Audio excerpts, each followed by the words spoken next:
Yo, this is Set with Set Media, man. I'm here to talk to you about our partner, Kalshi. Kalshi is the largest legal prediction market in the United States with over 1 million users. It's available in all 50 states. They are a real money market, people trading on what they think will happen. You can build a position and trade in and out of almost any prediction you think. Kalshi facilitates trade between people kind of like the stock market. There's no limiting your trades just because you're winning. Kalshi will pay you interest on your position. So if you make a long-term trade, you can earn a return even before the market is resolved. If you want to try out Kalshi, go ahead and give them a try, guys, at my link, kalshi.com/setmedia. Get $20 when you trade 20, so it's 20 for 20, guys. Once again, that's kalshi.com/setmedia. Go ahead and use my code setmedia to get $20 when you trade 20. Let's go ahead and take a look here at Kalshi, because like I said, it is a trading market where you can put in your prediction and you can go ahead and earn interest on that. You can make money off the knowledge that you know, and if you put $20 in, you get $20 back. So all right, guys, make sure to go check out my guy at Kalshi, because you can get in on good trades like who will Trump nominate as Fed chair, will Ali Khamenei be outed as the supreme leader, and will the U.S. confirm that aliens exist before 2027. So if you want to get in on this action, once again, go ahead and go to my partners at Kalshi. Go ahead and use the link, or you can hit the QR code above and use Set Media to go ahead and get $20 when you trade 20. This is Set from Set Media, and shout out to Kalshi.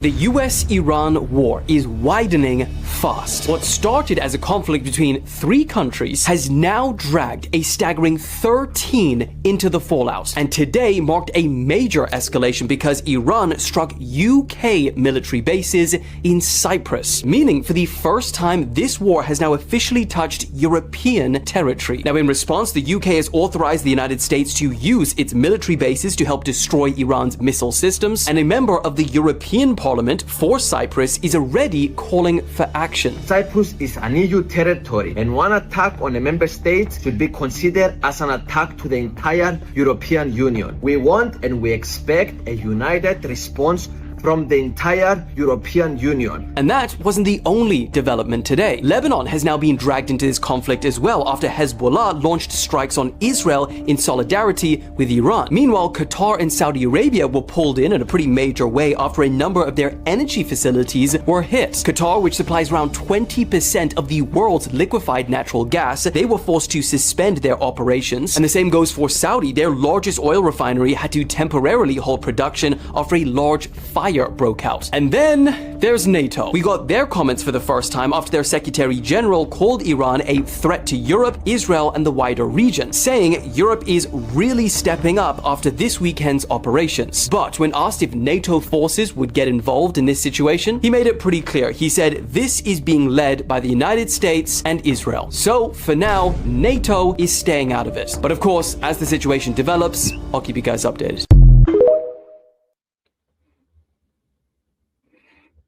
All right, guys, and we are live. Yo, this is Set with Set Media, guys, and I'm back with another one for you. All right, guys, we're about to get right into the media analysis. Let's not forget to double tap that screen and like the video, and let's get right into it. Meyer Tuzi, he is the founder of Tuzi TV. He left Iran for the UK with his mother back in 2003. He was just 14 years old. His father's still in Iran. They speak often, but they have not seen each other in nearly 20 years because Meyer is banned from returning to Iran. Meyer, good to have you with us this afternoon. I want to start off with you in terms of who's in charge there in Iran. This idea that Mojtaba Khamenei is the supreme leader. President Trump said this earlier this afternoon. Listen here. A lot of people are saying that he's badly disfigured. They're saying that he lost his leg, one leg, and he's, been hurt very badly. Other people are saying he's dead. Nobody's saying he's 100% healthy. This one, we haven't seen at all. Yeah, some people are even saying that he took that plane to Russia and he's in Russia probably getting medical care for all we know.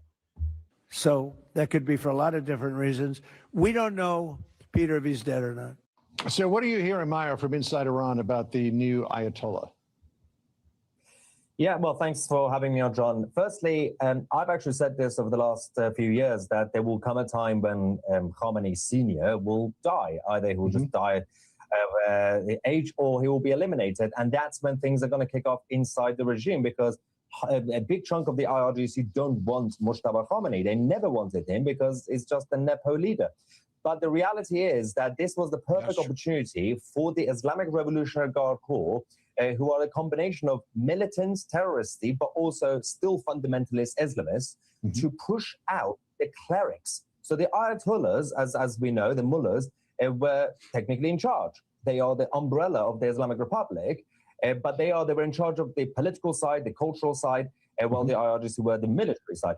The IRGC basically found the perfect chance to have an invisible leader right now in Mustafa Khamenei. They actually as far as we know, they put a gun to the heads of the assembly of experts, the council that picked the next leader. It forced them to pick Mustafa, whether he's still alive or not, whether he's in a coma or not because the IRGC wanted Mustafa Khamenei, the son, but actually they wanted him because he's not around, whether he's in a coma or not, because they can actually... Oh, yeah, no, that's actually true. They didn't originally want Khomeini's son, but the problem is that, well, we kind of took out the other option that they had. And remember, this was some guy that was outside of, this whole little family succession, because this is what the Shias were trying to avoid. They were trying to avoid the whole family succession of Ayatollah or the supreme leader. They didn't really want that, but due to the fact that all the other candidates are gone, they were kind of just like, all right, well, we need somebody. And, well, Khomeini's son is somebody. They call the shots now. They are now in charge. The Ayatollahs are not in charge. There's a lot of speculation about if you get rid of the theocracy, what comes next. And a lot of analysts said, well, the next thing that may come is the IRGC really runs the country, though they're doing it now anyways. And that Ali Larijani is the one who emerges as at least the interim leader, if not the de facto leader.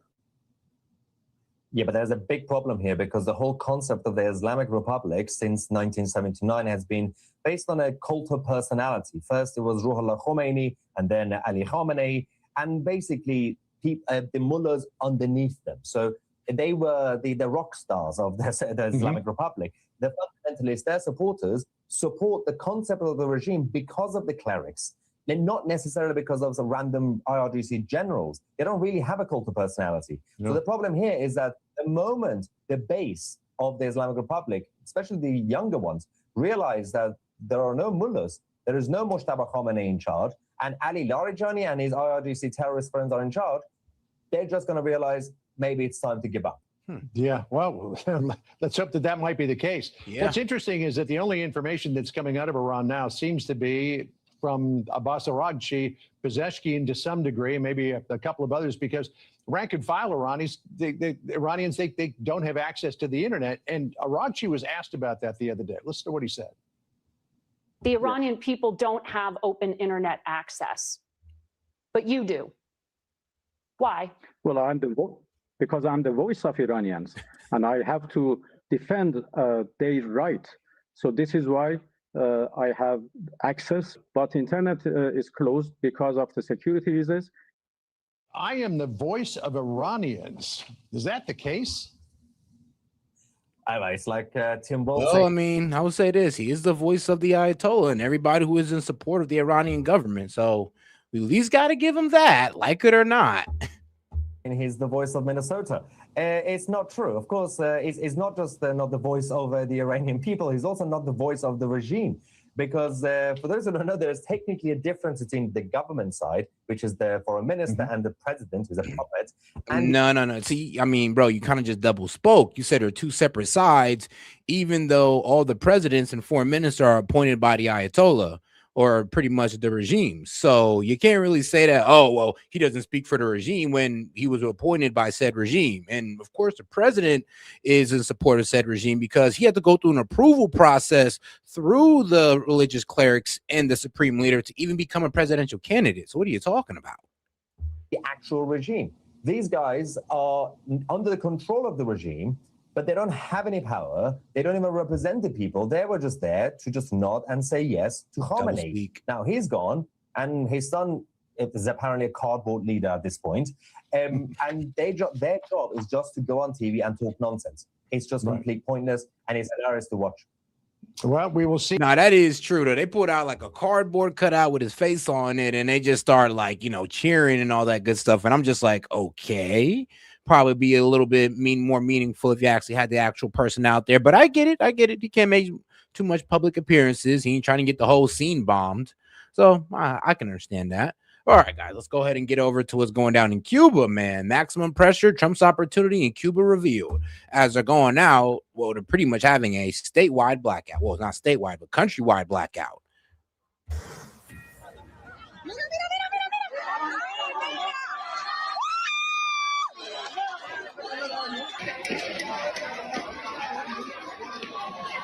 You got to keep a keen eye on this story now. That is across the Florida Strait in Havana, Cuba over the weekend. You've got Cubans in the streets protesting that country's communist regime. And right now, that government and that society is being significantly squeezed. People suffering under a series of crises. The island plunged in the darkness yesterday.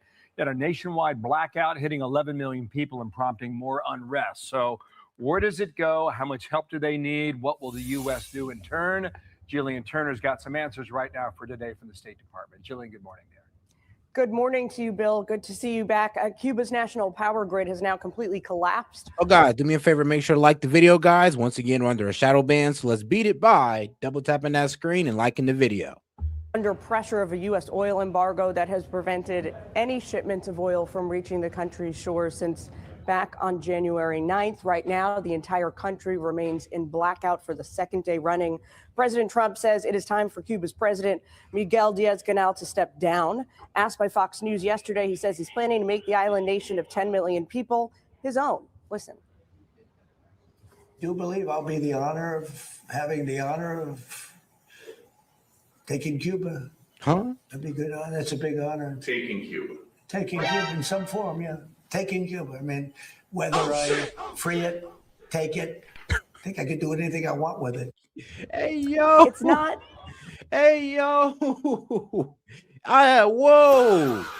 Whoa. As much as I'm supportive of securing our Western Hemisphere, I mean, Trump, no need to have a mask off moment right in front of the whole press. I mean, whoa there, brother. Whoa. Like, and here's the thing. I'm all about, you know, securing our hemisphere. You guys have heard my stance on that. I'm all about that because we can easily do that with our military. The problem is going all the way over there to Iran to try to do the same thing, acting like we're going to have the same experience, which, as you see, we're not. But that is wild. He said, hey, man, whatever I want to do, it is going to happen, man. I'll take Cuba today if I want to. Like, okay, bro, chill. You got it. Just electricity that is now out. The government has essentially been rationing airline flights, tourism visas, gas and hospital services, water. This all prompting these large-scale protests against the regime that have been building for weeks. The U.S. says a deal to force the regime's hand is in the works. Cuban Deputy Prime Minister says Cuba's private sector is now open to foreign investment by Cuban exiles living abroad, including right here in the U.S. How much of a difference that will actually make to the collapsing national economy remains to be seen. It is worth mentioning, Bill, that when President Trump began this campaign in the Western Hemisphere, beginning with the ouster of Venezuela's President Nicolas Maduro, he said under U.S. action, people in the region would not suffer. Unfortunately, what we are seeing right now is that it is certainly not the case. Okay, we'll see what comes next. Jillian, I think a lot of people are short-sighted when, you know, it comes to what we do to these countries. Like, you know, when we put sanction on these countries, you know, it affects the people as well. We're pretty much destroying the economy that these people depend on. I mean, come on now. Cuba, when we pretty much restrict like any type of oil access to them. Well, you know, the people are going to be the one dealing with those outages and all that good stuff. Actually, the government, they're going to make, the leaders, they're going to make sure they got power. They'll shut power off to everybody else before shut power on to them. So I always do say, like, we do put these sanctions on these countries. We stranglehold their resources. But who does it truly affect in the end? Because the leader's going to make sure they get theirs, and they'll make sure their subjects go without. I mean, I thought we knew this already, but it is what it is. See you, and it's good to be back. Thank you for that. You know, I get it. It's all in an effort to make the people overthrow the government, but sometimes the people end up turning against us and supporting their government 10 times harder. Jillian Turner, State Department. Alex Gray, former NSA chief of staff under President Obama. I asked yesterday a Cuban human rights activist, what are the terms of the deal as she understood them? She didn't know what they were, but she just wants relief. And that might be just like they'll take anything. But from your perspective, what would be an ideal deal if we were to get one? Yeah, Dana, I think the ideal situation is that President Trump is able to. God, do me a favor and like the video, guys. Let's go ahead and get those likes up, because we're only at 2 likes. So let's go ahead and double tap that screen and like the video. To do what his predecessors were not able to do, which is to get Cuba to change its behavior long term and change its regime. And I think that, you know, the president's looking at the same set of facts that previous American presidents looked at, and they didn't do anything with it. Barack Obama looked at an opportunity in the 2010s, and he actually strengthened the regime. He opened a U.S. embassy there. He actually strengthened the regime and kept it on life support for another decade. Didn't he go to a baseball game? Yeah, he went to a baseball game. He was yucking it up with Raul Castro. He did everything he could to keep the Cuban regime alive. Donald Trump's looking at the same set of facts, and he has chosen to put maximum pressure on the regime. And I think where we could actually end up in the next couple of weeks, Dana, is for the first time in 70 years, we could have an opportunity for the Cuban people to actually experience freedom brought to them by Donald J. Trump. So here's this human rights activist I mentioned, Rosa Maria Paya. Watch here. We have to understand that the crisis in Cuba didn't start it in January 3rd. The crisis has been ongoing for 67 years, and it is provoked by the dictatorship, not by the U.S. administration. The Cuban people are demanding freedom because we understand who is responsible for the suffering, and the one responsible is the regime. Okay. Yeah, but here's a problem, though. See, and this is what we do all the time. We always get somebody from outside of Cuba talking about, oh, the people stand against the regime and they want to overthrow them. Yeah, I'm pretty sure there's some people who feel that way. But then you got to understand that the propaganda these regimes use as well. They blame it on us. And they can always point to, oh, you see these sanctions that they put us under. You see how America took Venezuela. You see how they took this. And now we can't get our oil. Is like, yeah, they can easily spin it on us and the people will go along with it. That's the sad reality. Now, Cuba, that's going to be an easy move for regime change. I'm going to be honest with you. It is what it is with them. But the problem is when we try to do that same move with Iran, as you see, it's not going as planned every time. It doesn't, because it's a different culture and different size, different military capability and all that good stuff. One of the questions I have, though, is it's a little bit opaque there, right? There's not a lot of journalism. We don't have a lot of insight into it. In Venezuela, Maduro leaves and things stay very, very calm. Nothing much changes, maybe. But in Cuba, every place is a little bit different. I mean, there's the Iranian example. Is Cuba more like a Venezuela situation? Well, I think it's probably going to be more like that. Obviously, there are going to be differences between the two. But the reality is it's going to be a little bit more complicated because you've had 70 years, as that activist says, 70 years of the Cuban regime destroying the economy, the infrastructure. This is not anything the United States has done. We're now looking at a set of facts where the Cuban regime is collapsing on itself because of its own malfeasance and its own mismanagement. I do think because of the unique proximity to the United States, the human capital that's gone from Cuba to the United States over the last many decades, we do have an opportunity to rebuild the Cuban infrastructure and to rebuild the Cuban economy much faster than people probably realize. Yeah, but we just put up a map to show you the proximity, everybody. It is there. So we'll see what happens with this. Obviously, it does feel like something is happening, maybe even in the next couple of weeks. Alex Gray, we will keep you on speed dial as that develops. Thank you. Thanks, Dana. All right, now, well, that's enough on Cuba. Let's go ahead and get into how Iran's parallel armies and intelligence service protects the regime. Let's go ahead and get into that nice little 3-minute video. Let's go ahead and get right into it. All right, guys, let's not forget to double tap that screen and like the video, guys. If you've got any question, comment, jokes, or disagreements, you can go ahead and just super chat it in. Appreciate the support. Let's keep it going. And for the 4 of y'all on Rumble, like the video. Appreciate that. Iran does not rely on a single military chain of command. Its security system is layered, duplicated, and intentional. At the top sits the supreme leader, the commander-in-chief of all armed forces. Below that authority are two parallel militaries. The Artesh, Iran's regular army, is responsible for territorial defense, borders, airspace, and conventional warfare. Alongside it, there's the Islamic Revolutionary Guard Corps, known as the IRGC, and its role goes beyond defense. Given its ideological structure, it's responsible for protecting the revolution politically and militarily. Within the IRGC, they're the ones doing public hangings. They're the ones, if you don't got the hijab on your head, depending on which IRCG member you meet, they'll either pull you to the side and be like, look, man, you wear the hijab, lady, or if because of one of the other homies see you, they might actually do something to you. They might actually hurt you. So just wear the hijab and everything's all good. And here's the thing about Iran, this is what I've also discovered. In the inner cities of Iran, this is where you see a lot of the unveiled people or the other unveiled women, and they're a little bit more liberal in these inner cities. As you go outside of Iran, that's where even the IRGC guys who are a little bit more liberal themselves will be like, I'm gonna be real with you, bro, lady, just go ahead and throw that hijab on and don't even test them. When you go out there into the countries of Iran, those are where the very strict Islamists live, and you ain't going to survive out there without that hijab. So, when in Rome, do what the Romans do and don't cry about feminism. But all right, back to it. Aerospace Force controls Iran's missile and drone arsenal. This forms the backbone of Iran's deterrence strategy against Israel and the United States. Iran avoids merging these forces by design. Duplication here is a safeguard against coups, internal threats, and sudden collapse. Inside the IRGC sits the Basij, a mass mobilization force used for internal security, crisis response, and ideological enforcement. Iran also maintains parallel intelligence services, while the two main branches remain the Ministry of Intelligence that follows the government and the IRGC intelligence unit.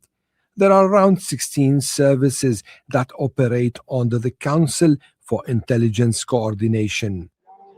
Beyond its borders, Iran projects influence through a specialized force. The IRGC's Quds Force manages Iran's regional networks, including in Lebanon, Palestine, Yemen, and Iraq, and previously Syria. It operates with tactical flexibility but within limits set in Tehran. Military command is organized through separate entities known as Maqar. The Khatam al-Anbiya unit coordinates joint military operations during wartime and national emergencies, while the Muhammad Rasulullah bloc is responsible for defending Tehran and managing internal emergencies. Both the IRGC and the army maintain their own joint staffs. They coordinate. Above the battlefield sits the political security layer, the Supreme National Security Council, which brings together senior military commanders, intelligence chiefs, and political leaders to align national security policy. It coordinates strategy, but it does not replace military command. This system may appear complicated and fragmented, but this is done on purpose, and it's central to how Iran manages power. Even after the killing of senior IRGC commanders and joint staff figures, transitions have been orderly. Iran's military structure is built to absorb shock, but it's not clear yet whether it can adapt to faster and more complex changes. Ali Hashim, Al Jazeera. And all righty, now let's go ahead and get on to, let's see, a little bit of regime change history. Iran and Gulf states, a history of rivalry, diplomacy, and proxy conflict. Man, let's go ahead and get into it. Gulf is one of the world's most strategic waterways. Nearly a third of global seaborne oil passes through it. But it's also a front line of one of the Middle East's most enduring rivalries between Iran on one side and the Arab states across the water. A rivalry shaped by geography, ideology, and competing visions of regional order. The modern phase of that rivalry began in 1971 when Britain withdrew its forces from the region, leaving newly independent Arab states suddenly facing a powerful neighbor across the water, Iran. The same year, Iran seized Abu Musa and the Greater and Lesser Tomb Islands, territories still claimed by the United Arab Emirates. But the real rupture came in 1979 when the Islamic Revolution toppled the pro-Western monarchy and replaced it with a revolutionary republic that openly challenged the region's political order. Iran's new leadership questioned the legitimacy of hereditary monarchies and called for political upheaval across the region. Partly in response, 6 Gulf states created the Gulf Cooperation Council in 1981, seeking collective security against regional instability. The Iran-Iraq War of the 1980s cemented those divisions. Most Gulf states backed Iraq financially, fearing Iran's revolutionary ambitions more than Saddam Hussein at the time. American and coalition forces. Another turning point came in 2003. The U.S. invasion of Iraq severely weakened Iran's main regional rival. Tehran quickly expanded its influence across Iraq and later across Syria, Lebanon, and Yemen. Iran says its alliances with non-state actors in these countries form an axis of resistance against Israel and Western pressure. But Gulf governments view them as a projection of regional power through armed groups and political networks. Tensions surged again during the Arab Spring uprisings of 2010s. Regional governments accused Iran of exploiting instability to expand its influence through sectarian policies. Which is hilarious, by the way, because the other Middle Eastern countries are doing the same. UAE is honestly supporting a whole conflict in not Saudi Arabia, but in Sudan. Yeah, they're the reason why things are effed up in Sudan, because they're backing the people who are terrorizing the Sudanese people. And then, of course, they're also supporting a proxy regime in Yemen. Saudi Arabia got their own proxy regime they're supporting in Yemen. And then there's Iran supporting the Houthis. So it's like a 3-way proxy war in Yemen right now. That's why I always do say, I'm like, all right, cool. If we're going to go ahead and judge everybody for their proxies, how about we all lay off the proxies, right? Fair is fair. The 2019 attack on Saudi oil facilities pushed the relationship to one of its most dangerous moments. But countries such as Oman and Qatar continue to keep channels of communication open. In 2023, Saudi Arabia and Iran restored diplomatic relations in a Chinese brokered deal. The agreement raised cautious hopes of a more pragmatic regional balance of power. But recent regional escalations have exposed the limits of that agreement. After Israel and the US launched its latest offensive against Iran, it responded with missile and drone attacks across Gulf nations. Tehran said it was targeting US assets, but civilian infrastructure, energy facilities, and airports have been hit. The result? Deeper mistrust. For decades, Iran and Gulf states have moved between confrontation and cautious engagement, dependency and rivalry. But the core dispute persists. Whether Iran should be integrated into the region's security architecture or contained by it remains one of the Middle East's most consequential strategic questions. Resul Serdar, Al Jazeera. All right, nice little cool little history lesson there, explaining, well, the past to current events. And guys, let's not forget to double tap that screen and like the video, guys. And if you have any questions, comments, jokes, or disagreements, you can go ahead and super chat that in. Appreciate the support, guys. Let's keep it going. Let's get into this whole Joe Kent situation. We got we're pretty much Ted Cruz talking down on a real American hero, but all right, let's hear the fat ass out. Well, there's been some. Ted Cruz joins us now, Republican senator from Texas. Senator, always good to have you on the program. I appreciate it. There's been some reaction on Capitol Hill today to the resignation of Joe Kent, top counterterrorism official within the administration. What's yours? Well, listen, if any official in the administration disagrees with the national security policies of the president, he or she should resign. And Mr. Kent apparently vigorously disagreed with the president's decision. I think President Trump was exactly right to act to protect America and protect. No. Look, this is the same guy that says I became a senator to serve Israel. So let's be real. You're lying when it says to protect Americans. No, this is to protect Israel. Trust me. If there was no imminent threat to Israel, because Iran is an imminent threat to Israel, not the United States of America. So that's the only reason why he gives a damn. America from the threats posed by Iran. The reason President Trump launched this military. Hey, and shout out to my man, Dr. Tariq Muhammad. Shout out to you, my friend. He sent a lucky clover for 4 jewels. Appreciate the support. But yeah, you're not for America, bro. And trust me, like I said, if this wasn't an imminent threat to Israel, I'm gonna be real with you, we would not be in this war, sadly. And the reason I say sadly, because it goes to show that we're willing to get into conflicts for Israel, which is wild, by the way. And we're in it now. We're in it now. Military attack on Iran is because for 47 years, Iran has been the world's leading state sponsor of terrorism. The Iranian regime has killed nearly 1,000 Americans. They provided over 90% of the funding to Hamas, Hezbollah, to the Houthis. That's true. And the Ayatollah, who is no longer with us, not once but twice, hired hitmen to try to murder President Trump. And so President Trump, as commander-in-chief, made the resolute decision to act to protect Americans, to keep Americans safer. Mr. Kent apparently disagreed with that, and so if that's the case, resignation was the right course of action. Senator, as you well know, Kent's resignation letter touched on something that had. Here's a problem with that whole, Iran sent people to go assassinate Trump. Now, when we caught the guy, yeah, he said that Iran told him to go, a plan to attack the president. Iran reached out. He said we need a plan within 5 to 7 days, but he never reached out to Iran. And this is the weird story, and this is the weird part about that story. We never confirmed if he was actually talking to Iran. We're just going off of what he says, pretty much. And I'm not saying that what he's saying is wrong. I mean, it's all possible that Iran would want to take out Trump because, I mean, let's be real. I think even Iran probably seen this only escalating with Trump, and maybe getting him out the way would be their best plan. I can see that. But when I'm reading through that case file, when I'm reading through what the FBI was marking down and what he testified or what he told the FBI, yeah, they was never able to conclude that he was actually talking to Iranian officials. Sadly, which is weird, by the way, because you would think they would, try to conclude that for us. But the man did come out. He did say that Iran hired him to go out there and assassinate Trump. So we got to take that at his word at that point. I would love a little bit more confirmation on the Iranian, side, but it is what it is.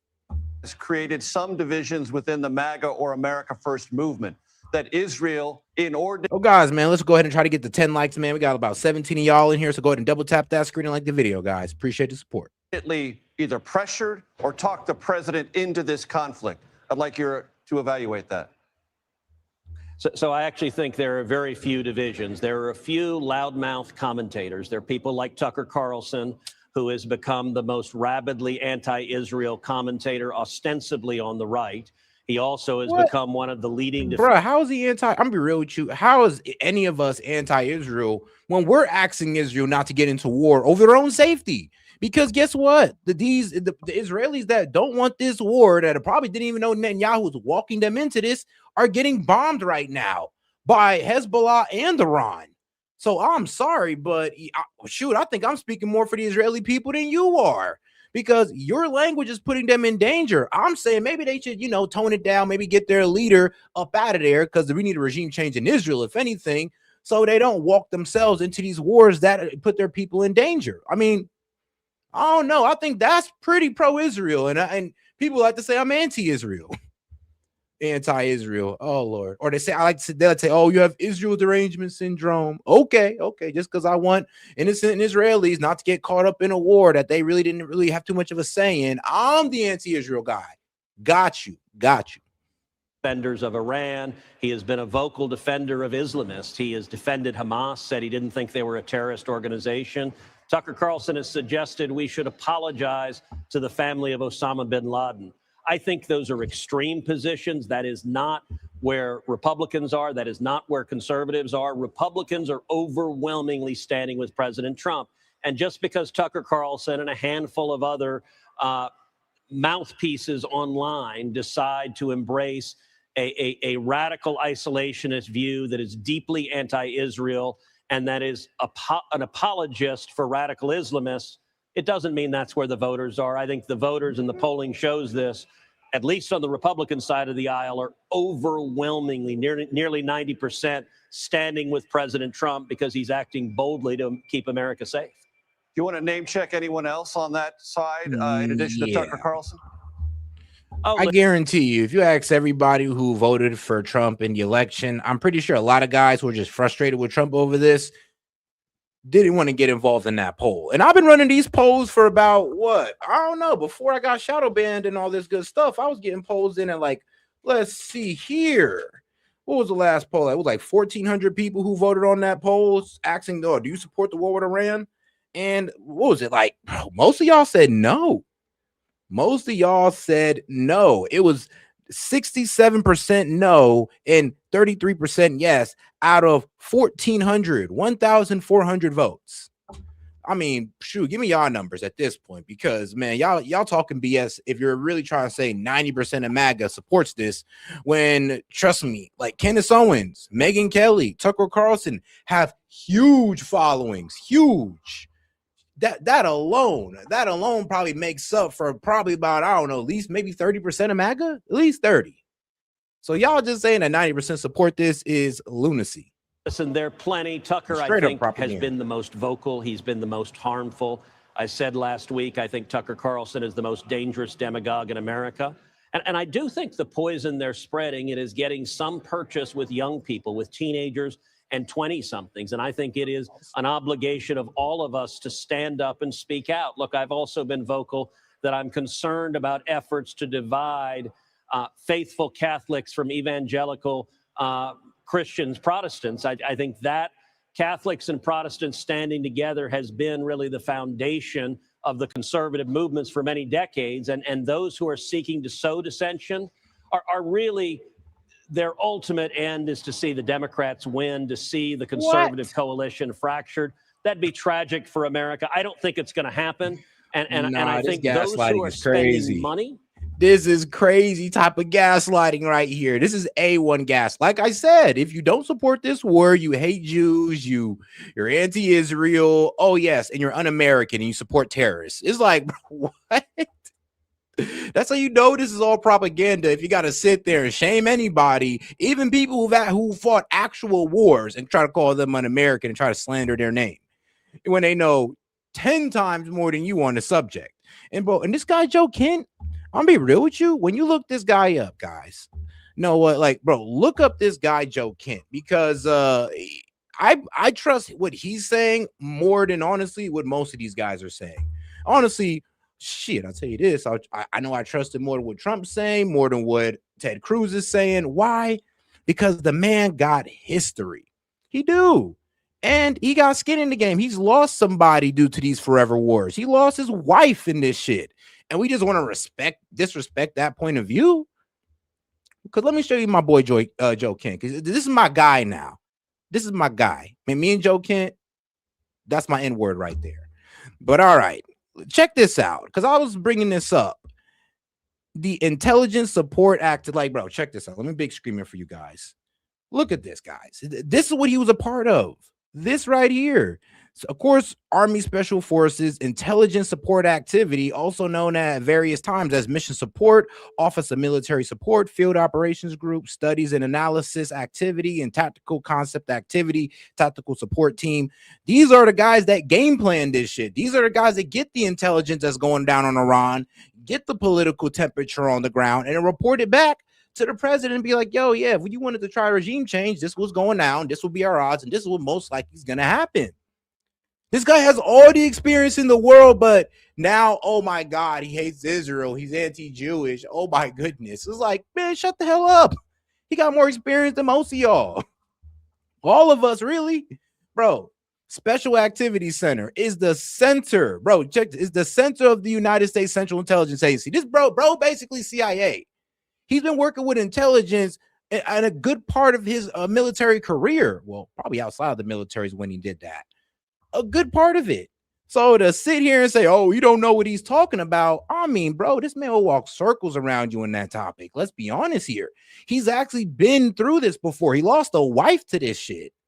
And we're just supposed to sit there and say he's un-American? That's crazy. That's crazy. Oh, and shout out to my man Noah Joyner. He says, don't got Venmo, but keep it up, big dog. We need to go. Yeah, we need to go through who we have and who we have as allies, and only keep those who want to be better, who want to better the human race. Yeah, true. Man, I'm all for that. Look, man, I'm all for peace, love, and happiness. I'm all for getting along with old enemies and all this good stuff, which I thought we were doing, to be quite honest with you. But I should have seen it from a mile away. As soon as I start seeing let's hate all the Muslims and all this good stuff, I'm just like, we kind of got to be cool with these Muslims. One, because a good amount of them are holding up our economy right now, through purchasing our weapons and buying all these AI ventures and all that good stuff. They're the ones holding it up right now. So it's kind of wild how we hate these guys, but they're helping us out more than Israel. But I'm sorry. I didn't mean to say that, even though it's true.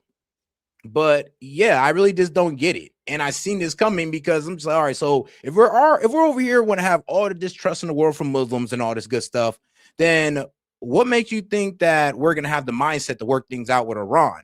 And here's the thing. We've did very duplicitous negotiation tactics against Iran, but for some reason people are supporting it. I mean, think about it like this, guys. In the JCPOA, we pretty much went against our word. We went against our word as Americans, and the government did. And for all of a sudden, we go against our word, and because it's Iran, because they're Muslims, it's okay. Really? So it's okay to not be a man of our word? Like, isn't that supposed to be like a value of ours, to have honesty and be a man of your word? Because I'll be real with you. I mean, what does our word really mean once we just keep throwing it out the window like that? I mean, who's going to trust us when it comes to negotiations if this is how we negotiate? And we have people who support this, and I'm just like, bro, that's a slippery slope right there.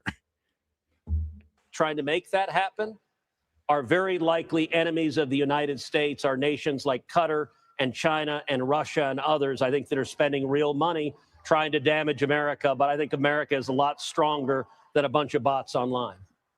And Senator, I'm going to get into the SAVE Act and a couple of other issues, but one last thing on Iran. You might have heard Charlie Daggett talking about two other significant people within the Iranian regime eliminated. That's the Israeli term. War is a blunt instrument, so let me ask you a blunt question. Can the U.S. and Israel, in tandem or separately, kill their way to regime change? Look, I believe the objective here should be to collapse this regime. Why? Because this regime has been waging war with America for 47 years. As I said, they've killed nearly 1,000 Americans, and they are actively spending money.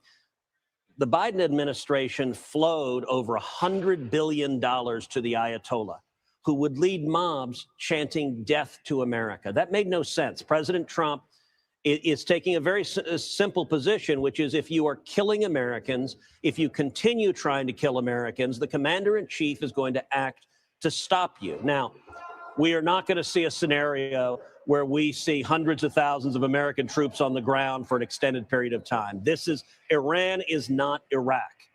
However, if we see this regime fall, if we see Iran is not Iraq. You know what? You're right. It's just a little worse. They have better military tech, a bigger army. I would be real with you, probably a more stabilized, government. So I'm sorry, bro, but to sit there and say that Iran's not Iraq, that's probably the worst thing you can say for your point. Like, you're right. It's not Iraq. It's worse. It's worse, bro. But okay, bro. Okay, Ted Cruz. Government that is no longer led by a radical Islamist who wants to murder Americans and is actively murdering Americans, that will be a dramatic national security improvement for the United States. And I think that's why the president is acting. I think that's also why Israel is acting. Both are acting in their self-defense. Is that worth boots on the ground? The president... Bro, like I said, how are we acting in self-defense when we struck them first? And the only reason why we struck them first, I mean, I don't know, definitely Israel don't have the case for self-defense because they came and told us that they're going to strike Iran. So, I mean, bro, I get it. Israel has a right to defend themselves, but does Israel have the right to start wars? Like, that should be something we need to talk about because apparently Ted Cruz thinks it's all good and we should just frame it as, well, no, this is Israel defending themselves. Yeah, after attacking somebody, like, duh. Has made clear that we're not going to see extended boots on the ground. I could envision an operation, perhaps something like what we saw in Venezuela, where there was Delta Force went in a 2-hour incursion, took on opposing fire, took out about 100 Cuban soldiers and apprehended Maduro and his wife, brought him back for federal charges and prosecution for being a narco-terrorist. By the way, that likewise made America much safer. I could envision limited boots on the ground for a specific objective, but I think the chance of anything like an extended occupation, the chances of that are zero. Let's talk about what's before the Senate right now, the so-called Save America Act. Yeah. If enacted, it would require a birth certificate or a passport. Why not have a driver's license, which is a much more common, much more universal form of identification to meet this standard? Well, because particularly Democrat states give driver's licenses to illegal aliens. True. And the Save America Act has two requirements, both of which are simple common sense. One, you have to demonstrate American citizenship to register to vote. That's just the first time. Okay. And two, when you show up to vote, you have to have a photo ID. Now, Major, the overwhelming majority. So pretty much, I mean, I support that. I mean, like I said, we should all support that, by the way. Just proving that you're a citizen to register to vote, then, of course, just showing up with voter ID, or not voter ID, but just having your ID. And let's be real, everything's going to be all good because you already proved that you're a citizen when you register to vote. And that's all we want. We just want to make sure that U.S. citizens are voting in U.S. elections. That's it. That's all. Majority of Americans support those common sense provisions. Let's take photo ID. 81% of Americans support requiring a photo ID to vote. Interestingly, 75% of African Americans support requiring a photo ID to vote. Over 80% of Hispanics support requiring a photo ID to vote. And here's an amazing statistic. 70% of Democrats nationwide support requiring a photo ID to vote. So why are the Democrats doing everything? Because the Democrats, I ain't gonna lie, it's funny. I heard a Democrat say this, be like, bro, we want voter ID because we're tired of MAGA complaining about stolen elections. So if we for sure make sure everybody's a citizen, MAGA can never say election is stolen again. And I was like, you know what? I don't care how you come to support it, as long as you support it. I don't give a fuck. It is what it is. You're kind of being a dick about it, but it is what it is. I don't care. As long as you are down with voters having to prove that they're U.S. citizens. That's all I care about. I don't care how you got to that conclusion. I ain't going to be mad at it. I ain't petty. But all right, though. Let's go ahead and get into the Joe Kent. But we're going to go ahead and hear from this guy because I know I got 2 clips and a 16-minute video with him and Tucker Carlson. So let's go ahead and get right into it, guys. Is as a nation state, it's not Afghanistan. Let me just ask you one last question, because he called it 60 years ago.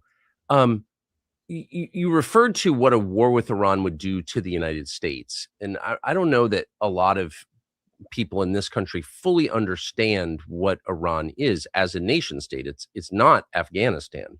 What do you think the immediate and then longer term effects of a war with Iran would be on the United States? Immediately, it would be very bloody. I have no doubt that we could probably defeat some of their air defense and go in there and have another shock and awe campaign. But again, like we saw how the shock and awe campaign in Iraq really didn't actually work in the long run. So I have no doubt that we'd have some immediate results that people would cheer about. And guys, just to be a dick about it, I'm going to stress the point of this man's credentials. Okay, 8th director of National Counterterrorism Center, which he basically just resigned from. But yeah, the units that this man has been in, like, intelligence support activities, the guys who run all the intelligence on the ground and then relay it to the president or the generals and they make their moves off that. This is why he knows so much. And this is why we should honestly be listening to what the hell he's saying, because he's ran these numbers. He ran the analysis. He looked at the intelligence. He's one of the main people. I mean, bro, basically CIA. Like Special Activities Center, the center of the United States Central Intelligence Agency, the censor, like he's basically CIA. He's been read in on all of these intelligence briefings, and we don't want to take what he's saying. We want to take what Ted Cruz is saying, who hasn't done any of this, none of this. But we're just gonna take what Ted Cruz is saying, though. Insane. But all right, let's get back to the professional here. could probably defeat some of their air defense and go in there and have another shock and awe campaign. But again, like we saw how the shock and awe campaign in Iraq really didn't actually work in the long run. So I have no doubt that we'd have some immediate results that people would cheer about here in the United States. But Iran, Persia has always been an empire. It's been around longer than any of the other players in the modern Middle East right now, and they are not going anywhere. And right now, Iran has a lot of internal problem. They have a lot of internal strife with the Ayatollah and that government that's only been in power since 1979. But again, if we start conducting strikes in Iran, everyone in Iran will rally around their leader and they will become even more revolutionary. And then we will have Iranian proxies throughout the entire region that will be conducting attacks just I'm like. gonna be real with you, and this is the equation that all the warmongers like to ignore. Okay, this is what they like to ignore is the fact that, like, yeah. Hold on, I'm sorry, I almost lost my point right there. But everyone in Iran will rally. There it is, the rally around the flag point. I'm sorry, but do you think recklessly bombing civilians and all this good stuff is gonna get them on our side? I'm gonna be real with you. We might have actually turned people who was against the regime who are now pro-regime because of what we're doing in Iran right now. Because we've done it before. There's been people who didn't give a damn about America who now gives a damn about what America is doing because we bombed some house that their family members were in. I'm sorry, but yeah, that's the problem here. We expect to go in there being liberators, but I mean, you know, we were just attacking civilian sites here. Like there are 1,300 dead civilians, probably including the girls too. And we're talking, and this is Iran. So you think that's not going to radicalize some people against us who might have been anti-regime, but now they're looking at the dead bodies of a bunch of girls and now they're on the, oh, death to America chant. When it was just FDI Ayatollah a week ago. So this is what it does. This is when you see your own people getting killed, it radicalizes you. What did 9/11 do to us? The same damn thing. Like, do we not get it now? Around their leader and they will become even more revolutionary. And then we will have Iranian proxies throughout the entire region that will be conducting attacks just like we had in Jordan. And really in the long term, Tucker, the axis that has been built really since Putin invaded Russia and we decided that since Putin invaded Ukraine and we decided we were going to throw this massive sanctions package at them, China has come in as a major player and we are deeply compromised by China. They control a lot of our economy. They control global manufacturing. They're deeply embedded in Wall Street. And they've also made deals with the Iranians. They want access to Iranian petro, not to mention the fact that Biden killed off U.S. energy independence and now he's going after LNG. And the world's biggest LNG exporters are Iran, Russia, and Qatar. So this axis would become very powerful. If we get deeply involved and deeply entangled with Iran, we are playing right into China's hands because China would like nothing more than for us to be committing our military industrial base to a war in Eastern Europe, in Ukraine, and then to be committing our conventional military power, our blood and our treasure back in the Middle East. That will make the Pacific, our actual border, extremely vulnerable to Chinese aggression, or China will simply just watch us bleed out economically as we bleed out on the battlefield on these couple different theaters. It's absolute insanity. It's opening up Pandora's box. And again, for what gain to the American people? I mean, I think that's the most reasonable, common sense based, factual assessment I've seen of this from anyone. I mean, honestly, why? Because, well, he was intelligence. Yes, he did work for basically the CIA. So to try to sit here and doubt this man's credentials like you don't know what he's talking about, I think that's just cope. And at that point, we're just attacking anybody who don't support the war in Iran or who's just calling it out for what it is. I do think there is a lot of people, and a lot of them, like you pointed out, like Nancy Pelosi, are in their 80s, and they've always thought this way, this with us or against us mentality that says like, oh no, I do need to speak on that. What was it? Tucker being in and what? And is Tucker's a fraud, an Iranian asset? Nah, Tucker's the realest one out there. I ain't gonna lie. Tucker, the realest one out there. He's the realest conservative that we got. Okay. Bro, if Tucker isn't MAGA, then we're all screwed, bro. If Tucker ain't make America first, we're all cooked. Nobody's putting in more work than Tucker Carlson. Let's just be real here. No, he's not an Iranian foreign asset. No. Want to know why? Because this is what Tucker does. When he spoke to Putin, that was the rawest thing ever. That was cold. And everybody got mad at him for it. I was like, that made it even better. Why? Because he actually goes out there and tries to hear the other side. 9 times out of 10, I'm pretty sure he was setting up, what was it? We're talking about the guy who's able to get an interview with the Iranian president. Okay? We're talking about that guy, Tucker Carlson. So most likely he was trying to get an interview with a higher official, probably even the Ayatollah himself. Most likely that he was what he was working on. So an Iranian asset, I'm sorry, but I guess when you can't beat the truth, you got to cope. There is no way. No way. And the thing is, I mean, he came out, he talked about it. He said you can prove it. This man don't need money. You know how much money he was making at Fox? You know how much money he's making on his podcast alone? This man don't need no money. Hey, you're either for the next war, the most current war and the current thing, or you're with the terrorists. You just are kowtowing to Vladimir Putin. It's the exact same mentality that got us into the Iraq war. You're either with us or you're with the terrorists. And look, Tucker, I would love to come on here and defend neoconservatism as someone who, lost my late wife in these wars, as somebody who lost countless friends, as somebody who fought myself 11 combat deployments. I spent most of my 20s and 30s in Iraq. I would love to tell you it had worked, but it simply did not. And that's a very hard thing to admit. I get into arguments all the time with fellow veterans about this exact same topic. So I think a lot of this is literally the gambler's fallacy. There's a lot of people who think, hey, if we just keep trying, if we keep attempting to spread freedom through the barrel of a gun and trillions of US dollars, this time it's going to work. Let's just double down. And this is, how really nice casinos are built in Las Vegas off of this exact same mentality. So I think that combined with the financial interest from Lockheed Martin and every single defense contractor and, putting someone like Lloyd Austin as the Secretary of Defense, who's still on the board at Raytheon, I think that factor with that mentality and people not being able to admit that we got this wrong and then making adjustments to our policy, I think that gets us in this current situation because it's actually challenging to thread the needle. Like, where do we go from here? We can't just let the Iranians attack and kill our people. Right.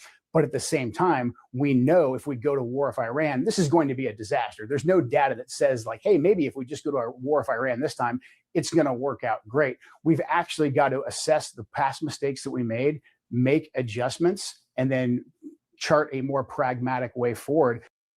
I mean, think about it. This has been this guy's job to do this. He was in the military doing this, but for some reason, he don't know what he's talking about, guys. But let's see what Ben Shapiro got to say about the man. Center and issued a scathing letter designed to undermine President Trump. The letter Joe Kent quit his job at the National Counterterrorism Center and issued a scathing letter designed to undermine President Trump. The letter is deeply, deeply conspiratorial. It states openly that, quote, Iran posed no imminent threat to our nation, and it is clear that we started this war due to pressure from Israel and its powerful American lobby. Now, that is conspiracy trash. It's also kind of strange since President Trump has said that it's conspiracy trash. So apparently Trump is so deeply, deeply enthralled to those strange, powerful American lobbies. We're not going to say it. That he apparently has been so bamboozled by them that he's still under the impression that he's his own man. But here's the thing. President Trump is his own man. He makes his own decisions. And as per our usual arrangement. Okay, Ben, as long as, Trump is making the right decisions for Israel, yeah, it's all good with you. But when Trump wasn't making those decisions for Israel, you was an anti-Trumper. But as soon as you see that Trump was just a little bit pro-Israel, now you're all on this man's jock. I mean, Ben Shapiro, way to have a mask off moment, my friend. Trump's critics are Oh, guys, let's make sure to double tap that screen and like the video. And after the last video here, I'm gonna go ahead and open up the call-in lines and, have you guys up here. I want to hear y'all thoughts.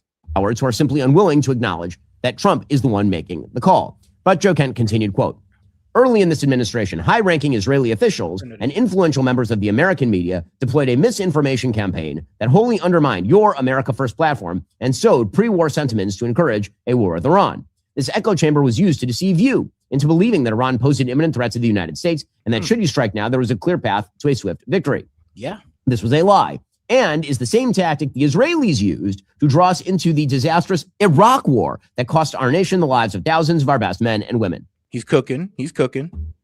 Again, the idea here seems to be that President Trump is a moron, misled into war by nefarious... I'm weak. He did not say that. See, now you're just adding duplicity to it. You're saying that President Trump is a moron. No, he's saying, look, man, look, Trump, you're being misled. And it seems like this was the only way he'd be able to reach Trump is to make a public spectacle out of it, turning his resignation letter went viral, by the way. That's what's crazy about it. And as we're all reading it, we're all nodding our head like, yeah, everybody sees this. We're not even intelligence. Israelis and unnamed influential members of the American media. Don't say it, don't say it. Again, apparently President Trump has no agency and no thoughts.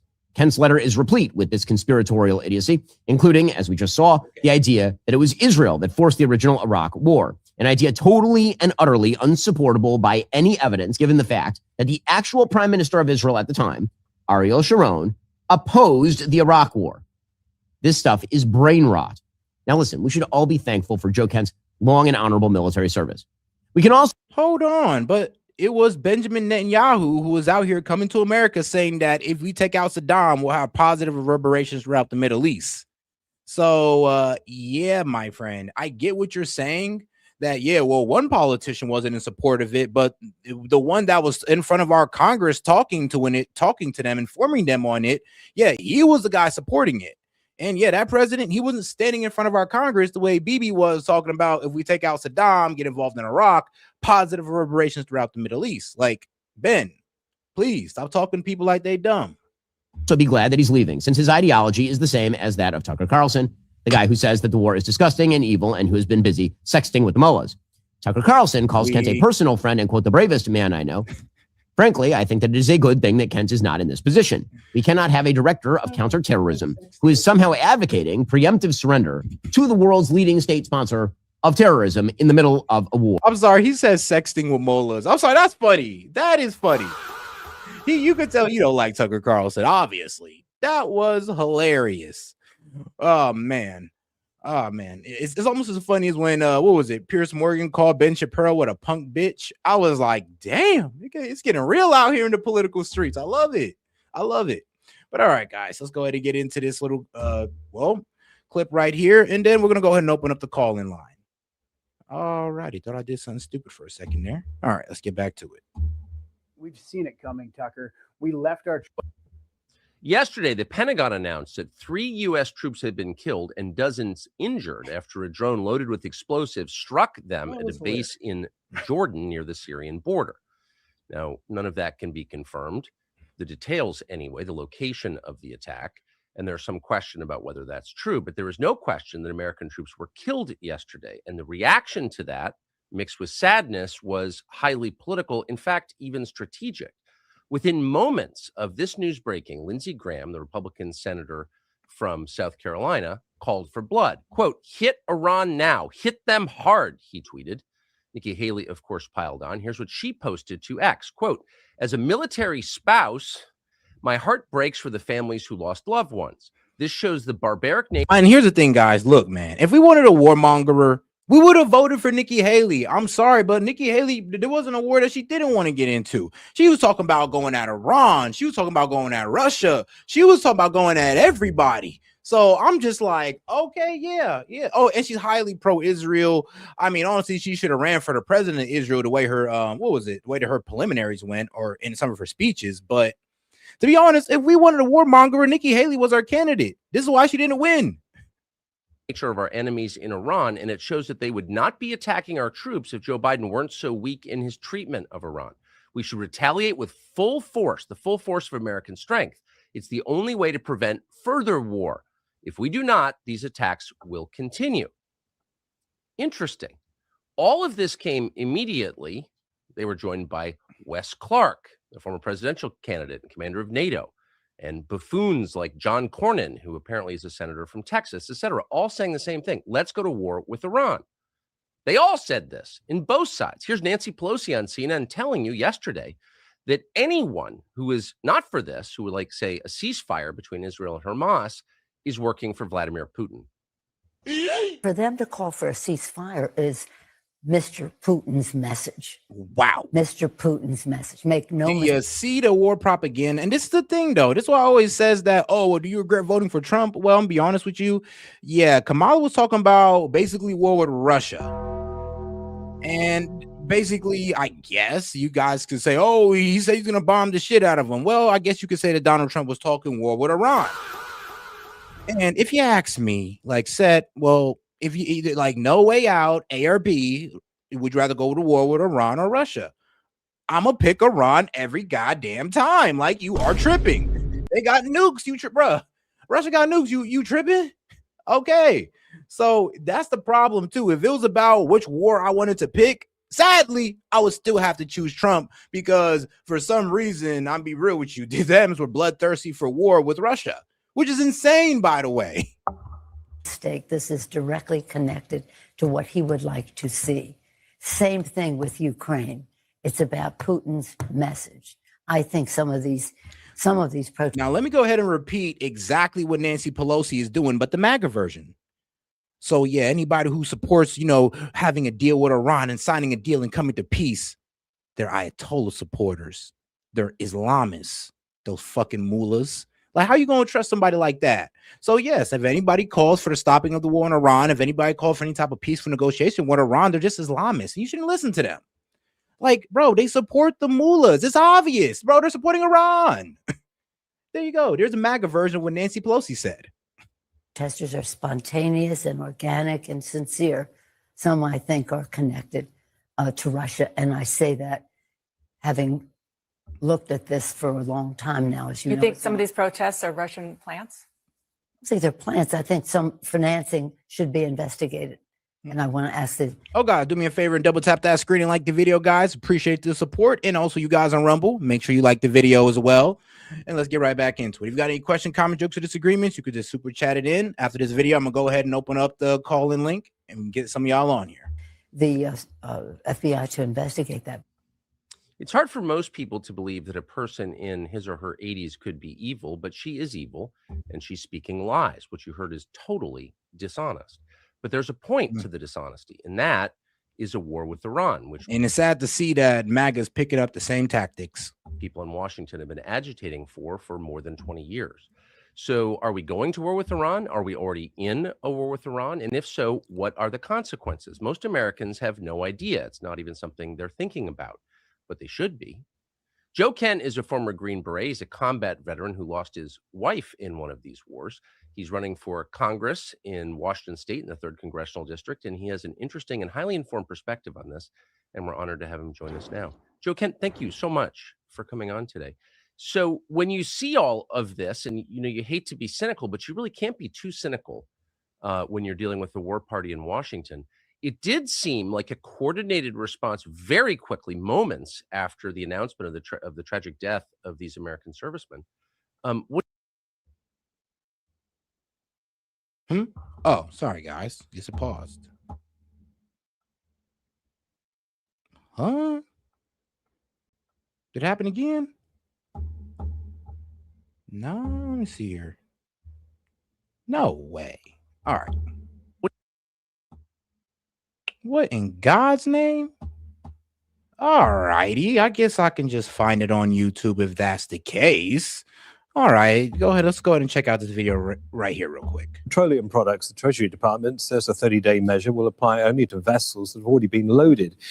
The move is the latest attempt by President Donald Trump's administration to curb energy prices, with the conflict in the Middle East paralyzing shipping through the Strait of Hormuz and disrupting oil and gas flows. It comes a day after the U.S. announced the release of 172 million barrels of oil from a strategic reserve to help stabilize volatile energy markets. European leaders have raised concern over the purchase of Russian oil due to the war in Ukraine. Bruv. The war in Iran appears to be putting pressure on U.S. air defenses. The U.S. military says Iran launched at least 500 ballistic missiles and 2,000 drones just in the first 4 days of the war. American forces and their allies are firing expensive interceptors to shoot them down. The U.S. relies on systems such as THAAD and the Navy's special anti-missile capability. But those interceptors are limited. As of late last year, the U.S. had more than 500 THAAD interceptors and about 400 SM-3 missiles. However, they can run out very fast. During Israel's war with Iran last June, the U.S. is estimated to have fired between 100 and 150 THAAD interceptors and around 80 SM-3 missiles. All right, guys, let's go ahead and get right back to it. Don't worry, I found a video on YouTube. Luckily, for some reason, Rumble be failing. A person in his or her 80s could be evil, but she is evil, and she's speaking lies. What you heard is totally dishonest. But there's a point to the dishonesty, and that is a war with Iran, which people in Washington have been agitating for more than 20 years. So are we going to war with Iran? Are we already in a war with Iran? And if so, what are the consequences? Most Americans have no idea. It's not even something they're thinking about, but they should be. Joe Kent is a former Green Beret. He's a combat veteran who lost his wife in one of these wars. He's running for Congress in Washington State in the 3rd Congressional District, and he has an interesting and highly informed perspective on this, and we're honored to have him join us now. Joe Kent, thank you so much for coming on today. So when you see all of this, and you hate to be cynical, but you really can't be too cynical when you're dealing with the war party in Washington. It did seem like a coordinated response very quickly, moments after the announcement of the tragic death of these American servicemen. What do you make of the response from both parties in Washington to the deaths yesterday? I mean, this whole thing, we've seen it coming, Tucker. We left our troops in these vulnerable locations, like on the Jordanian, Syrian, and Iraqi border. Our troops have been attacked, we think, at least 150 times since the October 7th incident began. And so we've seen this coming. This was an inevitable conclusion. So by leaving our troops in these locations, undefended, essentially, we left them there as bait because so many people in Washington, D.C. want to go to war with Iran. They want to go to a war with Iran so badly that we will prop up the government of Iraq while the government of Iraq is completely controlled by Iran. We spend billions of dollars every single year funding, arming, training, and equipping the Iraqi government so they can turn around and support the exact same militias that just killed our troops. Biden said it himself in his statement. He accused Iranian-backed militants operating in Iraq and Syria of conducting this attack that killed the 3 Americans and wounded nearly 30 more. That is nothing short of saying the Popular Mobilization Forces, which is part of the Iraqi military that we support. So if you look at just the full scope of the way that we have arranged ourselves in the Middle East, who we're supporting and where our troops are, there's no other logical conclusion other than the fact that we have left them there as bait to be killed by Iranians at the time and place of their choosing so that we can continue to escalate. One of the reasons why it wasn't such a smart idea to pop off things with Iran, because like he's kind of right. Like, look at our bases. They're just there sitting ducks and we can't protect all of them. So that's why a lot of them got hit. And that's what ended up having some of our soldiers killed, sadly. So you definitely got a good point on that one. And guys, let's not forget to double tap that screen and like the video, guys. Let's get more people on the conversation by double tapping that screen. Appreciate the support. Towards a conflict with Iran. And like you said, there was a very coordinated series of talking points that came out almost immediately that we need to go and strike back against Iran. And look, we do need to strike back. We can't just let this go unanswered. But if we start taking strikes inside of Iran itself, that is exactly what the Iranian regime wants. They will benefit from that. If we start attacking Iran the way that we attacked Iraq, the way we attacked Afghanistan, then the Iranian government, the Iranian mullahs, the Ayatollah, the people will rally around them in support. We should be taking calculated strikes back at Iranian proxy groups for self-defense, and then we should immediately get our troops out of these foolish locations before we lose more blood and treasure for absolutely nothing in the Middle East, and before we're sucked further into a regional war. And I mean, to be honest with you, that's a really good point. Is like we should have pulled our troops out of the Middle East instead of leaving them there as targets for these terrorist groups. And this is what gives us this history of like, I'm be real with you guys. Oh, well, S.E.T, they attacked us here, they attacked us there. Yeah, I know, because we were still there where we're not supposed to be. But it is what it is. So not saying that I support those attacks on our troop, not at all, but he is bringing up a good point. He's like, yo, we should have withdrawn out of there a while ago. I mean, this is something that should have been done through like past presidents, but for some reason we stuck there and put ourselves in danger. We could just go back to something you said at the beginning, which I think is demonstrably true, that American policymakers have left American citizens in these countries in order to be killed so they can justify killing more American citizens in a broader war against a very well-armed country, Iran. If that is true, that's evil. That's a crime. And by the way, I Seems should to say, me. because you almost never say it, that your wife was No, I killed. mean that makes sense. I mean, think about it. Because if we leave them there and we leave them to get killed, then the American people will never cease this hatred of the Middle East, never cease this hatred of Islam or Muslims, and they'll always support any war that's going to be engaging with them because we constantly give them, well, be real with you, we give them the ammo for it through the lives of our soldiers, which is sick. Which is sick as fuck, by the way, to sit there and leave our soldiers there so we can emotionally manipulate our people into war. That's pretty damn sick. In one of those countries, as one of those people. You ran for Congress. You almost never mentioned it. Perhaps it's too painful, and I'm sorry to bring it up now. But I mean, you have lived this. So how is that not a crime? It's 100% a crime, Tucker. Look, I lost my wife a month after Trump gave the order for our troops to be withdrawn from Syria because Trump ran on defeating the Islamic Caliphate, ISIS, and that needed to be done. Unfortunately, ISIS was a byproduct of the Iraq war, the invasion, and all the blunders that we made there. But Trump inherited that problem. We had to deal with it. We had to go take out the caliphate. We did that in very short order. Trump gave the order to withdraw. And that's when the DC war machine, which unfortunately is controlled by Republicans and Democrats and even more powerful unelected bureaucrats, turned against Trump to leave our troops there. And she was killed. And a lot of the justification for leaving our troops in Syria and in Iraq has been to prevent so-called Iranian influence, malign Iranian influence, to counter Russia. That is nothing more than us baiting a trap for ourselves to get our troops killed, to encourage and then really to justify a further war against Iran. It's absolute insanity. And we have to ask ourselves as American citizens, what do we gain from this? If we're going to deploy our troops and we're going to lose our best and our brightest, and we're going to spend trillions of dollars, what do we, the American people, gain? At the same time, we just lost 3 Americans defending the Jordanian-Syrian border. You know, and this is where it kind of, you know, I'm be real with you, this is where I got to kind of push back against the narrative of, oh, we're hurting China and Russia while shooting ourselves in the foot.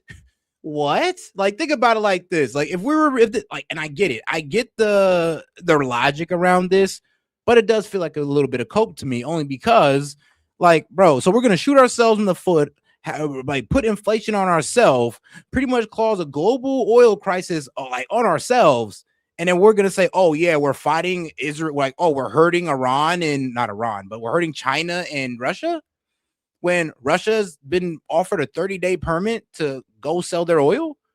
We're hurting those guys, right? Oh no, in China, yeah, they're still getting their oil from Iran. The only things that are moving through there is their oil tankers and Iran's.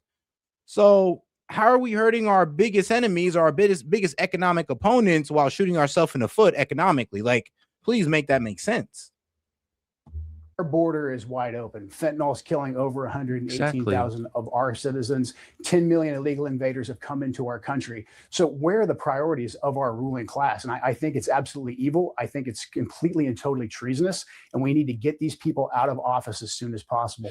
Well, it's also, there's something bigger, it seems to me. I have no evidence, but just watching, there's like a spirit of insanity or delusion that's descended on Washington. It's almost like ergotism or something you read about in the Middle Ages, where the whole village goes crazy and commits cannibalism. I mean, here you have, for just one example, John Cornyn, who's a senator from Texas, whose state is being invaded by millions of people. You can't get your child into the NICU in Texas hospitals. You can't use the emergency room in Texas hospitals because they're full of people breaking our laws from foreign countries. So Texas is collapsing under the weight of this. And John Cornyn's entire day is spent worrying about the territorial integrity of foreign countries. Like, how do you explain that? It can't just be payoffs from Lockheed, or maybe it is. I don't know. What do you think? I mean, I think a lot of it is this deeply entrenched mentality in Washington, D.C., which most certainly has financial interests assigned to it.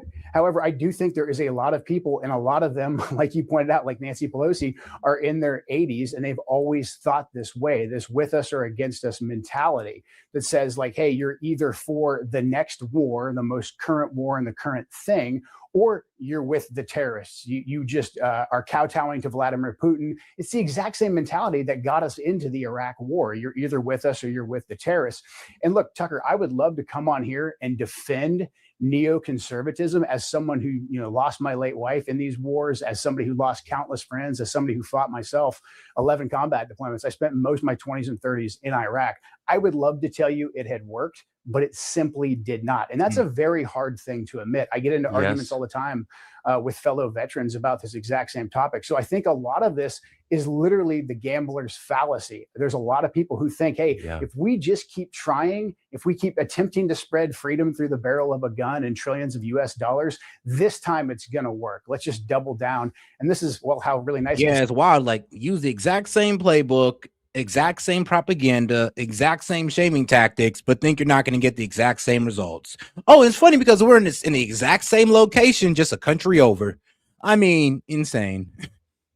Casinos are built in Las Vegas off of this exact same mentality. So I think that, combined with the financial interest from Lockheed Martin and every single defense contractor, and putting someone like Lloyd Austin as the secretary. God, do me a favor and double tap that screen and like the video, guys. Let's get more people on the conversation by double tapping that screen. If you have any question, comment, jokes, or disagreements you want read out loud, well, you could either go ahead and wait for the end of the video and just come on up, or you can super chat in and support the show. Either way, I'm happy.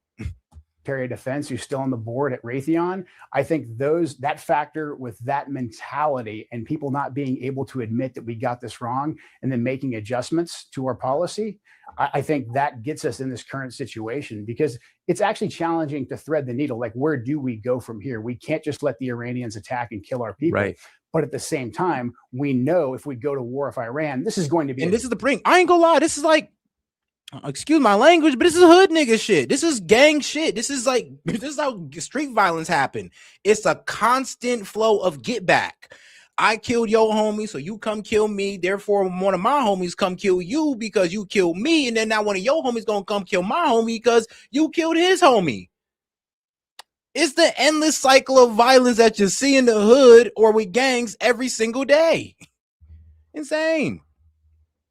Disaster. There's no data that says, like, hey, maybe if we just go to our war with Iran this time, it's going to work out great. We've actually got to assess the past mistakes that we made, make adjustments, and then chart a more pragmatic way forward. But at the same time, not lose sight of what's happening in our own country.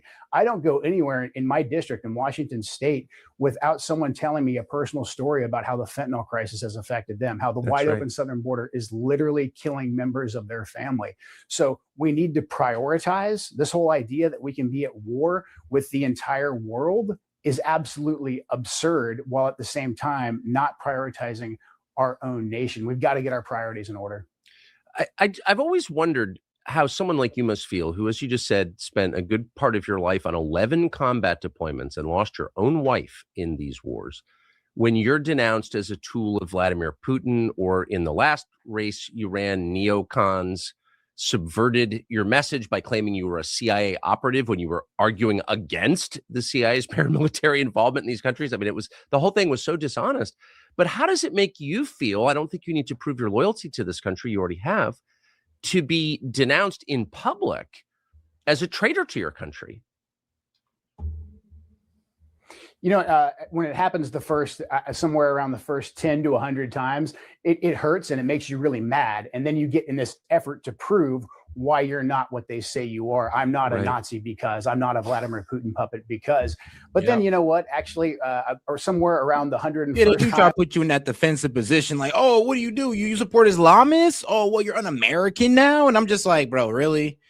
Really, guys, that's all you got. So you're just going to use what the propagandists use. And you know what? The next time somebody does that, I'm just going to go ahead and bring up this Nancy Pelosi video right here and just be like, so you're going to pull me? You're going to pull a Pelosi on me?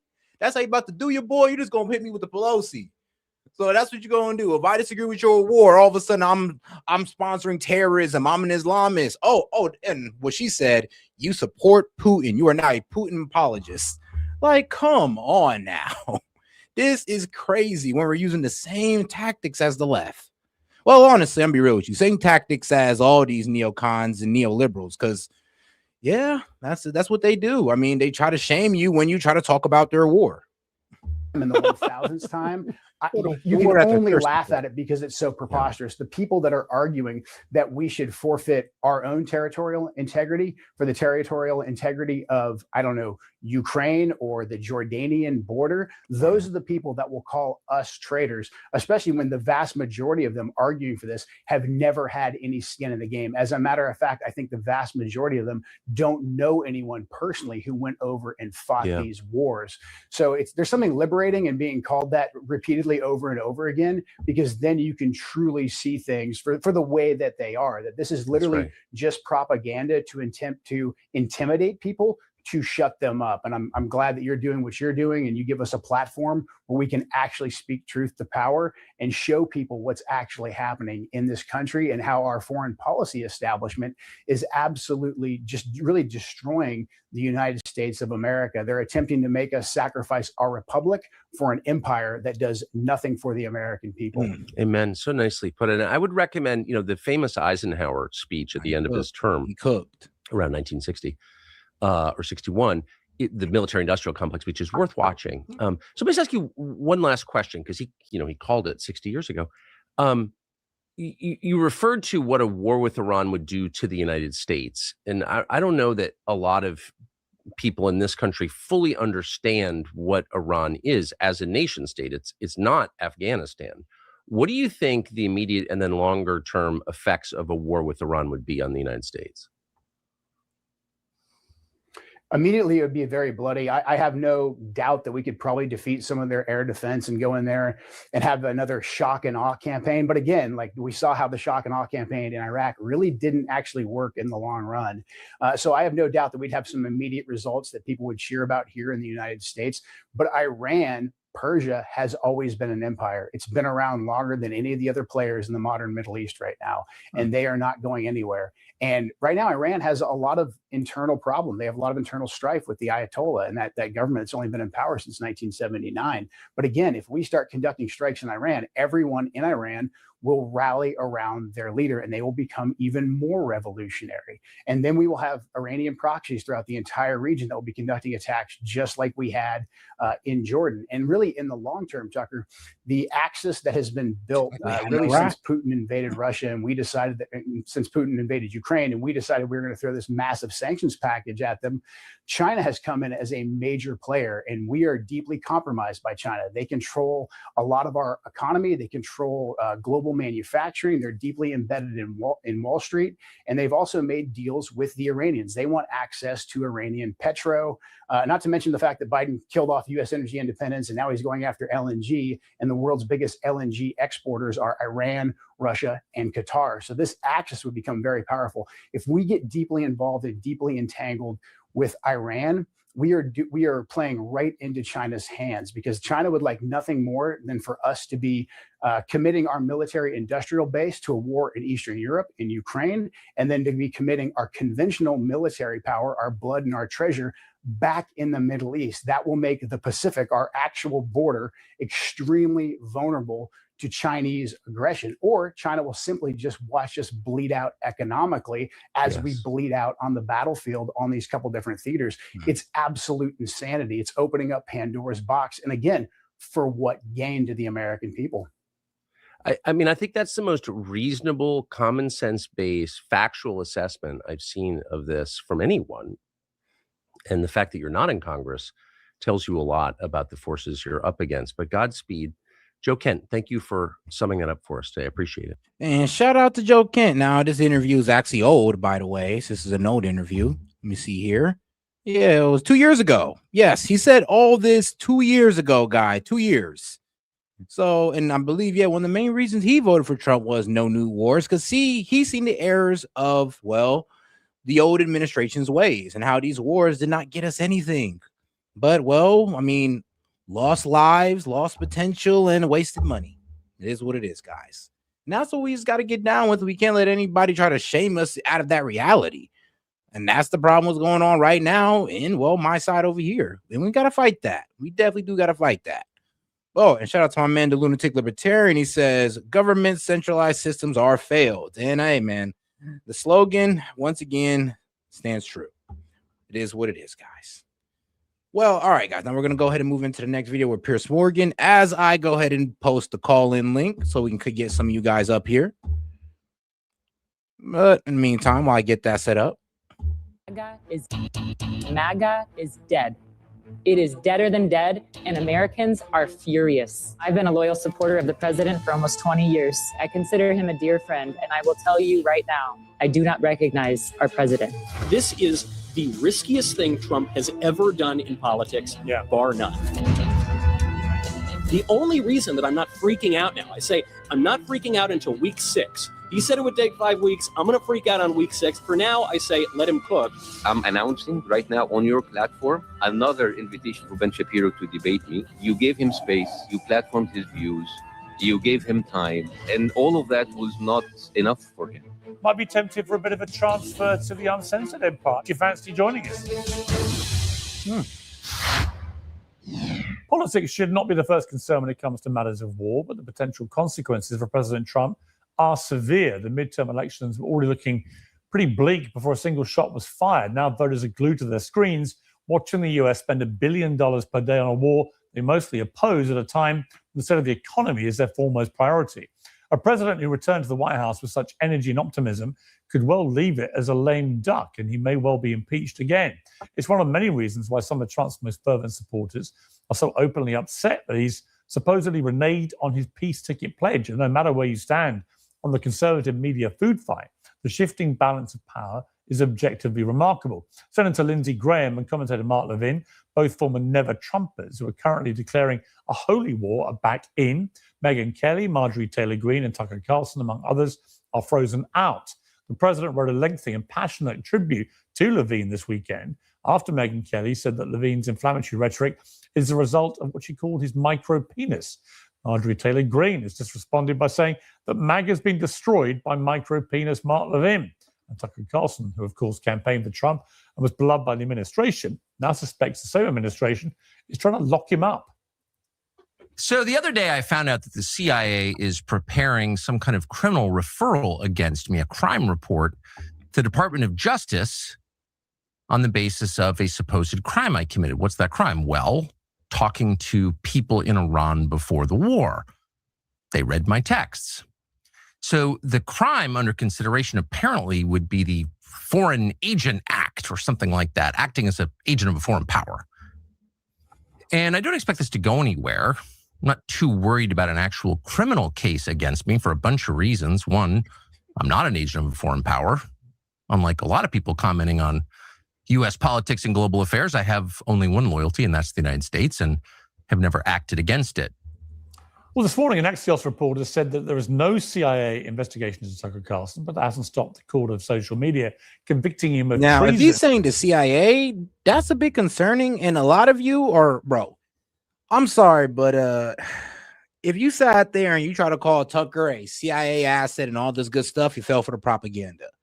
Because, you know, by law, the CIA is prohibited from conducting domestic spying on U.S. citizens and is focused on foreign intelligence.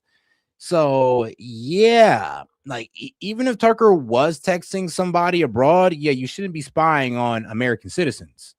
Like, so if that's what the CIA is doing, I'm gonna be real with you, that case is going to get thrown right out the window because they shouldn't be doing that anyway. Like, but hey, it is what it is. And then, though, of course, you'd have to prove that what Tucker Carlson was hatching up some plan. I know I've seen the conspiracies online that he was trying to inform an Ayatollah that that Trump wanted to attack, or no, he was trying to comfort the Ayatollah and tell him that Trump wanted to talk and Trump tricked him. So because he really didn't, that's how he got them. And I'm just like, oh my God. Okay. I didn't know that the hatred for Tucker went that far. With Attorney General Laura Loomer suggesting he could face the death penalty. Meanwhile, tensions over the religious pretext for supporting Israel in the war continue to boil over, as did the accusations of anti-Semitism leveled at those who oppose it. Many normal people doubtless find all this exhausting. The bad news is that much like the war itself as it stands, there's no end. Oh God, do me a favor and double tap that screen, like the video, guys. Let's get them likes up. Let's get like 15 likes. Appreciate the support. Seemingly in sight. We've got an excellent panel patiently standing by, but we begin today with Carrie Prejean-Boller, the former Miss California and Trump ally who was just ousted from the Religious Liberty Commission. Well, welcome to you, Carrie. I think it's your first time on Uncensored, so I welcome you to the show. What is your view about this? Because I've known Donald Trump a long time, and I'm struggling to not see this attack on Iran as potentially the biggest miscalculation of either of his presidencies, simply because it is going on already much longer than he indicated it would. And there's no apparent easy off-ramp for him now. And it's causing a lot of damage economically, politically. You know, militarily, America is superior, but even there, they're sustaining losses. And there are many people, even in the most fervent MAGA part of his support, who say, look, this guy campaigned on no more involvement in foreign wars, particularly in the Middle East. What is he doing? Staking everything on the biggest war imaginable in the Middle East. Thank you so much for having me, Pierce. I've been a loyal supporter of the president for almost 20 years. This goes back to when I was 21 years old and I was Miss California at the Miss USA pageant. And I've known him. I consider him a dear friend. And I will tell you right now, I do not recognize our president. I think that we are an occupied nation. I think that a foreign country has occupied our government. And we are seeing now that this president of the United States of America is being influenced by a foreign government. And MAGA, let me tell you right now, MAGA is dead. It is deader than dead, and Americans are furious. Yeah, like I said, I'm gonna go back to this video about how I've been feeling lately. It's like I said, I feel the betrayal. You know, I ain't gonna lie, it does suck, but it is what it is. But yeah, this is pretty much how I accurately feel right now. You have the DSL. We got it, sir. Good. That's one less loose end. No!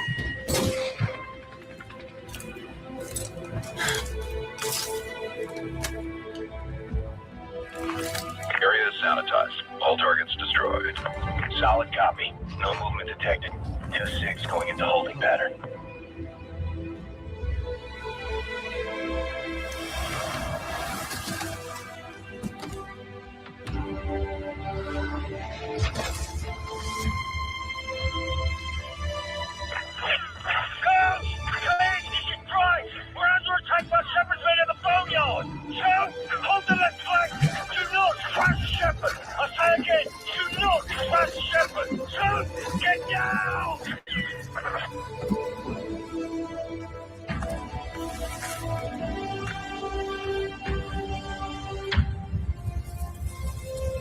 Very terrible.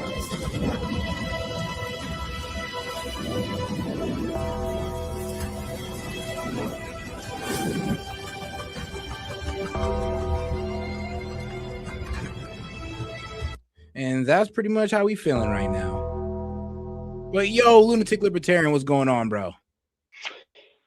Good evening. Good evening. Can you hear me? Yeah, I hear you perfect.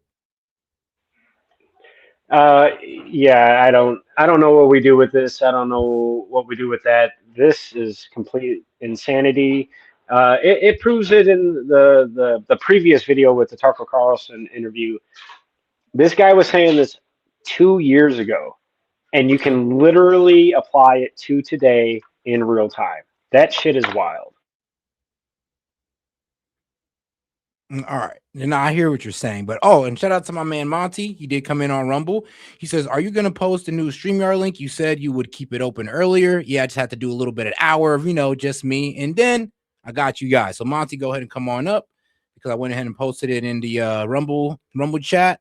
And Monty came in again. If he is talking to foreign assets, then the CIA definitely can. It's not anti-Tucker. It's anti-sellout. Nah, you cannot. You can't spy on U.S. citizens. And let's be real. I mean, unless they can definitively prove that he was kicking in for, how is he a sellout for what? Like talking to Iranian agents, not Iranian agents, but Iranian like foreign assets, or what was they trying to do? You talk to people in the Iranian government or people from Iran. I'm be honest with you, it's like, yeah, that's not really doing anything, to be honest with you. And considering who Tucker is, we're talking about the same guy that interviewed Putin, that interviewed the president of Iran. So to be quite honest with you, yeah, he can do that. And I'm pretty sure he was doing the same exact thing when he was getting those interviews. But now all of a sudden we're in a war with Iran, and now it's a problem. That's what seems anti-Tucker about it. And it's not Tucker ain't no sellout. I'll be real with you. Well, Tucker, I think, is another movie to watch. I think Tucker comes from a family that is highly involved with the CIA. I think Mhm. that his father was a CIA operative. I don't think True. that you come in these positions by chance. We are talking about you know a CIA operation that infiltrated our media. They control the Washington Post even today. It's just wild that to listen to any of it, it's like, which movie do I want to watch? Do I want to watch sci-fi? Do I want to watch horror? Do I want to watch war? It just depends on which channel you turn on that's giving you the news feed, because it's all negative. And I think that Tucker Carlson is something that is promoting nationalism. I think he's promoting to have people wake themselves up to information so that they're not so isolated. I think that's the main issue is people isolate themselves to information, whether it be one side or the other. Be open minded. Get the whole damn story. Figure out what the fuck is going on, and then make a That's logical conclusion to mighty your rich belief from system. someone that literally can only comment one thing, that the government systems are all failed. I can comment That's on a lot mighty of rich. things, Monty. I can comment on a lot of things, Monty, and I think we've already been to that position in our debate. So, nice to see you this evening. How you doing? Good. How are you doing? I don't. No, right. So I'm gonna take over the fucking loony bin for a little bit. The idea that the CIA cannot fucking read your text messages when you're speaking on behalf of the United States. That's what's being alleged here. When you're speaking on behalf, that's what the Foreign Intelligence Agent fucking Act is about, and that's what he's being accused of. If that is true, them reading his text messages that he's sending outside the country is absolutely within the purview of the CIA, because now you're no longer acting in the interest of the United States. If any other country, let's say let's remove Iran, let's remove Iran and replace Israel with this, you guys would not have a single problem with someone being rung up on charges. Let's say, for example, I'm Not really. talking. But okay. Absolutely. Absolutely, Right. you would. You would No, I absolutely. wouldn't. You You're had a. assuming You my literally. position.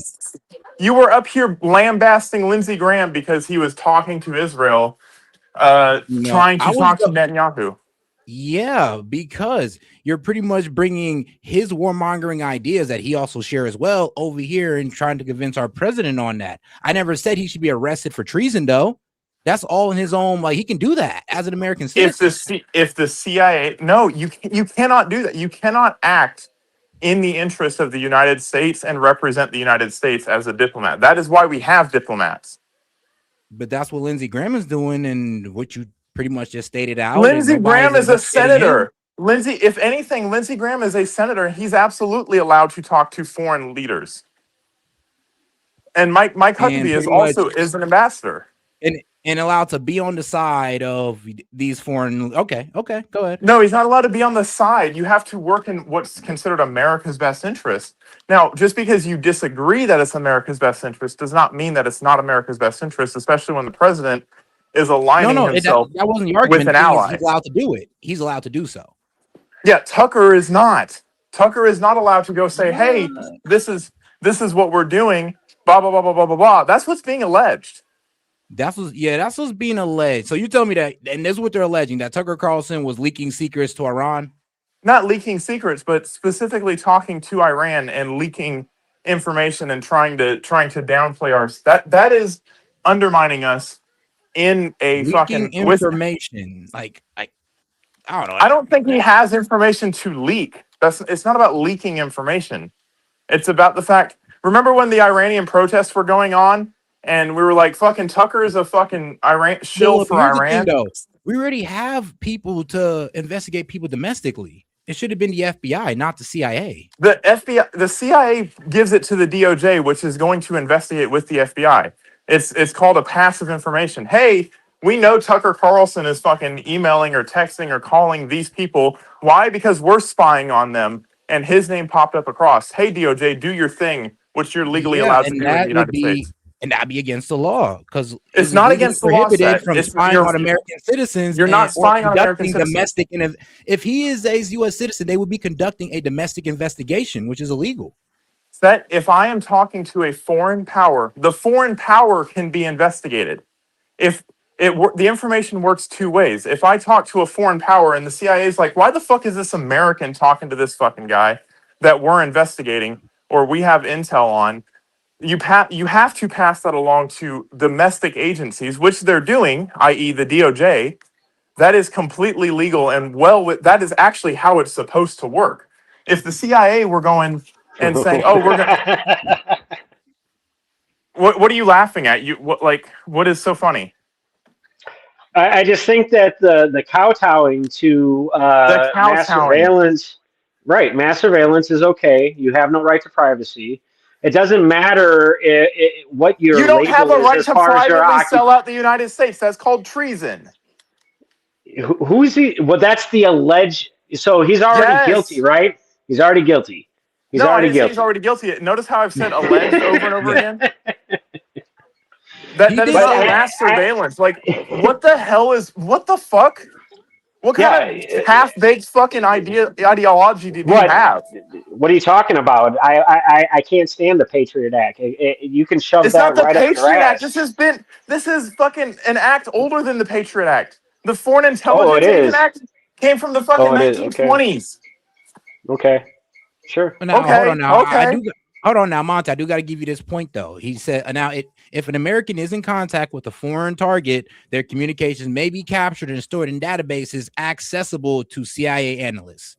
So that Yes, does lead and into then your point. to investigate the actual American, though, it has to be passed off to a domestic agency because they do not have the power to investigate it. They can say, hey. Oh, they don't have the FISA court to do that. They don't have the FISA court to do that, right?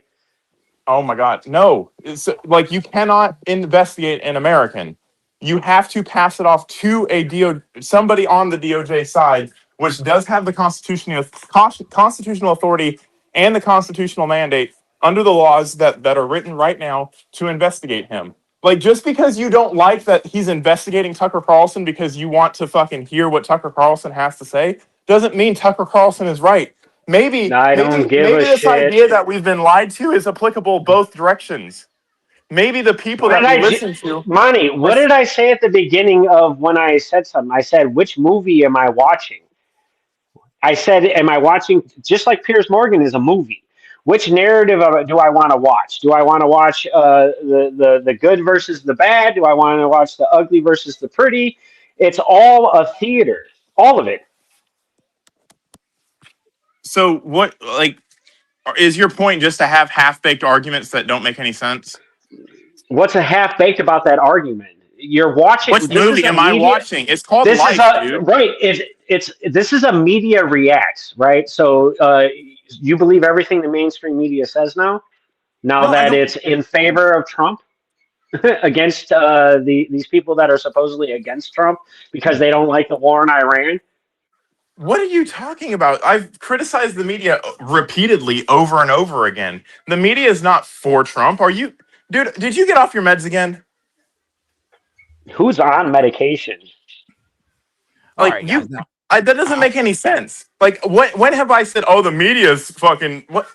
This isn't the media. Here's the problem, though. How could he even break the espionage? And let me read this out because this is the basis of the complaint.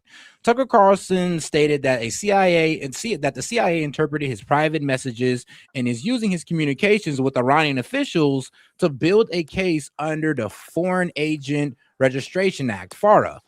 Context of communication. These contexts reportedly concur in the weeks leading up to the U.S.-Israeli war on Iran, which began February 28, 2016, while Carlson was lobbying against the conflict. Let's see, accusations of surveillance. He accused the intelligence community of spying on him to humiliate and terrify their enemies rather than to secure a legitimate conviction. Here's Tucker's defense. He vehemently denies the claims, stating that interviewing and speaking with foreign figures is standard journalism, not evidence of being a foreign agent. I mean, so where Pelosi it is. where is the journalism that came out of him talking to these agents then? Well, considering that, they're going through a war right now, that was probably all postponed. Consider, and remember, he has talked to the Iranian, he talked to the Iranian president. There's an interview. He talked to the Iranian president, so he's done this before. Yeah. That's so why I mean, it's such and bullshit. that, It's like, but bro, notice how and that's watch this man published. do it. Notice how that's published. I mean, that kind of those goes to interviews show. are Think about published. it. He had to do the same thing with Putin to reach out to foreign assets in Russia. Of course, he's going to do the same thing with Iran if he wants to talk to Pacific people in Iran. For all you know, Tucker could have been trying to talk to the Ayatollah. Don't know for all we know. You don't know what was said. Neither do I. So maybe he said something that he wasn't allowed to say. Maybe he communicated in a way that he wasn't allowed to communicate because there are laws against fucking doing that. You cannot undermine. I mean, like I said, according to him, he's saying that, I'm just talking to guys to set up an interview. And it sounds like Tucker was trying to set up an interview with, the Supreme Leader. I mean, if you honestly think that, then I don't know what to tell you. But that's not how that works. It's exactly how it works. He got to reach with foreign delegates, bro. I mean, that's exactly how it works. What are you yes, but you don't get to represent the United States. That's what's being alleged. Bro, he's asking for an interview. That's it. So you've read what he's been alleged with? You've read the charging documents? That's Tucker's defense. Is that he's Tucker's trying to get an interview? Tucker can say whatever he wants to say. I can say that I just wanted to talk to the guy that I murdered. That doesn't mean I'm any less guilty of murdering him. But Monty, you're accusing him of pretty much trying to represent America when that's not even the charge. I'm not accusing him. The CIA is accusing him of that. That's not the charge either. Represent Foreign Intelligence Registration Act. That's what they're saying is this is a violation of. The what? The Foreign Agent and Registration Act. Meaning, if you're going to talk about America or talk about fucking politics on the world stage and claim to represent America, you need to register as a foreign agent. No, that means if you're going to talk in America and you're going to be representing another country, you need to represent a foreign. Then you register under FARA. And that's what he's doing. He's representing another country. Oh, think about Iran. Think about this. Think about this. He's not. He's not representing Iran. He's an American trying to talking to Iranian officials.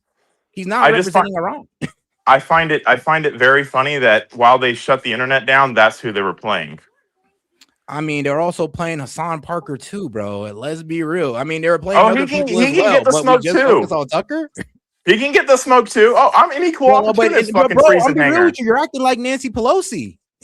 What? That anybody denies it is automatically working with the enemy. Anybody that's against the war, they're pro-Iranian. You're pulling a Nancy Pelosi. How am I Nancy Pelosi? I don't insider trade. I mean, did you not hear what All right, maybe I need to go back to. No, I haven't heard what Come on, bro. Don't do. Come on now. I'm not trying to be an asshole or anything. You are. That's what you consistently do. Well, that's your personal opinion, Monty. You're creating shock value by laughing in my face. Yes, that is what you're doing. I think it's funny though that your defense of everything that's coming out from the CIA. When has the CIA admitted anything that was of any kind of significance of truth? Nothing. What do you know about the CIA? Nothing. You don't know what I know about the CIA, Monty. I'm all shadowy. You don't and know me. You got to listen to me because I have the right opinion. Okay, so the CIA has been truthful in everything. It's a blanket statement. I didn't say the CIA has been truthful in everything. So I don't understand the sensationalism. I know you don't understand. Try to understand. Try to keep up. Learn a thing or two. No, what are you talking about? This is just obnoxious. It's just obnoxious. Laughing in somebody's face when they make a statement. Now, guys, I do want to play this clip real quick, just get it so Monty has an understanding of what I'm talking about. Candidate, commander of NATO, and both go to war with Iran. Mr. Putin. For them to call for a ceasefire is Mr. Putin's message. Mr. Putin's message. Make no mistake, this is directly connected to what he would like to see. Same thing with Ukraine. It's about Putin's message. So bad. I think some of these protesters are spontaneous and organic and sincere. some I think are connected to Russia. And I say that having looked at this for a long time now, as you You know. think some of these protests are Russian plants? See, they're plants. I think some financing should be investigated. And you kind of see what I'm talking about. Anybody who's against the war is automatically working for What Iran. is she referring to? Because automatically we're an not. Iranian Last time I agent. checked, we're not at war with Russia. Set. Bro, yeah, it went over Monty. I said you're What is she talking about? What is the context surrounding this? I'm asking for information. Monty. I'm explaining it. So the context around it is that what she's saying is, all right, well, if you're against the Russia war, you're automatically for Putin. So your argument, all right, well, since Tucker Carlson's against Iran, I guess he's automatically working with Iran, and that's pretty much saying. I mean, she said more than that. She said a whole lot of things. But no, she was speaking about anybody who was against the war is automatically working for Putin. No, she said, I think all of these organic or these protests are organic and the financing needs to be investigated. Yeah, and be invested, and pretty much saying you're working for Putin or you be invested in by the Russians. Like, that's what they do. That's Has that never happened in our history? Monty, I get that. Has that the problem is you're kind of mirroring it. I'm not mirroring it. I'm fucking giving credibility to the possibility that maybe someone who's shilling for a foreign country might be a little dirty. Shilling for a foreign country. You have to give examples of shilling for a foreign country. Like, when did Tucker Carlson ever did that? Constantly. Please explain. His interview with fucking Ted Cruz, his interview with the Russians themselves. Like this idea. Okay, hold on. So his interview with Ted Cruz, how is that proving to be a shill when he was just asking him to explain Christian Zionism? Well, what about his interview with Mike Huckabee, where Mike Huckabee had zero facts about Israel? Can you can do without the here's the thing, laugh. though. Here's the thing. Both of your examples is kind of weak to say that he's a sellout or he's been working for foreign interests. I mean, that's kind of what makes Tucker cool, is the fact that he's willing to go out there and talk to the other side. That's what people champion him for. And of course, you're going to have to talk to guys over there on the foreign side to link up those interviews. So is it shady or is it not shady to accept foreign money when you have a position? Yeah, but Tucker never did that. Oh, so look into who founded Tucker Carlson Network. Just for your own information. Tucker Carlson? No, no, it's not Tucker Carlson. When he got fired from Fox, look at the money that was invested in him. Oh, boy. All right. It is public. All right. So who founded Tucker Carlson Network, right? No, not who founded Tucker Carlson Network. Who is financing, who has given Tucker Carlson money to found his own network. Funded. Who funded, not who founded. Funded. Money. All right. I founded Mr. Paramedic, but if I get a sponsorship from fucking Israel, you would say I'm a Zionist sellout, wouldn't you? Depending on what you're saying. Oh, wow. Depending on what so you're you apply saying. the same situation parallel and suddenly you understand what I'm saying. No, not really. Because here's the thing, though. Tucker, no, not really. Tucker never overly supported him. Russia's endeavors, and he's never overly supported what Iran's doing. The problem is with the pro-Israel guys is that they support whatever Israel does, no matter what, and they believe that Israel problems is our problems. Never has Tucker said that, Russia problems is our problems, Iran problems are problems. But we sure do got Mike Huckabee. We sure do got these other guys talking about how Israel problem is our problem. You're failing to miss the point. You were literally almost there. You literally almost understood. If I start Mr. Paramedic, I start my YouTube channel, and then now I'm taking money from AIPAC, would you say I'm a sellout or not? If I'm sitting here fucking towing Israel's line. Mind you, Israel is an ally of the United States. Now, hold on now. So you're saying if you're if you're pretty much saying that, we should go ahead, Israel's problems is our problems and all this stuff. If right? I said that, and you're taking money from Israel as well. I'm taking money from Israel. Yes. Would you call me a sellout? Yeah, you'd be a sellout. Exactly. That's what's going on here. Look who has funded Tucker Carlson. No, it's not. Actually, no. Oh my God. Because Iran hasn't given Tucker any money for that interview. Russia hasn't given Tucker any money for that interview. So Like, no, sadly, that's not true. But I got your answer right here. Tucker Carlson and his business partner, Neil Patel, bought out outside investors to take full ownership of Tucker Carlson Network and his partner entity, Last Country Inc. Previously, the venture was backed by 1789 Capital, a founding firm by, let's see, Ahmed Malik, along with subscription revenue. And who's this Ahmed Malik guy? I think this is what might be what you're talking about here, because he's looking a little, he sound a little Qatar. You feel me? Let me see here. Who's this guy? Because Ahmed Malik. Because let's see here. Business executive. Here he is. Let's see here. American business. Let's see here. Ahmed Malik is an American banker and business executive. He is the founder and co-CEO of Merchant Bank. Here's here. Co-founder of a conservative venture capital firm. He's an American. So, like, Tucker Carlson is all American owned. It seems like it. I can't hear what you're saying, Seth. Huh? Oh, Durka Muhammad Jihad. So what I'm finding here is that Tucker Carlson's business is owned by him and his business partner. Bro, are you serious? That you look, the information is right there. And so AIPAC is not a foreign lobby because they have American founders. But it does speak out for I want you to keep that. It does from speak now out on, for I want you Israel, to though. keep But that. I mean, hey, look, John F. Kennedy wanted to put AIPAC, or what AIPAC used to be, under FARA, and he got killed for that. So, I mean, if you want to defend that, go ahead, bro. If you want to defend, I'm not defending it. I'm saying what's wrong in one situation situation is wrong in another.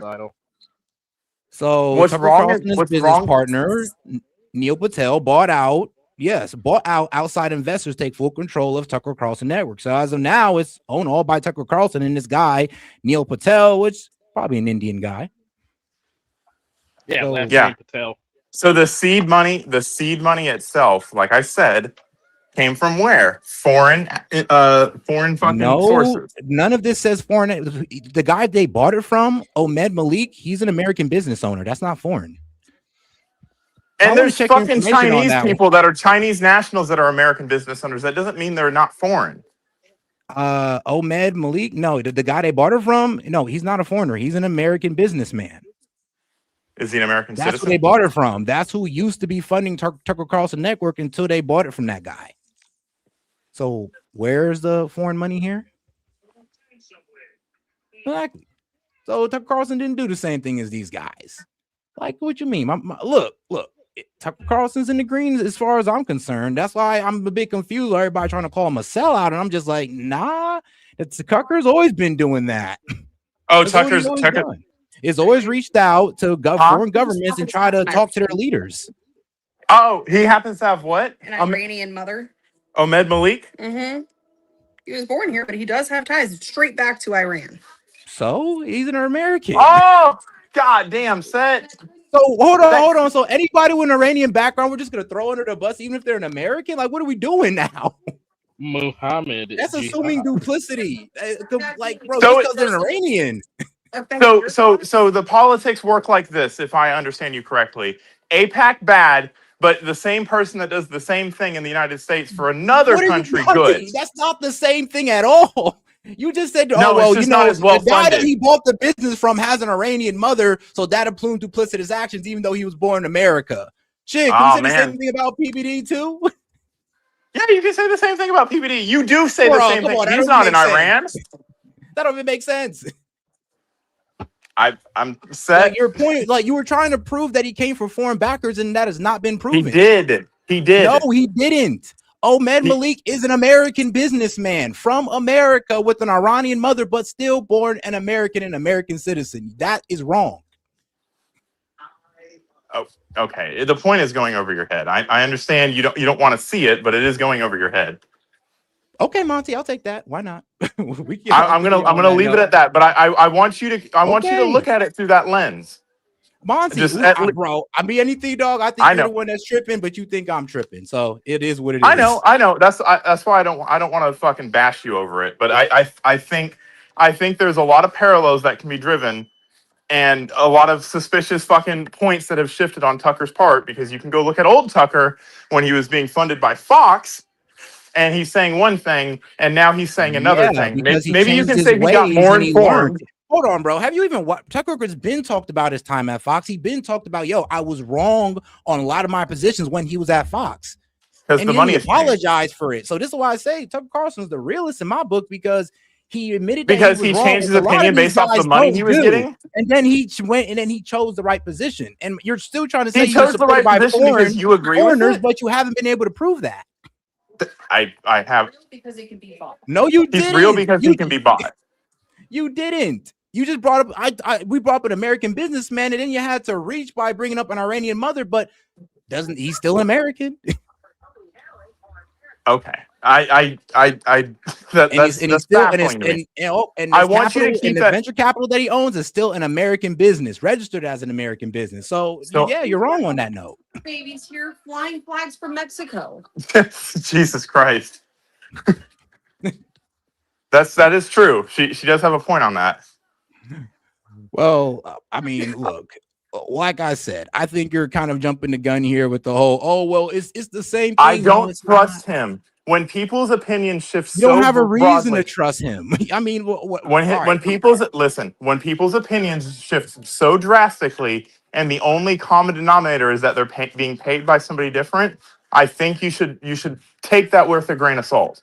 He went from being paid by a corporate to actually now paying himself. Like he literally owns his own network and all that. I mean, that kind of goes to show that honestly, Tucker's more trustworthy than, I'll be real with you, most politicians at this point when it comes to geopolitics and domestic politics. He's not a politician. He's a fucking journalist. I know, and yet he still has more trust with the American people than these politicians do. That's the funny thing about Tucker Carlson. And I mean, look, I get that you may not like him, but here's the thing. One, you're allowed to change your position.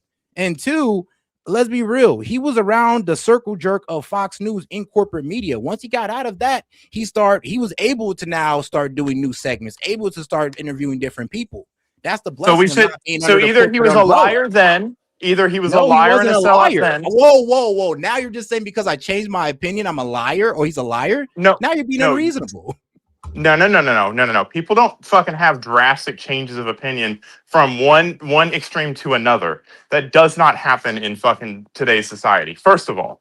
Second of all, fucking if he's a sellout and a shill for fucking Israel, because that's who fucking owns Fox, or he's a sellout and a shill now for Iran or fucking Muslim interests. How, Monty, when there is no Muslim interest involved within his finances? There's absolutely Muslim interest involved in his finances. I just demonstrated that. You can't prove it. You can't. His name is fucking Durka. Oh my god. Sorry, that was racist. About? That was racist. Sorry, I need to let gaming take over from here. That was I'm sorry. That was a Freudian slip. Muhammad Jihad. I go boom. But all right, guys. So look, I love you, guys. Seth. You can't have you're no wrong on this, Iranian though. business partners or automatically working for Iran, guys. Remember that. Yes. Wild. But okay. You can make your money in America, or I'm not going to take you seriously. Seth, if you started taking money from fucking most of these companies ain't even owned by Americans. Like the AI you use probably ain't even owned by an American. I use Grok, so yes, it is. Oh man. Don't you know who AI? Hold up. Anthropic AI is actually funded by a bunch of countries outside the U.S. So with that logic, Monty, you wouldn't be able to use Anthropic. I don't use Anthropic. I said Grok. Oh my god. Your baby daddy Elon. Oh, my baby dad. At least he fucking serves American interests. Man. So yeah, the XAI, the company behind Grok AI chatbot, has deep financial and operation ties investments in the Middle East. Saudi-backed investments. So Elon Musk, Elon Musk is he's a Saudi spy, guys. According to Monty. Damn. When you're traded on the public market, that's a little bit different than fucking taking private money. Okay, now who's picking and choosing? I ain't gonna lie. You don't have a choice on who your venture capital funders are. Oh yes, you do. You could have denied that money. You could have said, "I don't want no Muslim money out here in my parts." It's like you could have said that. You could have waited for American money. Not gonna lie, Monty. Your foundation's a little shaky, bro. No, it's not. It's very, very centered in reality. I don't hear fucking Elon Musk talking about how fucking Iran is actually a good thing. We should let Iran fucking influence Because us. he's funded by the Saudis who hate Iran. That's why. Yeah, 'Cause he's good. bought by Good. the The enemy is my Saudis. enemy is my friend. You can't trust enemy. Elon. He's Remember, funded by Saudis. remember, Set. Iran is our enemy. Saudi is our ally. Israel is our ally. I don't know, man. It sounds like, bro, I ain't gonna lie. It sounds like Elon might be a Saudi spy. I don't know if I can trust that, Monty. Is Iran our ally or is Israel our ally? One is. I'm gonna be real with you. Anybody that has foreign investment, according to you, even if they're not even attached to any of these guys, is working for them. So when you have a co-founder of your company, remember Elon Musk is South African. So I'm not sitting here trying to say he's as American as apple pie, but there's a difference when you push American goals and American interests, and when you push Israeli goals and Israeli interests, or Iranian goals and Iranian interests, or fucking the lot of the things. Like this idea that because I said something about Tucker Carlson's financing that I don't trust any fucking funding outside the United States. Yeah, I'm very skeptical of it. But when you prove me right and prove my skepticism right by being a shield for Iran, so much so that they're willing to broadcast. So much so that they're willing to broadcast your fucking media as slop for the people that literally aren't allowed to see anything else. That tells you something. Maybe you should actually listen to what Carlson's saying. You'll probably understand why. I have a subscription to Tucker Carlson Network Set. I listen to Tucker Carlson. Yes. Do you? I don't know. I have really a subscription. You misunderstand me when I criticize people. I understand these people's points because I listen to them. I have listened to them growing up my entire life. I have seen the shift in fucking in allegiance. I have seen it. I mean, in allegiance, I watched Tucker Carlson. honestly, I watched Glenn Beck. I watched Candace Owens. Not as much anymore, but I still have a subscription to it. I have a fucking subscription to the Daily Wire. I have a subscription to Angel the Angel Network. I have a subscription to fucking. I used to have one to Rush Limbaugh before Rush Limbaugh died. But here's the thing, though. This is the difference between Tucker Carlson and, I guess the guys who support Israel is that Tucker Carlson has never said that Iran's goals are our goals or that we should be honestly what? We should have because everybody would fucking laugh him out of the room. Have to. No, Monty. It's because he don't believe that. It's because he just wants to talk to these guys and get the other perspective. That's real journalism right there. That we should champion instead of condemning. That is real journalism. On its face, you're right. That is real journalism. If that was what you were doing, honestly trying to get the other side's perspective, but you don't take and champion the other side's perspective while we're at war with that side. But when has he done that? He's only championed the anti-war perspective, and that's our perspective. And if you're saying that our perspective is Iran's perspective, then you kind of are pulling a Nancy Pelosi on us right now. Anti-war is exactly what Iran would want right now. Iran is getting their shit pushed in. Dog. Yikes. Come on now. You're basically doing the same thing they're doing. So, all right. Yes, so but you're not paid. As far as I know, if you were paid by Iran, I wouldn't be on your fucking show. I mean, are you paid by Iran? Nah, not at all. Okay, then your position I take seriously.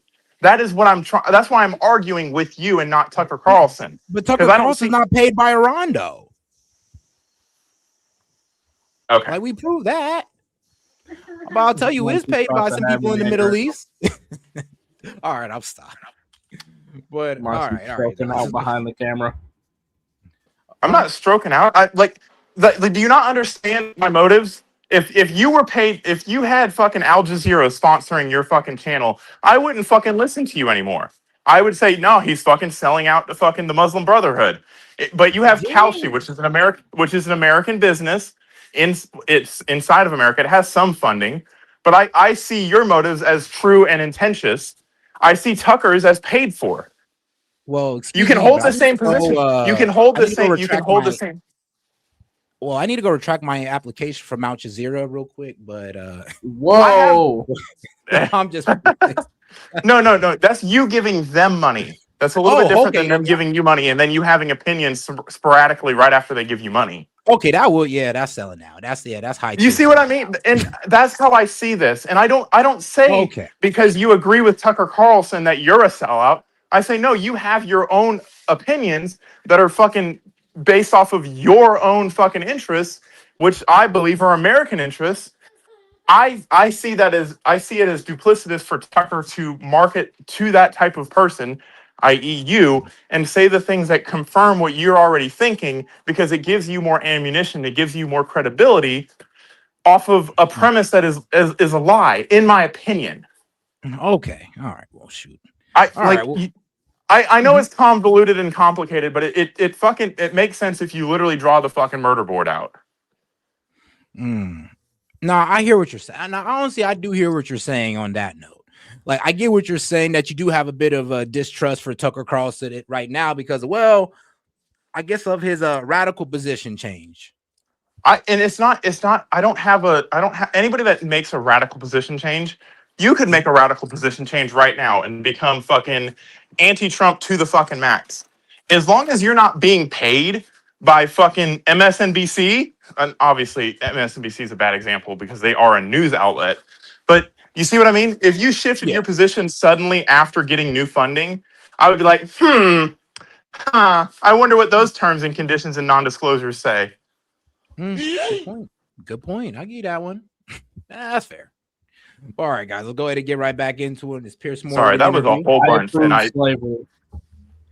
the fuck up. Get them Jewish Negroes back out there into the field, especially Ben Shapiro, limp-wristed ass. He gets on my nerves, bro. He is like the very first one to talk about what America needs to be doing to help Israel. Bitch, what are you doing to help America, you fucking soggy bottom whore? Yeah, I agree. Like that, I have the same criticism that I have for Ben Shapiro that I have for Tucker Carlson. I am an equal opportunist fucking sellout caller outer. What? All right, that's fair. That's fair. I mean, all right. I get it. I hold no allegiance but to my country. Well, respect for that one. I ain't gonna lie, Monte. Okay, I hear you out on that. It's just that I don't know. This whole attack on Tucker just seems so convenient. One of the biggest voices speaking out against the war, and y'all investigating him. Okay, all right. I'll sit here and I'll play along and pretend, like no, this could be legitimate. But come on now, guys. We all know what this is. It's like I said, what the Dems did. If you speak out against the war of their choice, they will come against you. They will go against you. There will be a complete media campaign against you because you're going against the war of their favor, which is crazy, by the way. But all right, let's get back to it. We do not recognize President Donald J. Trump anymore. Damn. So obviously the foreign government you're talking about is Israel. And Marco Rubio himself said before he then did a complete reverse ferret on it, as we would call it over here in England, he said that the reason America preemptively attacked Iran was because Israel, he didn't name it, but it was obvious he was talking about, had indicated they were going to launch an attack and that the Iranians may respond against American interests, which seemed a very convoluted reason for American forces to be committed. And they then, under huge blowback, tried to pretend he hadn't said it, but we all heard what came out of his mouth. And then we heard Antony Blinken, one of his predecessors, say that Netanyahu had tried to persuade both Obama and Biden to do the same thing by saying, I'm about to attack Iran. And when they said no, he then didn't attack Iran. And so, many people share your misgivings about this. Notwithstanding that, the polling still shows pretty strong support. I know you just started. Let me say something. Go ahead. Now, you may not support the war. I'm not saying you in particular. I'm saying people. You may not support the war, and that's fine. Y'all may not like what Trump, Big DJ T got to say, and that's fine. But overtly saying stupid statements like, this isn't our president and we don't recognize him, and doing stuff like that, you realize that if you said that anywhere else, it'd be considered high treason, right? Like, well, making those statements is enough to get your head on a chopping block in other countries. Unless she goes to England or unless she goes to Europe. But outside of that, yeah, you're right. I mean, do it in Russia, North Korea, some parts of the Middle East. Chill, you can't even really say that type of shit in Japan. Well, at least those countries got some balls, and they'll actually do some shit for people that commit treason. Right. And it's like, here, all these politicians are so fucking bought and paid for. They ain't even got the stones to stand up to overt statements of treason. Like, come on, bro. What are we doing? I thought you had a set of nuts on you. Man. Or Trump and this attack. So how do you explain that? No, I do not believe that one bit. I talk to MAGA people all day long, every day. And the everyday average American is absolutely against this war. And they know that the only reason why we are even in Iran right now is because of Israel. We see Benjamin Netanyahu coming to our country more than any other foreign government, any other foreign nation. He's been here almost 8 times. This is embarrassing. We are the United States of America. Why are we allowing a foreign country to occupy our government? And now we see I was removed from a religious liberty commission because I dared to speak out against Israel. It's no longer a conspiracy, Pierce. As a Catholic. What Israel wants, Israel gets. And we're witnessing that. And I'm telling you right now, MAGA is dead. And we will not vote for one more politician who lies to us and says, oh, we're going to drain the swamp and we're going to not get involved in foreign wars.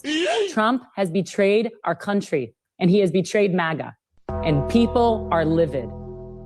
I mean, what is fascinating is to see how split the conservative right is now in America in a way I never imagined possible. I remember you on the Miss California thing. It was a story at the time.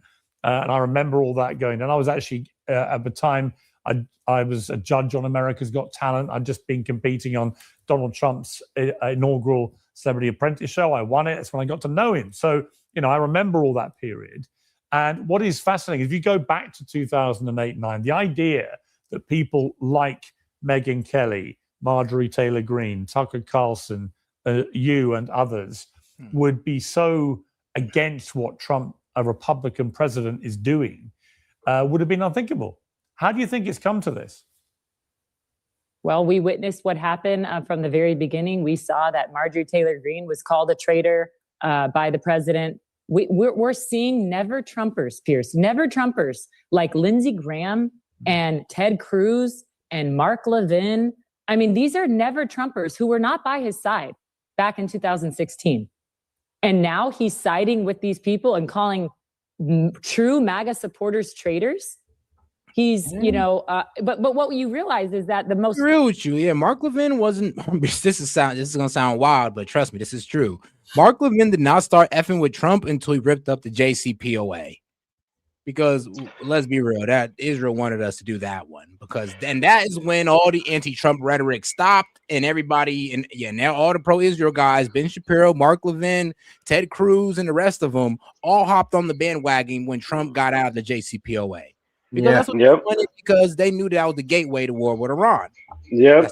That's reality. So, and if you look at it, that's when they really got their popularity, right? So when did Ben Shapiro become a billionaire? Like the fucking guy's a billionaire. Really? And he controls. Well, he is Jewish also. So well, and he controls the Daily Wire. What is the public value of the Daily Wire? I mean, probably like, let's see here. The Daily Wire conservative media group generates over $100 million in annual revenue. But Ben Shapiro is estimated to be around $50 to $65 million. Yeah, I'm sure he's worth much more than that in hidden assets that nobody can actually see in private trusts. I can see that. And so I'm not against anybody getting rich under capitalism in the United States. I'm worried about the message that they push, and then so Ben Shapiro came on the scene with he'd appear just like Charlie Kirk, you know, and he'd do statistics versus the nonsense was basically his spiel, right? You Yeah, got to have factual numbers to back. feelings. Correct. And that was his appeal. But now he's taken that to where he's not abiding by any facts when it comes to somebody that is coming against his personal religion. So that is Bro, anybody against Israel, like think about it like this. You seen the video I showed with Ben Shapiro going in on the soldier? Pretty much saying, yeah, oh, it's this is wild. baseless. He don't know what he's talking about. And I'm just like, bro, shut your ass up. This guy actually was in intelligence. He actually fought in these wars. So who are you to try to call him an idiot for having this opinion when you're probably the one with the most uninformed opinion in the room? Or honestly, on the internet. Well, instead, it goes for everybody in their opinion nowadays. You have to be an absolutist for somebody to agree with you. There is no discourse. You can't have a little bit of agreement here, a little bit of agreement there. Yeah, I completely disagree with you here, and let's take the subject at whole. Just like with what happened when Monty came on stage. It's like I don't know how to talk to you with reason. And I've said this on your platform before. In the time of reason, people are unreasonable, and that is wholehearted, and you can see it in real time. Like, I don't know how you have an open discussion about any kind of subject matter because I'm a Norris pagan. I don't let my religion get in the way of having a discussion about politics. I don't let that shit invade my mind. It's in a time of reason, how do you talk to people when you understand you have some kind of basic information about the background? Because we are a diverse culture in the United States. I mean, and people don't want to say that exists, but it's literal. Yeah, I get what you're talking about. It's like how some people we want peace in the Middle East, but we also want to have a crusade against the Muslims. It's just like, hold on now, how does that work? So yeah, I get what you're talking about. But all right, let's get back to If we should be going to war with any country in the Middle East, we should actually be going to war with it's gonna sound wild as hell, but Pakistan. But they do have nukes, and they are pretty wild. But that's why we don't mess with them. They have nukes. It's not that they really don't. Most of their nuclear warheads, this is according to India because they've been fucking with them the most. They don't actually know how to use them, and then the ones they do know how to use is out of service. I don't know. I wouldn't believe India. That's their summary breakdown. I know, I get it. But those two hate each other with a passion. I know. It's beautifully funny. It literally is like, bro, they're so petty when it comes to each other. It's like, bro, it's like y'all like two little kids that sit next to each other. Y'all just can't help but fuck with each other in any way, shape, or form. It's like y'all do it. Get your hand off my desk. My hand's not on your desk. Bro. It's all about water, though, between Pakistan and India. It's all about water rights. I don't understand. So here's my question: Why and they're both nuclear powers. Why the hell does India care about water rights when it literally has some of the largest water aquifers on the face of the planet? Well, hold on. I think Professor Jang might have been right about the water scarcity in the Middle East. I'm not at a point. So we were just a part of the biggest blizzard in Wisconsin, right? And I think this is a part of the weather modification that happens. Oh, 100%. And it is a redistribution of the water. So when you get, 3 feet of snow across the entire state of Wisconsin, 3 feet of snow across the entire state, shit down all across. It's kind of amazing the 36-hour record temperature difference, because now it's about 7 degrees outside, and you go from 42 to 7 in 3 days. Yeah, so in Missouri, I'm gonna add to what you're saying. In Missouri, the day when all them storms broke out, we went from like 75 degrees down to 15. Yep. So when you talk about the water redistribution, I think what they're doing is they're just replanting the water around the planet as they deem to see fit according to the warfare that's happening. Because Russia has it, we have it. I think China has it in this, in the HARP systems. But all right, guys, hold it And out. We kind of went a bit too off topic here. no, I was trying to get to when we were talking about water and drought. And I'm sorry that I went too in depth with it, but it's you have to look at it. These extreme weather anomalies as they're happening that's kind of warfare as well between the countries is how they're fucking with each other. So Dubai flooded. This happened. Right? So they had to admit that they cloud seed, but that's weather modification. If you go to the DoD documents from back in '56, that is all warfare. All right, guys. I forgot who I was talking to. I think it was Sid, or I can't remember if it was Sid or Monty. But I was talking about weather modification. And he was like, well, that doesn't exist because global warming. I'm like, oh, my fucking word. Yeah, that sounds like something Sid would say. That's definitely something Sid would say. I wouldn't say that that doesn't exist. I would say that not everything has to be a conspiracy because. But no, sorry, my phone died when I was fucking midpoint. This idea, and I want to call libertarian out on this. You can't have a dialogue with anybody because as soon as somebody says something that you don't like, you start laughing at them. That's why you can't have a dialogue. I don't think so. I think that I was just being rather obtuse because yes, that's not having a dialogue. That's being obtuse. You said it yourself. I get interrupted multiple times, so it's just that the argument it becomes. I'm not a warmonger, so I don't want to bomb people in Iran. I don't want any engagements. I want engagement on my own soil to solve the problems of my own country. Then why don't you go out and do that? If you want to be such an American and such a patriot, go fucking solve your own problems. I don't have a lot of problems. Stop waiting for the government to do it for you. I don't wait for the government to do anything for me. See, okay, this is the what is your point? What is your sensational. And this is where I talk about there's no talking to an unreasonable person because you want to have some kind of exactly. The person that says no war, never, ever, ever is the unreasonable person. Monty, you have to stop doing that, man. Like I told Sid earlier in the video when we were on live, if you're going to ask a question, don't talk through the answer. It's a rhetorical question. You still have to let him finish his bit, man. He's been up here unopposed for the past 5 minutes. So, like, I just got here.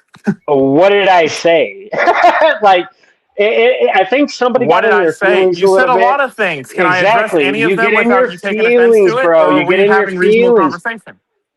I don't know if you grew up in a single family with a mom that was a little bit too domineering. But we can't have reasonable conversations. Let's not try to run a therapy session here, guys. So, all right. Now, we can go ahead and have a structured debate here. I just want to know what you guys are like. Like, what's the main issue here, or is it just you guys getting into it? It's a generalized fucking I am right, so you must listen to me attitude that I fucking vehemently fucking oppose, that I've been consistent about vehemently opposing. But fucking this guy comes up here, he's like, we can't have any because you don't agree with me. We can't have any structured debates because you're an idiot. That's what he's grandstanding, and I'm going to call it out. Because it's hypocritical to say we can't have a reasonable debate when you're not reasonable. You're not going to have a reasonable debate. You want to be obtuse, as you call it. You want to be demeaning. You want to throw ad hominems. That's why we can't have a reasonable debate. Not because I'm so ill-informed and you're such the mastermind of fucking all knowledge and the arbiter of everything. Fucking guess who does the same fucking thing? You're self-aggrandizing, and you think that because you say something that touches most people, that you're going to get your point across. Because I'm the reasonable one. I don't want to bomb Iran. Well, I don't fucking want to bomb Iran either, but I damn sure don't want fucking gas being $6 a fucking gallon because they want to throw a hissy fit because they want fucking nuclear weapons and fucking block the Strait of Hormuz, which they've done countless times before and has been an issue This furthers American interests, so that's why I'm for it. Not because I'm paid to be for it or paid to be against it like Tucker Carlson is. That's why we can't have a reasonable debate. Not because we're so stupid and so beneath you. That's what pisses me off. All right, I mean, not gaming, but Lunatic, you got a response for that? Or you good? Hey, bro, I'm my only response is going to be I think I've been pretty reasonable in how I've been speaking. I think he was just describing himself, and I'm going to leave it there. You think that's the problem. You think it's all me with you people. You think you. Do you hear the fucking adjectives that you're, or the proper nouns that you're putting on this? I think. You must agree with me. Otherwise, you're not the reasonable one. I tell people front and center, this is my opinion. You tell people everything has failed. You must listen to me. I am the way. Because you're I never a say minority that. in the country. We're not trained well enough. We're stupid. No, most people aren't trained well enough in any kind of real tangible skill sets. And that's a part of the problem that I bring up in this country. So I'm trying to solve problems. I don't think I grandstand on trying to solve problems that way.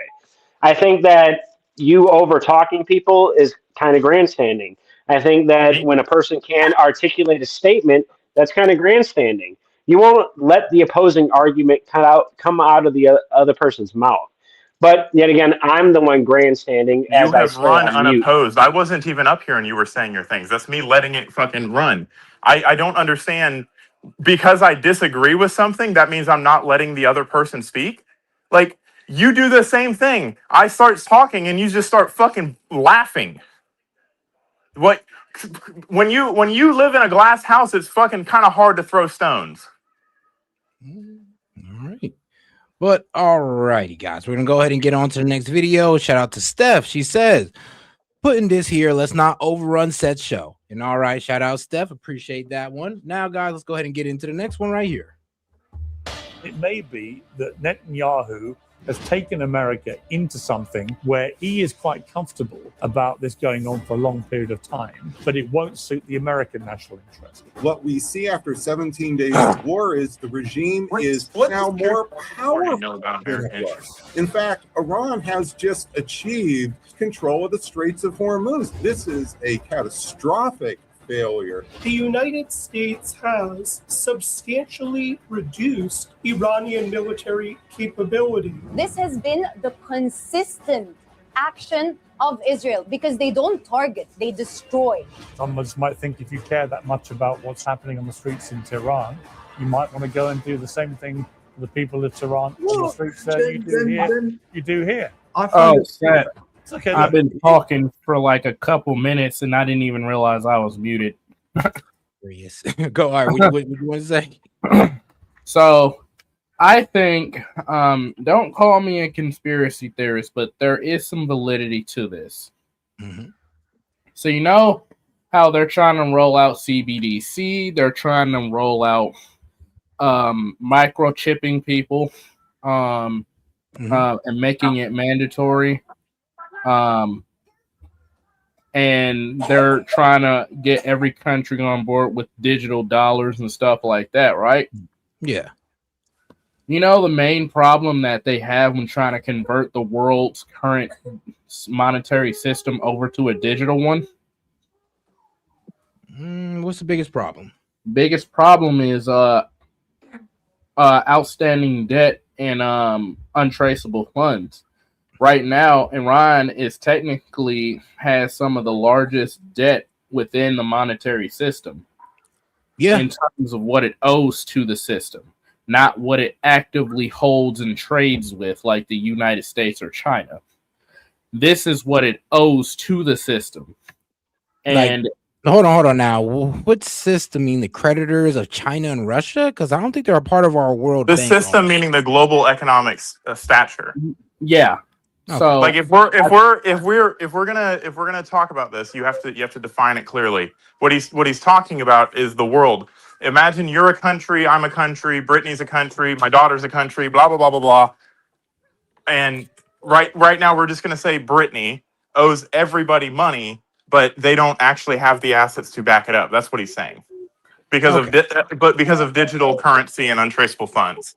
And he's not wrong. It's not a conspiracy theory. That's like factual bookkeeping. Yeah, and I mean, here's the thing. I wouldn't be surprised if Iran was honestly had a secret crypto fund because of how trashed their currency is right now. It's not even that. What I think they're trying to do, and I have heard, my mom has worked in banking for a while, and she weighed in on this, and I've heard a bunch of other bankers say the same thing, that this feels less like a war of causality and more like a war of trying to crush an outstanding country.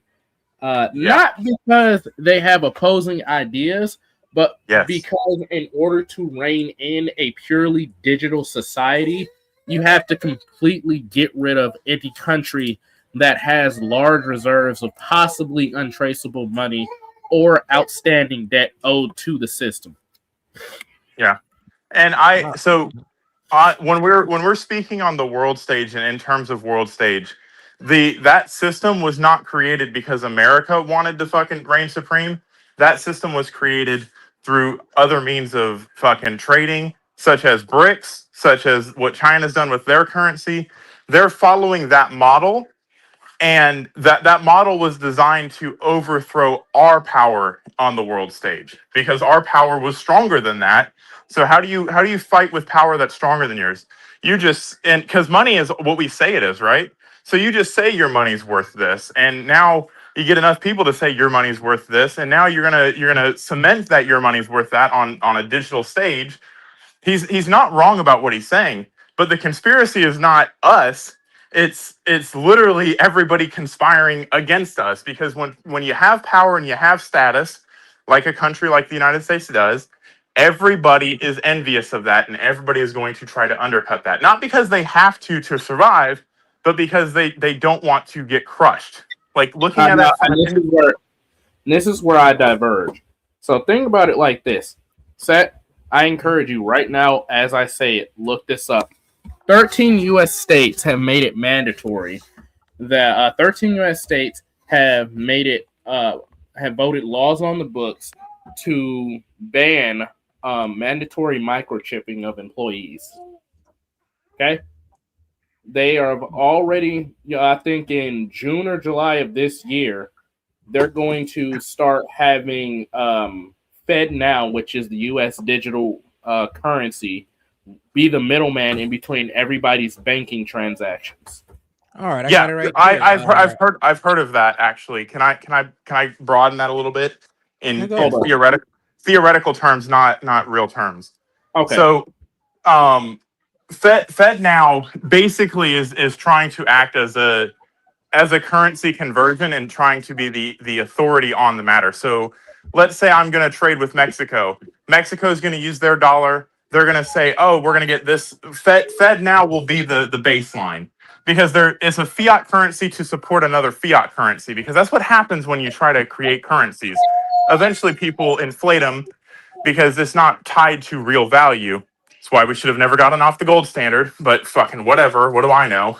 And when you do that, you have to keep doing it, otherwise the whole system will collapse. I say, let the fucking system collapse. If we have undue wealth, then fucking let it be. Let our military speak for our fucking wealth. And that's a lunatic libertarian idea. And that's why I agree with you on some points. So see, you can have a fucking discussion with me. I do agree with you on certain things. I think the conclusion you came to, that we just need to be isolationists and not pursue fucking us having the fucking big dick on the world stage, and the idea that doesn't serve our interests. I think that's where you're lost. Before we get off topic, hold on. That's actually a really good debate topic.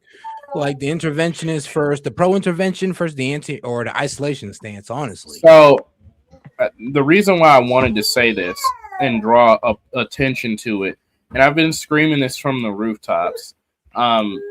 They really are trying to set up a microchip, one world government environment, why else would 13 U.S. states, California, no less, go back to the list set? It should shock people. California's on that list, and they're hardly on anything that makes sense. Yeah, Alabama, Arkansas, California, Indiana, Mississippi, Missouri, Montana, Nevada, New Hampshire, North Dakota, Oklahoma, Utah, and Wisconsin has enacted laws banning mandatory employer microchipping of workers. What in the fuck? I didn't even know y'all was even on that. What employers are microchipping people? Please give me a case study. Please, because I ain't I have never that. gotten a job, and they're like, "Here's your badge, here's your gun, here's your fucking vest. Oh, and Y'all here's your seen microchip." No, this is actually something that was trialed in Wisconsin. It's very public. You can look it up. Yep. Actually, that video, I sent the video in the Discord to you, Monty, about that kid that had the microchip. That was in 2019 in Sweden, Denmark. In Sweden, Denmark. That's not and America, though. That's what I'm talking about. No, he was in the United States. In Sweden, Denmark, and Norway, they already have processes for who the fuck? Oh, that's lunatic. Hell Come on, no. I just see this brolic figure just show up out of nowhere. Hold on now. So these laws protect workers from forced to implant whatever that word is. Subcutaneously under the skin. All right, subcutaneous. Okay, of course you would know that. All right, subcutaneously identification technology often used for building entry or payroll service. Damn, I can't get paid without you putting a chip. What the fuck? Hold on. I wanna ask a question here, because I have had RFID chips. You don't have to put them in your fucking body. It can go right on the back of your fucking ID card. Why the fuck is this a thing? I'm about to answer it. It's about I really this is one of those things where I'm gonna gloat a little bit. The Bible, everybody likes to try to say is wrong, told about this. And I've been sat in on some conversations. I've heard people talk about it, and I've talked to some people in California about it. It's not about having an RFID chip to be more secure. Yeah, they're more secure. NFC has RFID technology. The method that they're doing is control.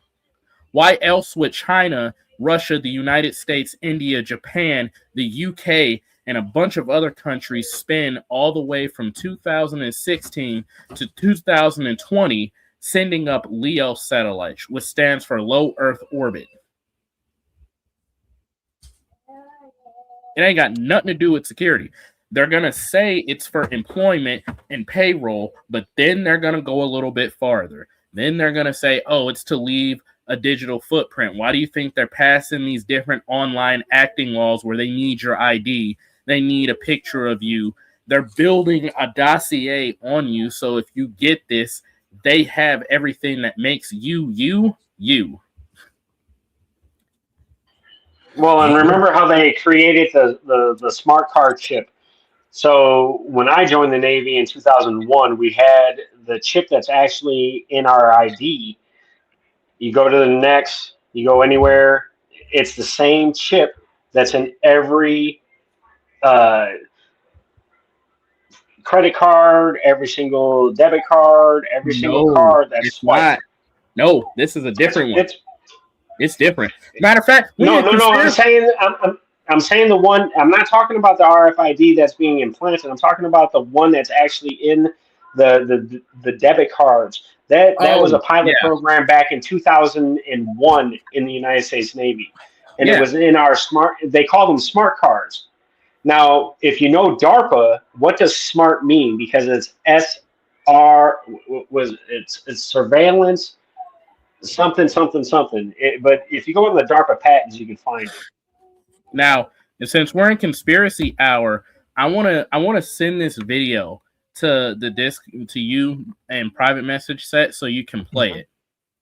These doctors and everything are blowing the whistle now, so y'all can't say that y'all haven't been told. Think of what you will. You can say, "Oh, I'm just a crazy lunatic." They're building the cage right around all of us. And most people are going to willfully accept it. even if you're right, you're still a conspiracy theorist in my eyes. Hey, but that's one thing the CIA actually created. If you look up the term conspiracy theory, that was created by the Central Intelligence Agency to deter the accumulation of evidence, which was information. So as soon as you were to say conspiracy, it deters the mind immediately to the other direction. And I mean, CIA documents are being released all the time. Have you seen the newest one over what cancer is as far as parasites? And I've seen a bunch of these. So yeah, it like I said, if the CIA is behind it, I'm definitely 180 of what they are saying because it's all nonsense. All right.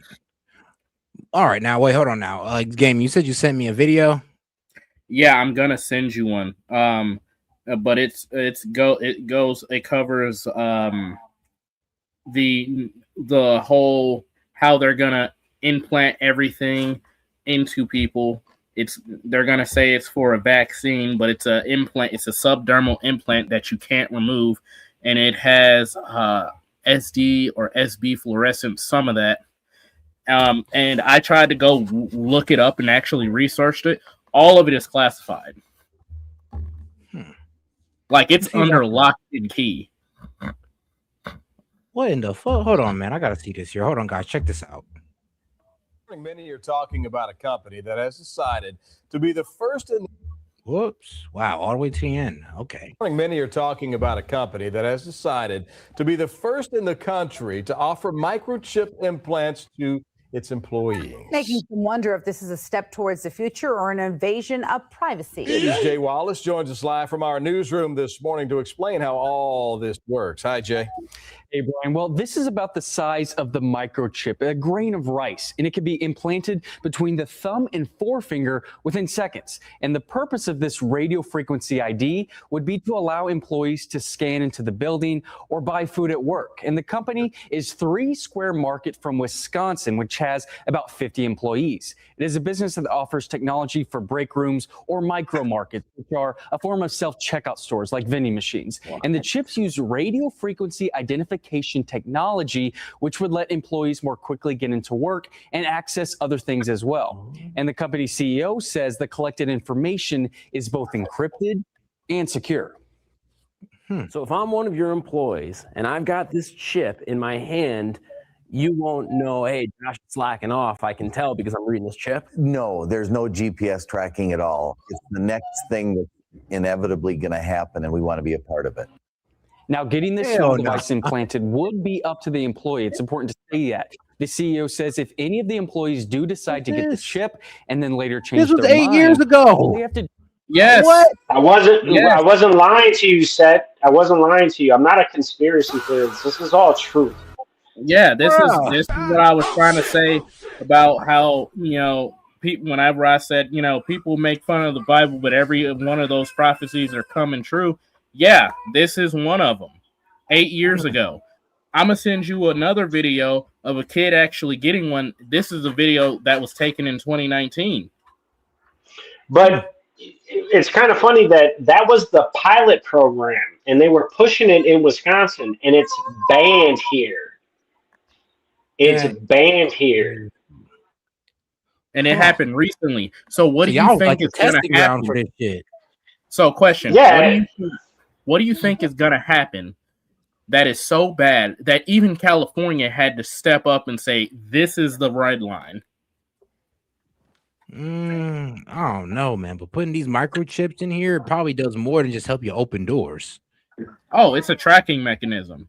Anything. Yeah, tracking mechanism, bro. They might even got it, bro. It might even be like scanning your health. No, okay. You have to understand the fucking technology before you just go and say, but what about this? What if this? What if that? That's what I'm hearing. No, I understand the technology, bud. Wrong. You can say you understand it, but you're saying it's a tracking. Explain how, because I know it's a tracking system. How is it a tracking system? How does it monitor your health? So monitoring your health, they have a circuit built into it based off of temperature change. So one of the main engineers said that when they did a survey on the two areas of the body that changed temperature the most, they found that the forehead and the right hand experiences the most temperature change in most people. Keyword, in most people.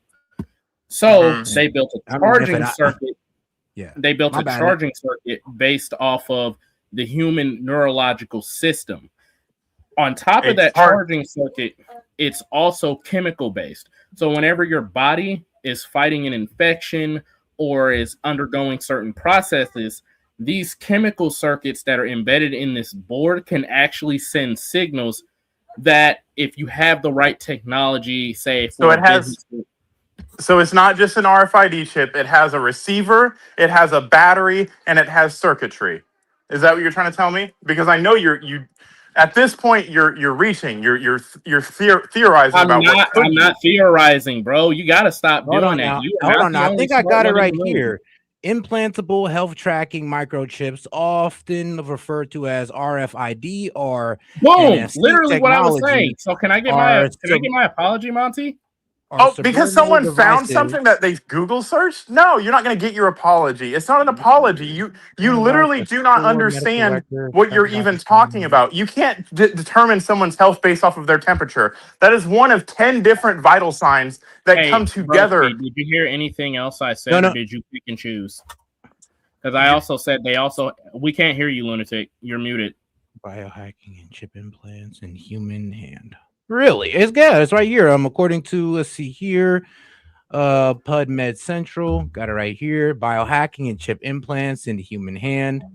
So pretty much, I guess this is what, I guess they're already starting the technology for it to be able to read your vitals and whatever other health data you have. I mean, think about it like this. We do it with Apple Watches. So we do it with dog. Yeah, and so basically when you said Fitbits, Fitbits, anything. Like this. Remember, this is an 8-year-old video. 8 years. Do you think that technology is anywhere near that scale anymore? Absolutely. Okay, let me ask you this. Hey, show of hands, who needs a microchip to get a job? Well, not right now. Oh, but we're talking. This is where the conspiracy. Hey, Monty, you have an RFID card. I guarantee you to scan something in your paramedic job. I guarantee you got something that Yes, is a I card have an RFID that gets you. card. That's what I'm talking about. Yeah. This is a card. All of these things can be achieved with the same thing. You're They're not going to misunderstanding do what that, I'm saying. though. Huh? They're not going to do that. They are obviously looking for a reason to phase things out. It's just like planned obsolescence. People said it was a joke. People said it was a joke. Companies wouldn't do that. They're saying the same thing that you say about everything, and then boom, it gets here and y'all act shocked. Y'all, what have I act shocked about? I'm saying I don't know, man. I don't know. I'm a little Stop using colloquialisms and be specific if you want everything to be specific. Well, I'm somewhat shocked. I'll be real. I'm somewhat shocked. But the more you look shocked? into this, I knew about this fucking 8 years ago when it happened. I watched that fucking news article. I thought the same thing you're thinking, and I agree with you. I think that's a fucking way too far, and it doesn't need to fucking happen, and there's no reason for it to happen. Bro. That's why it hasn't fucking caught on. It was a pilot program that was sanctioned in Wisconsin that now that state decided it was going to ban its existence. So what is the worry in about that it if you're going to ban, if the state's banned it? What are you worried about? I'm not worried about anything. This is just information that's being revealed to the public. It's not personal to, bro. How many people are paying attention to anything? Not a lot. I mean, you brought up this vague, obscure thing that happened 8 years ago, and I remember it specifically. It's vague and obscure. Oh, okay. Yes, it's vague and obscure because it was a fucking one-off thing that was like you said, pilot program. Pilot programs are by definition vague and obscure.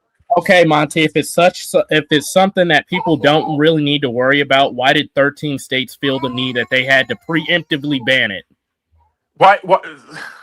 That's like saying you need to ban fucking murder. Like, yeah, you have to worry about all-seeing, all fucking controlling thing, and you ban it. that doesn't mean inherently that everybody wants to go out and murder people. You missed the entire point. No, I didn't. You just don't like the point that I brought in counter to it. No, you missed the point. So, okay, why are they banning it? Why are they banning it? Make your assertion and stop being vague about it. Not being vague. You don't like what I'm saying, so you're going everywhere besides what I'm telling you, and S.E.T's actively looking it up. Now, what I can see from it, to answer Mozzie's question, it seems like it had risk of infections that were like pretty concerning. There's risks of infection. There's risk for the fucking mass surveillance of everybody. True. That's what the risk is. That's what everybody's trying to fucking...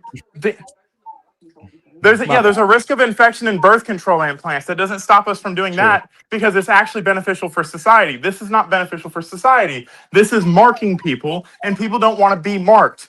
You cannot control people the way, like, you act like everybody is just so fucking stupid and beneath you when you make your points that I'm the smart one. I'm the one that figured it out. Ooh. All righty. I feel like I know a good amount about these these microchips now. And there are to what gaming was saying and to what libertarian is saying, they have gotten way more advanced. And guess what? You don't have to worry about getting fucking scanned with your fucking microchip. You carry your phone around with you anyway. That's why that hasn't become a thing. I'm glad you said that. I'm glad you said that, because that's the same argument everybody brings up. It's not an argument. They don't need to make the argument. They don't need to make the argument. You carry your phone around with you everywhere. They don't need to do that. You've already done it to yourself. Oh boy, you got. And that's what you should be worried about, is your fucking phone being a you fucking. Don't understand. You don't understand. Like, I don't understand. I'm too stupid. I know. You fucking work on HVAC, so you're an expert in everything. I get it. No, I'm doing IT. This is my bread and butter, and I have about 4 or 5 years with robotics. So mind your fucking tongue. How the fuck do you have 4 or 5 years in everything and you're 27? You're 26 years old. Maybe because I did a lot of shit and I didn't just sit on my hands like you think. I'm not fucking Sid. And I'm not saying you're Sid. What I'm saying is to sit here and be condescending. Stop coming and to sit here and be condescending to everybody that fucking puts 1 fucking ounce of objection to anything you say and get offended about it. You're fucking proving my point. It's not something people need to worry about because people don't want it. You're actually kind of proving what Libertarian was saying. Like, we just gave you some pushback and then you just fucking automatically. No, you made an assertion. You're the one that brought this up. I gave you pushback. This is me giving you pushback. Why? By and you're yelling flying off the handle. You're the one flying off the handle. You won't even shut up for 5 seconds to let somebody talk. And then you've been talking. I literally sat down and ate dinner and left my phone in the other room and let you guys talk. What are you talking about? Talking as in you were just sitting here present, not having to do anything else, and actually. I literally put the phone down so you could speak. No one should have to wait till you go off and do some random bullshit in order for them to get their... It's not me going off. I said, all right, I'm going to fucking let them talk because they're talking about something I'm interested in. I listened to everything you said. I didn't fucking interrupt. I left my phone on mute. But now that I've come back and I'm pushing back on it, I'm still engaged in the conversation. But because what I have to say, the pushback that I have, you don't like, now you want to get all butt hurting in your feelings. No, I'm getting butt hurting in my feelings because you won't shut the fuck up long enough for me to make a point and get some footage. I've been silent for the past 20 minutes. Hey, Lunatic and S.E.T, have I or have I not tried to make a point, and every time I start getting on a roll, he has cut me off? You literally fucking grandstand and talk for 20 minutes. So yes, I've cut you off because that's how people get a word in edgewise.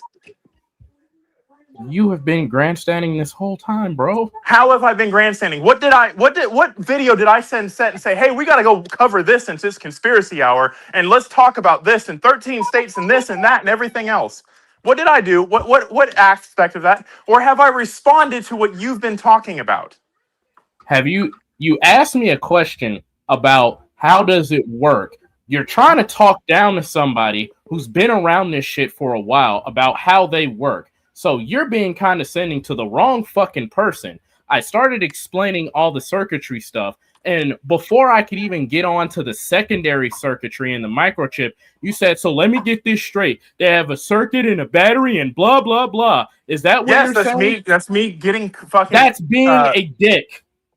Oh, because I fucking asked you to clarify something that you're supposed to be an expert on. If you're an expert on something, you should have no problem explaining it. You won't shut the fuck up long enough for me to clarify. It's impossible to teach anybody who won't shut the hell up.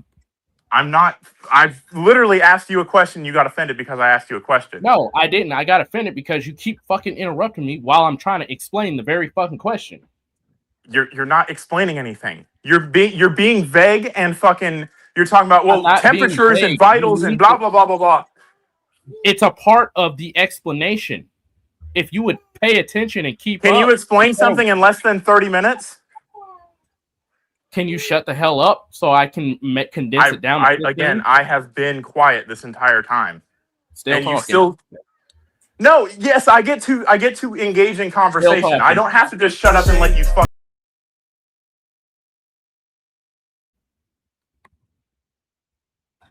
I can't hear you, Set.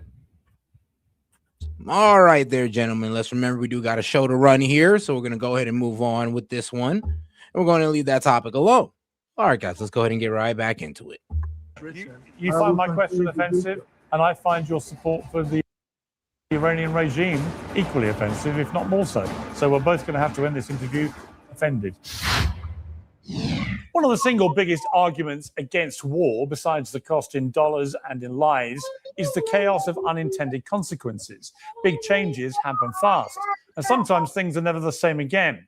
President Trump was quick to dismiss America's allies, none more so than Keir Starmer and the UK, by saying he didn't need our help. He's now demanding help from the UK and NATO to help secure the Strait of Hormuz, warning the alliance faces a very bad future if it doesn't comply. Now, it would have been nice, as I said to the Prime Minister of the UK, who sort of was reluctant to put his 2 aircraft carriers into harm's way. That would be 2 weeks ago. And as soon as we demolished, essentially pretty much demolished them, not over yet, but pretty much we're in great shape. Let's put it that way, as everybody does. He said, we'd like to send our aircraft carriers. I said, I don't want them after we win the war. I want them before we start the war. So whether we get support or not, but I can say this, and I said it to them, we will remember. Well, Trump's flip on NATO is not the only irony here. Far from being swept away in a revolution, the Iranian regime is now making side deals with India and China over safe passage for their oil. The US is sending multi-billion-dollar naval vessels to fire $3 million missiles at $300 Iranian drones. And the US is now asking Ukraine for help with those drones after earlier rejecting a deal to buy their drone technology and telling President Zelensky he held no cards. It's also a fact that the US also sent or sold many of the weapons it now needs in Iran to support Ukraine's war against Russia. And by lifting oil sanctions on Russia to stabilize gas prices, it's essentially paying Putin to make weapons it can use against its own weapons in a war that was supposed to end after 24 hours of presidency. Well, amid all this turmoil, it's increasingly difficult to see how the US and Israel can plausibly declare victory anytime soon. Iran's regime, on the other hand, has a singular mission: survival.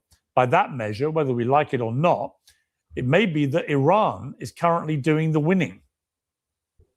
Well, my excellent panel is standing by to discuss all this. We'll begin today's coverage with Robert Pape. He's a leading professor of political science at the University of Chicago and the founder and director of the Chicago Project on Security and Threats. Mr. Pape, welcome to Uncensored. Thank you very much for having me, Piers. So, my kind of overview, sitting here in London at the moment, back in my studio, actually, for the first time in 8 weeks, since I managed to be extremely foolish and fall over a step at a restaurant, break my femur, and need a new hip. It's good to be back. Nothing to do with you, Robert Pape, but it's good to be back in my old studio. It seems to me, sitting here and looking at everything that's happened in the last 2 weeks, that two things can be true at the same time. One is that militarily, the combined American and Israeli military, I would imagine arguably the most powerful in history, has inflicted enormous damage on Iranian military. and over time would be overwhelmingly, obviously, able to defeat it. However, the Iranians are fighting a slightly different war, it seems to me. They're fighting an economic war in which they have effectively closed the Strait of Hormuz, where 20% of the world's oil flows through on a daily basis. And they've systematically targeted a lot of places in the neighboring Gulf states that would deter tourists, for example, or expats living in those places from wanting to stay there or visit there. And the combined effect of this is having a very significant, dramatic effect on the global economy. And those two things can be true at the same time. You've caught it exactly right. So, Piers, just so you know, I have spent years teaching for the U.S. Air Force, helped them stand up an entire school dedicated to air strategy.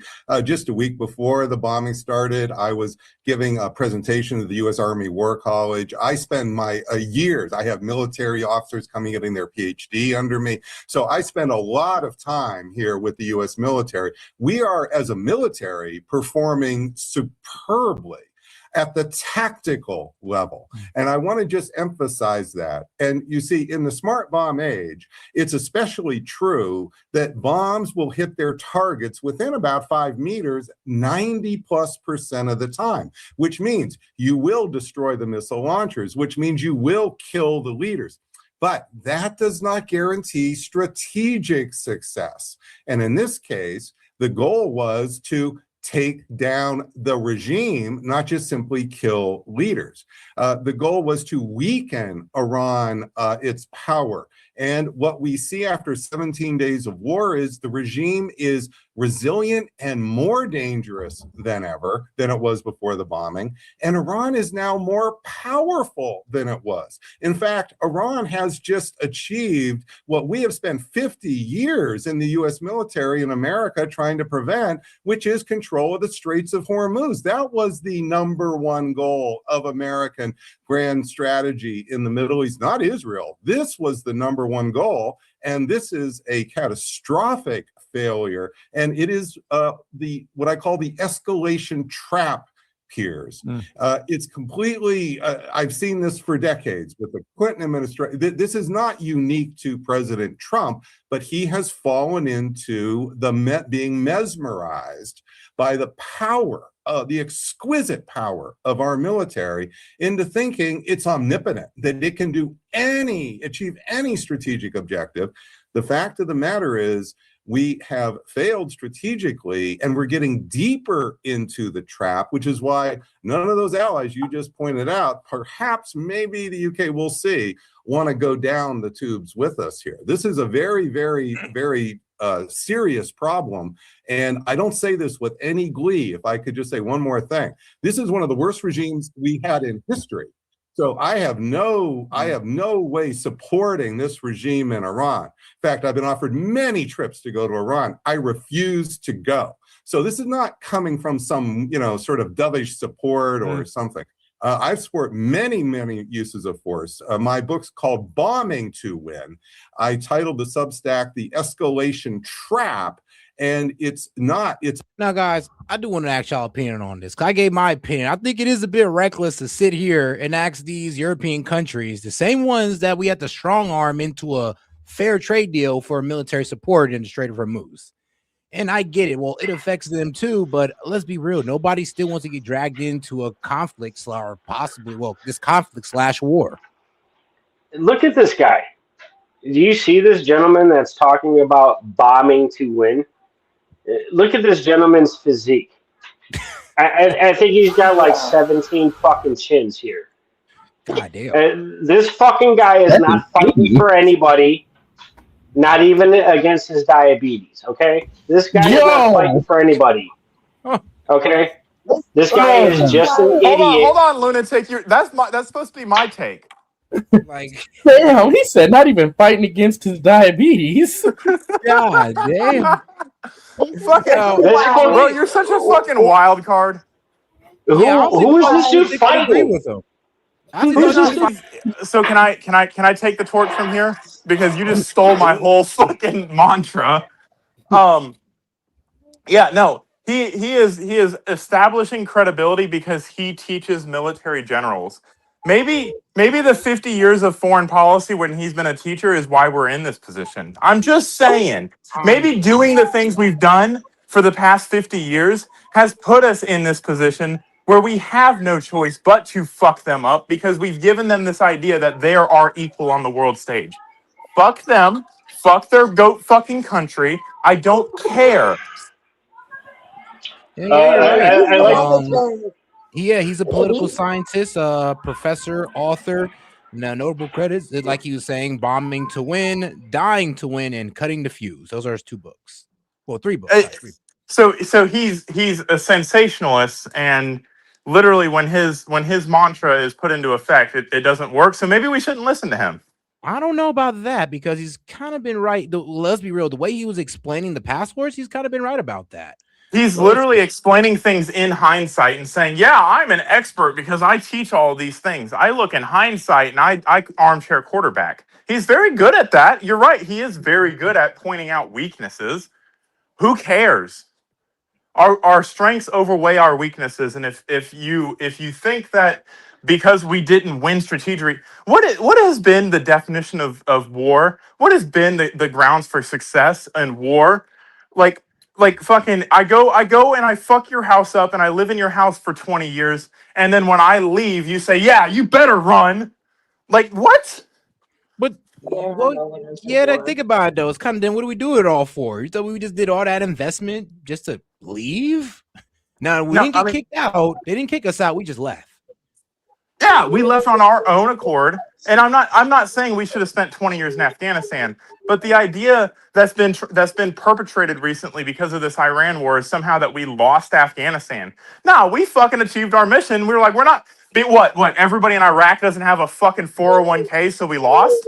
I mean, the Taliban is back in power. That's why they say we lost. Yeah, fuck them. Fuck them. Let the Taliban with their fucking limited military capability keep killing each other. We don't need to do a crusade.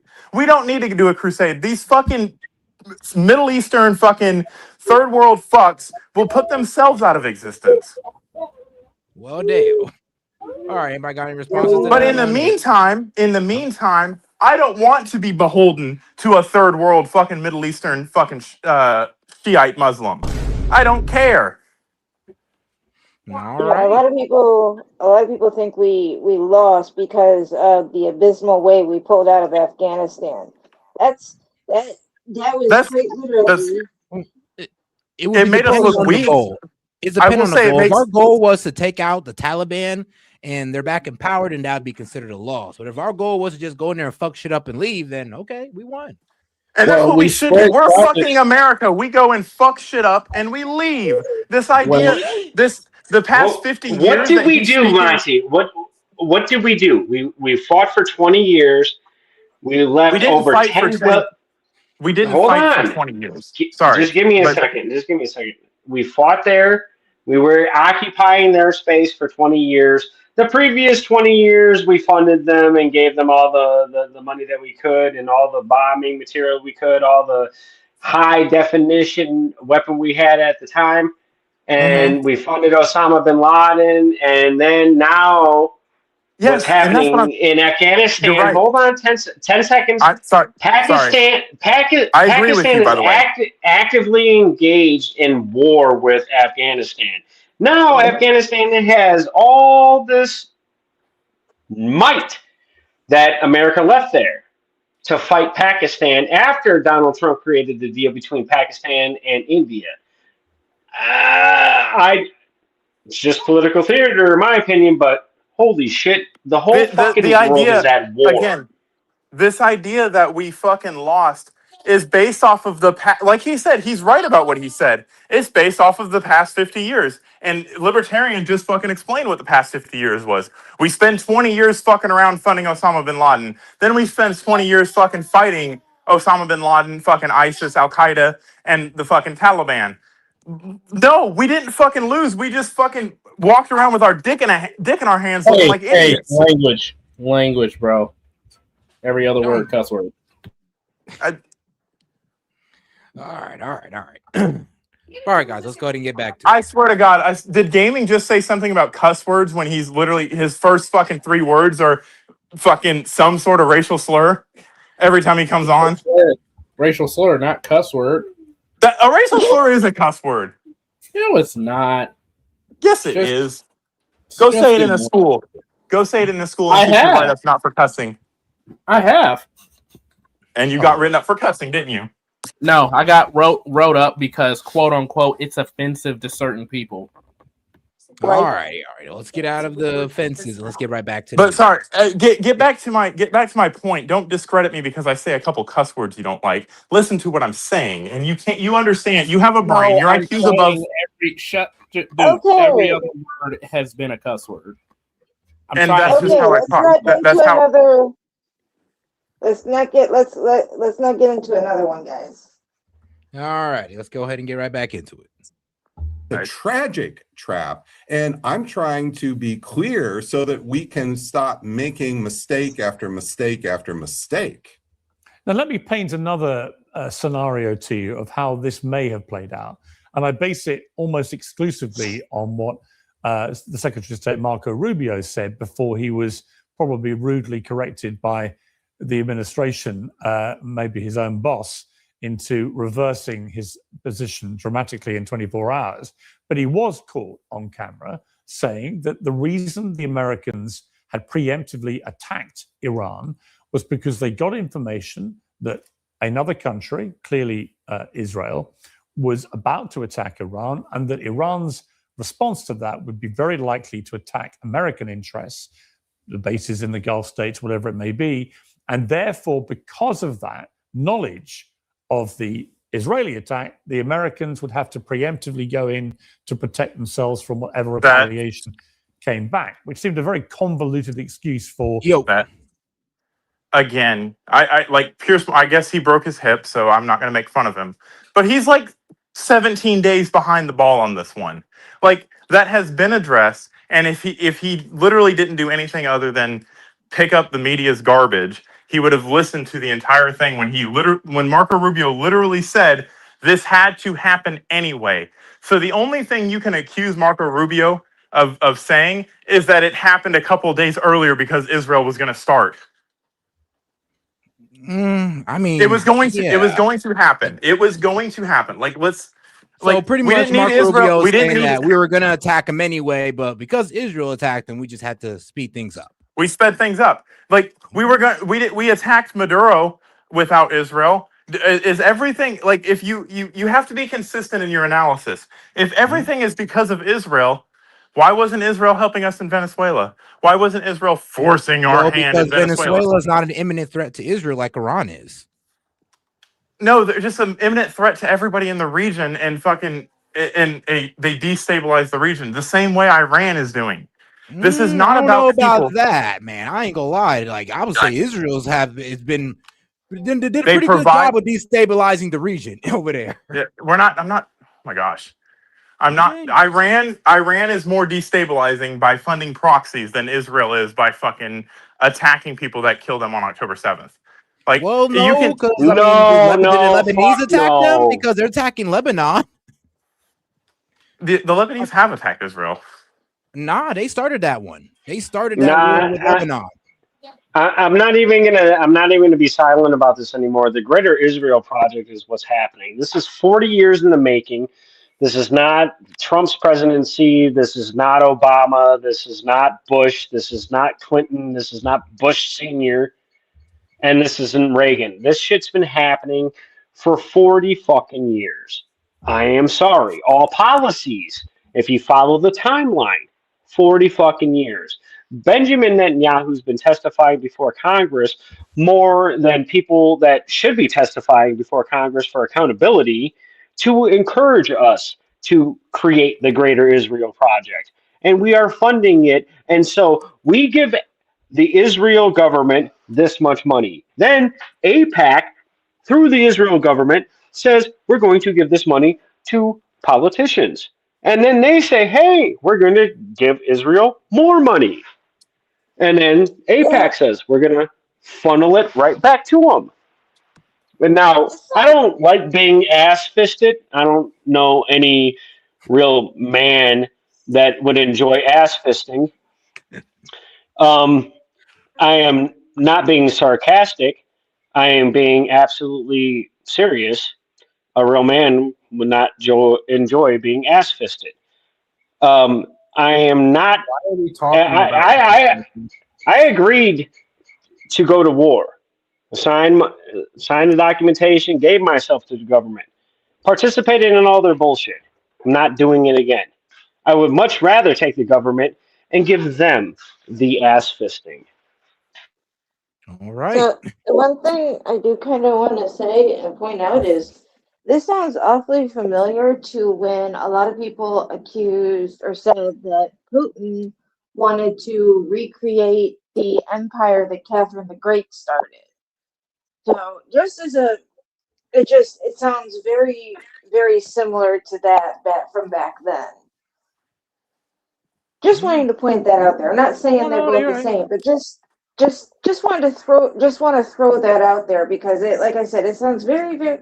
A lot of people kept saying, "Oh, he wants to recreate the Russian Empire that Catherine the Great started and wasn't able to complete." Yeah, true. But did he expand their borders? He's been expanding. They did try to expand into Ukraine. In fact, they've taken some of Well, I their would say land. this. There may be a difference between them, and because Israel has actually expanded their borders. So is Russia. Hey, Russia ain't asked me for a dime. Russia ain't asked me for a dime. They just asked for the Edward Snowden. He went over there. That's cool. I'm just wanting to point that out. Not that it sounds familiar. Also, stop calling me a fucking shill because I don't jump on the bandwagon of fuck everything Jewish. I'm weak. What are Jewish? It's so Israeli fucking annoying. It's so fucking annoying. Hey, Like, Monty, I'm not a shill is Jewish. David Smith is Jew. Spike Cohen and Dave Smith are Jewish. I'm not talking about Dave Smith. They're I'm not talking libertarians, about them.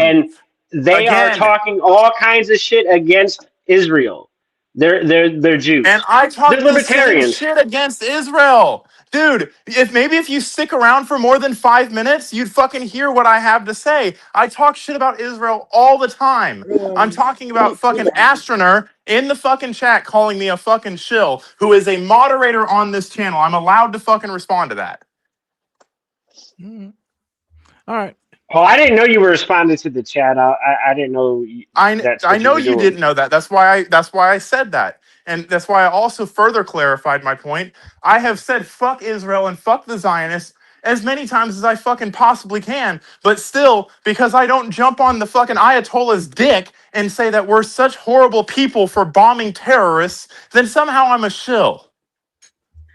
Hey, bro, the only reason I hate bombing anybody is the military-industrial complex, which is tied into our economy. That gives has all nothing to these do with the current corporations. conversation, though. I'm sorry, but it actually does. The military-industrial complex has to sell weapons, create weapons, then use those weapons, then create better weapons against the weapons that they created before that they sold to the other That's called assholes. product development. That's literally called. That's why we have the greatest military in the world. I'm not going to apologize. Yeah, but why, when we are in the time of reason, do we have to be unreasonable human beings? We're not being unreasonable. The two do not correlate. That's why I said it has nothing to do with the conversation. I don't know, Monty. Do you think we should be able to work out any type of I would say nuclear deal with Iran? No, I do not. No, the negotiation should never have happened. That's a bit unreasonable. I don't think it's unreasonable. They're not our equal. They're a third world shithole. We don't fucking. We don't negotiate. We don't negotiate for silkworms. We don't negotiate with silkworm. We don't negotiate with silkworms for the elastic in our fucking underwear, do we? Bruh, I wouldn't frame Iran like that. You know, they're not us at all, but let's be real though. They're not going to be easily pushed when over when they allow women to drive, maybe I'll change my stance.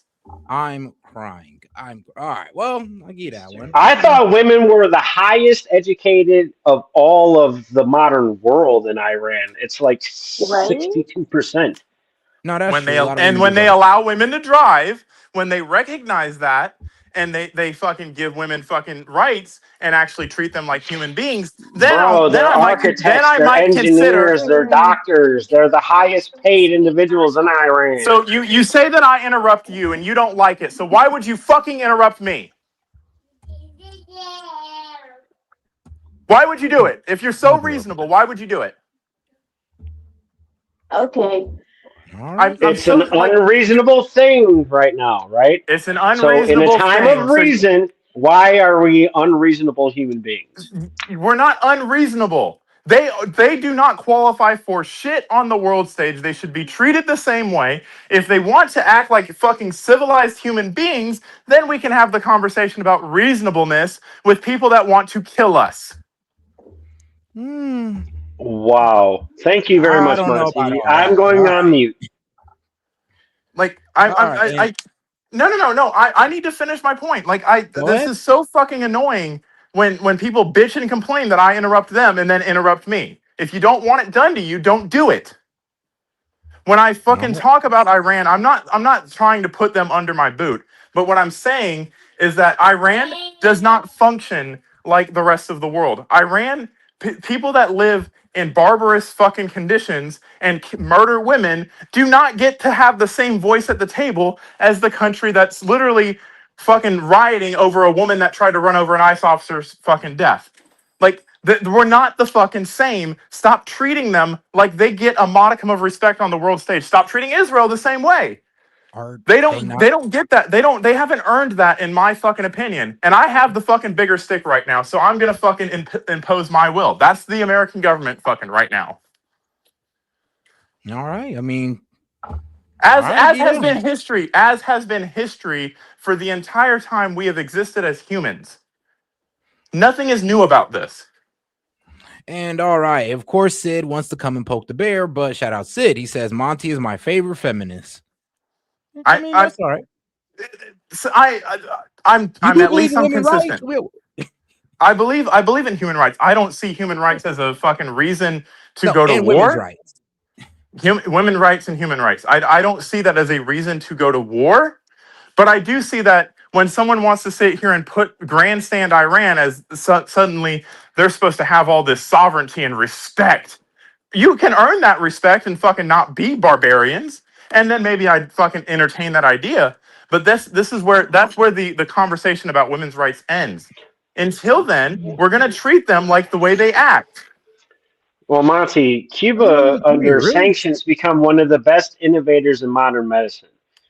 I'm sorry, but under sanctions, Iran became some of the best scientists and creators, and they're not Arabs, they're Persians. There are different breed of human beings that have a history of 6,000 years. So I'm sorry, but to bomb the history out of existence, I have a problem with as well. The land, the architecture, the Did history. I say let's bomb the history out of existence? No, I said let's bomb the extremists. I don't know where the distinctions comes between the two. I fail to see the difference. You don't see the difference between extremism and the Iranian people? I mean, no, I don't. Wait, hold on. Is anybody who support the government of the extremists? No, anybody that oppresses people and fucking has the power to wield against the United States and uses that power tied to that extremism are the extremists. And they should be dealt with. And I'm happy that they're being dealt with. You're not going to see me shed a tear. The IRGC, yeah. I mean, and here's the thing. People acclimate to their environments. So I understand the argument that this is their people, this is their culture, whatever. I don't care about their people or their culture. What I care about is the voice Iran gets on the fucking world stage when they want to decry human rights violations while fucking doing every single thing, never following a rule number one in war, fucking trying to wage asymmetrical warfare. Asymmetrical warfare is not fucking quote unquote fair, but they want to bitch about how we're fucking so much superior than them. It's like everybody wants to jump on the bandwagon. Two countries go to war. What's the weaker country? I'm going to support that country, regardless of what they've done or what This ain't Rocky, homie. This ain't a movie. This ain't Rocky. That's what people are treating it like. Voting for the underdog. Like what That's the what fuck, people are bro? doing. They're voting for I'm Iran sorry, because that's not what. America. I'm sorry, but I hate that my tax dollars go to a $38 million explosive that blows up brown people because I just don't like them today. I'm sorry. And then I'm going to complain Then quit about the paying price of taxes. gas. Like, what the God. fuck, bro? What the fuck, bro? Yeah, I know. You can't be educated, so you want to scream insults. What? I'm sorry, Monty, but I'm glad that this is recorded. You can hear yourself the entire 2 hours that you have been ranting, brother. Be my guest. Yeah, I can hear myself.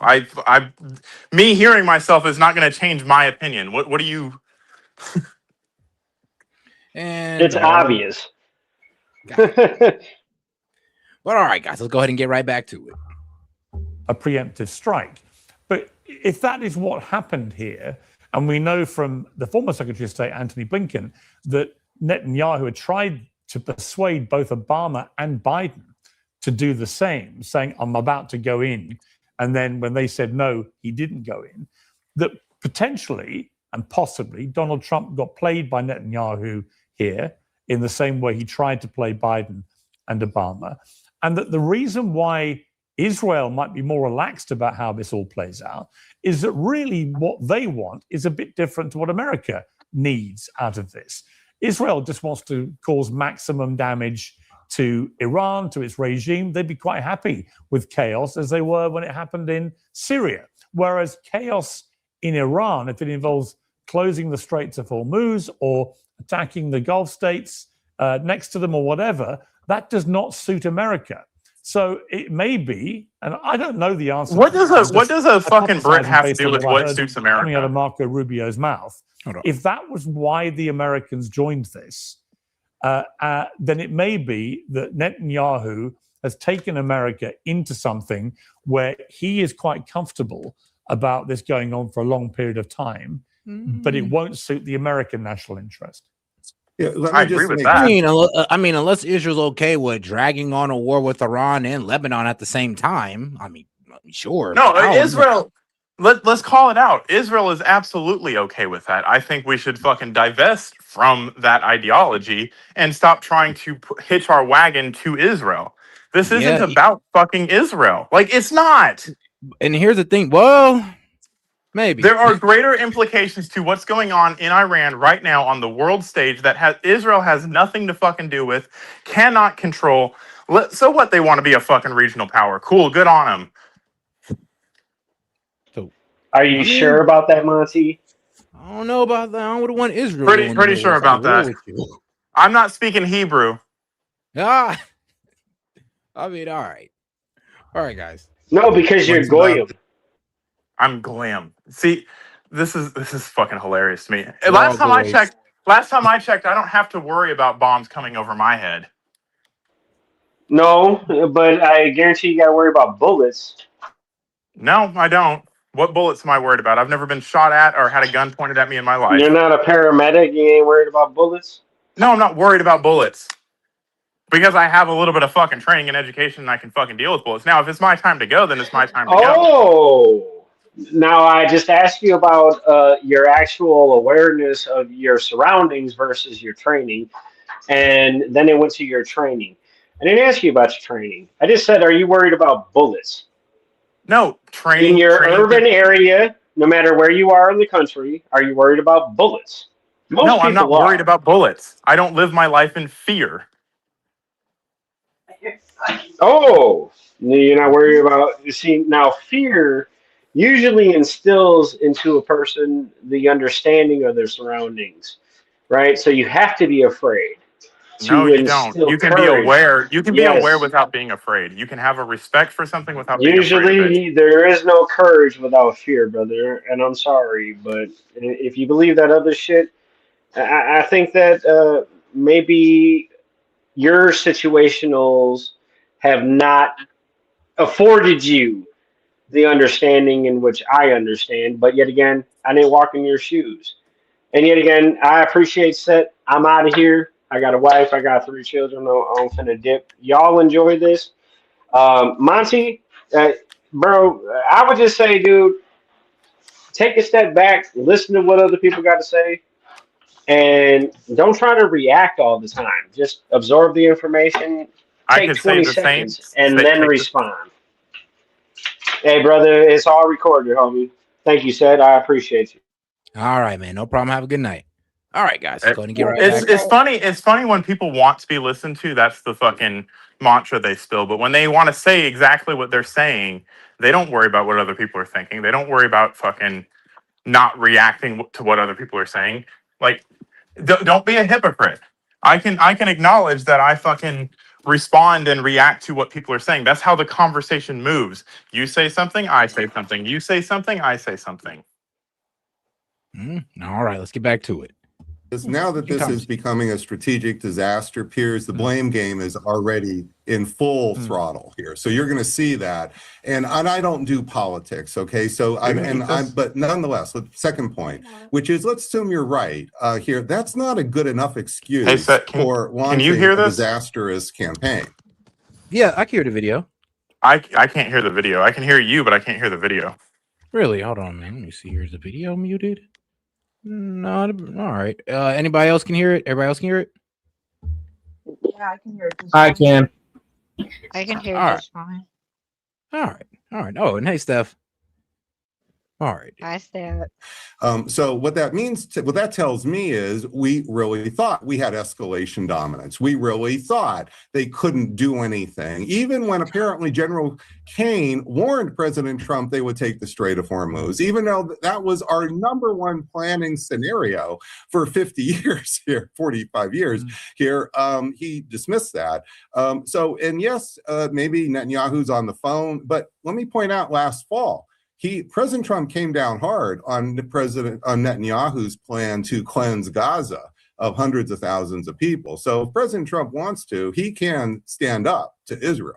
In this case, we have to do something that's strategically smart. Yeah, I mean, look, and it may be that Donald Trump, when he was informed the Ayatollah was with all his top people in a place that could be hit, took a view that, a bit like with Venezuela and Maduro, that he could get in, they could take out the leadership. It would dramatically change the dynamic, perhaps, if they got somebody who wasn't quite as fanatical replacing the Ayatollah. But of course, even if you take that argument, which might well be the case, I'm not saying for a moment that I think Donald Trump can be easily railroaded by Netanyahu. But if he got involved for that purpose, very quickly he said, "Look, we want regime change. We want to see the people rise up." He spoke directly to them. We've seen none of that, probably because the people remember being slaughtered in the street when they protested in January, and there are loads of bombs flying over the street, so why would they risk their lives? We've also not seen, we believe the supreme leader has been replaced by his son, but there's no sign of this son still being alive. There are reports he's gone to Moscow to have urgent surgery, all sorts of stuff about this guy. Whether he's alive or not, we don't know yet. But either way, there's no doubt the regime remains intact. The people are not rising up.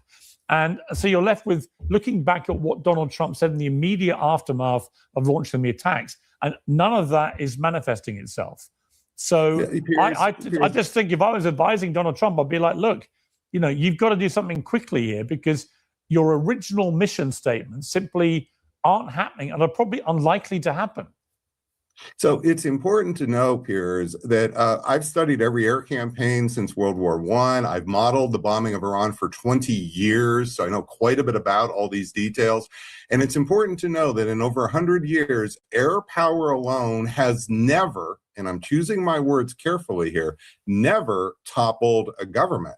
The usual normal response, such as when Ronald Reagan tried to decapitate Gaddafi in 1986, or when Bill Clinton tried to smash Milosevic's regime in March 1999, the usual response is a lashing back on the schedule of the target. And so what you are seeing here is the normal failure of leadership decapitation attacks, including in the precision age. And the problem is not that the bombs fail to kill the leader.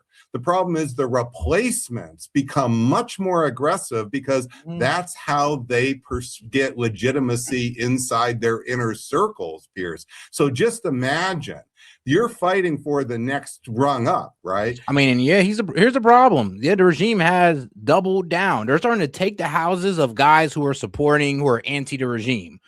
Like, bro, if they caught you on camera during those protests, yeah, they're taking your house, they're taking your land, and they're seizing like your assets. So yeah, they're getting harsher with their crackdown. I always did say we kind of made things worse for those guys who are anti-government in Iran, because now you don't think the Iranian people see these people as one of the main reasons they got bombed and one of the main reasons why some of their family members are dead. Of course they do. So these people are now like double the danger. It is what it is at that point. And if you're not aggressive, you're going to get a bullet in the back of the head. That's the real issue here. Well, also, if the new supreme leader is the Ayatollah Khamenei's son, as has been, reported from Iran, if that is the case and he is alive, this is somebody who's just seen his parents and his wife and as many as 2 of his children killed in the initial strikes. And if that's not an incentive to wreak havoc and revenge against the Americans and the Israelis, I don't know what will be. So I completely concur. And recall, Piers, we said that President Bush, the son, wanted revenge for assassination attempts against President Bush, the father. Right. So we understand this. You don't need to be Islamic to think you want to defend your father and your family. True. We have really. I do hate the idea that it's jihadism, it's the Islamists that want to come over here and kill us because we killed their family members. I mean, okay, well, put yourself in their shoes. Wouldn't you? That might radicalize you watching a country just bomb all of your family members, and now all you got is no family members and hatred in your heart towards this country. I mean, it does make sense how that would radicalize people. And this is one of the reasons why I don't like war, because, well, war radicalizes people. People who honestly used to be living normal lives, but now they're over here joining up with the IRGC, the IRGC, or wow, God forbid, the Taliban or Hamas, because they've been radicalized against, well, Israeli or American forces due to what we've done. And here's the problem. We did it in our own self-interest, and that's fine. But this is why we don't like war, because no matter what, no matter who you take out, you're going to get civilians involved and you're going to radicalize people. And that's just the way it is. Elevate. This is why I say this isn't just a rearranging of deck chairs. This is a more dangerous regime. The Revolutionary Guards are more in control. And what you see is they have also been preparing. They had their plan Mosaic for how to handle the death of their leaders. It's gone according to plan. They have a what I call horizontal escalation strategy. They're using precision guided drones. These are not just haphazardly attacking targets. You effectively have 2 precision air forces going at each other. And that's not happened before. So we're really seeing an Iran that has been preparing, just as we in the military have prepared our strategy for 20 years, which we have. We prepared the tactical strategy. They're picking up a North Vietnamese version. Long war, go at the soft underbelly, which is politics, and they may he said it right that first time. They might be going for that North Korean strategy of rushing towards a bomb because they know that's the only way, well, that America's going to leave them alone. And I'll be real with you. I know we love to frame it as if, well, if they get a nuke, they're going to hit us. No, they're not. They're not. They're going to stay their ass right there, and they're going to say, look, just don't F with us ever again. You ain't got to worry about these nukes. And we're gonna obey that, just like we did with North Korea, sadly. Trying to bring down President Trump's presidency, which is why I don't think they're going to give up the straits, just say, oh, yeah, we're going to stop now. No, I mean, they may well sense an opportunity to drag this out long enough that Donald Trump in the November midterm elections loses both the House and the Senate, becomes the lamest of lame duck presidents, and then has 2 pretty powerless years, which would drive him completely nuts. I just want to say, Piers, I've warned about this before the war. I started the Substack with all these detailed scenarios before the war. As the war unfolded, I've warned here in Foreign Affairs, a most read magazine, explaining President Trump has a choice: get out now or get deeper in where the political price. And so I'm not here with taking any glee about what is happening to America right now.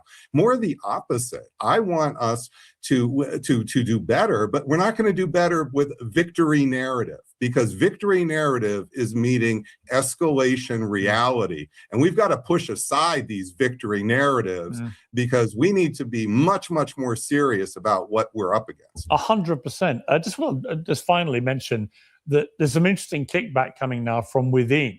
David Sachs, President Trump's artificial intelligence and cryptocurrency czar, has warned on the podcast All In that, quote, Israel could get seriously destroyed, and then you have to worry about Israel escalating the war by contemplating using a nuclear weapon. I mean, it's a pretty apocalyptic fear he's raising there, but that is one of Donald Trump's top people. Is that a potential scenario?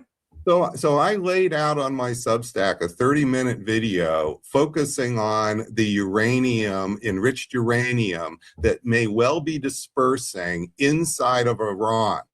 That is 1,000 pounds of 60%, 10,000 pounds of 5 and 20%. There's no guarantee that will only disperse inside of Iran. So if you thought of I don't mean nuclear atomic bombs, but radiological bombs in Tel Aviv, now we're talking really escalating this up. So I don't know what Mr. Sachs is talking about. I've never met him. I haven't talked to him, but I know what I have studied for 20 years in the modeling here. And the modeling is there are a lot more cards for Iran to play. And the idea that maybe Netanyahu could be tempted to use a tactical nuclear weapon, but that will have blowback, radiation blowback in the Gulf. Like he ain't never seen before. Fascinating stuff. Professor Robert Pape, great to have you on Uncensored, making your debut. Please don't leave us alone next time. Man, blowback that they would never see, like we ain't never seen, I'll tell you that. But, gaming, what's going on? Let's see. Oh, no, I switched from my PC to my phone. Gotcha. All right, gotcha. Gotta All right, pick now. up the old lady. Okay, I get you. But all right, now let's go ahead and get over to this guy right here. Shout out to our guy Myron Gaines. I tried to react to him last time. Yep, master of misogyny, the king of misogyny. Yep.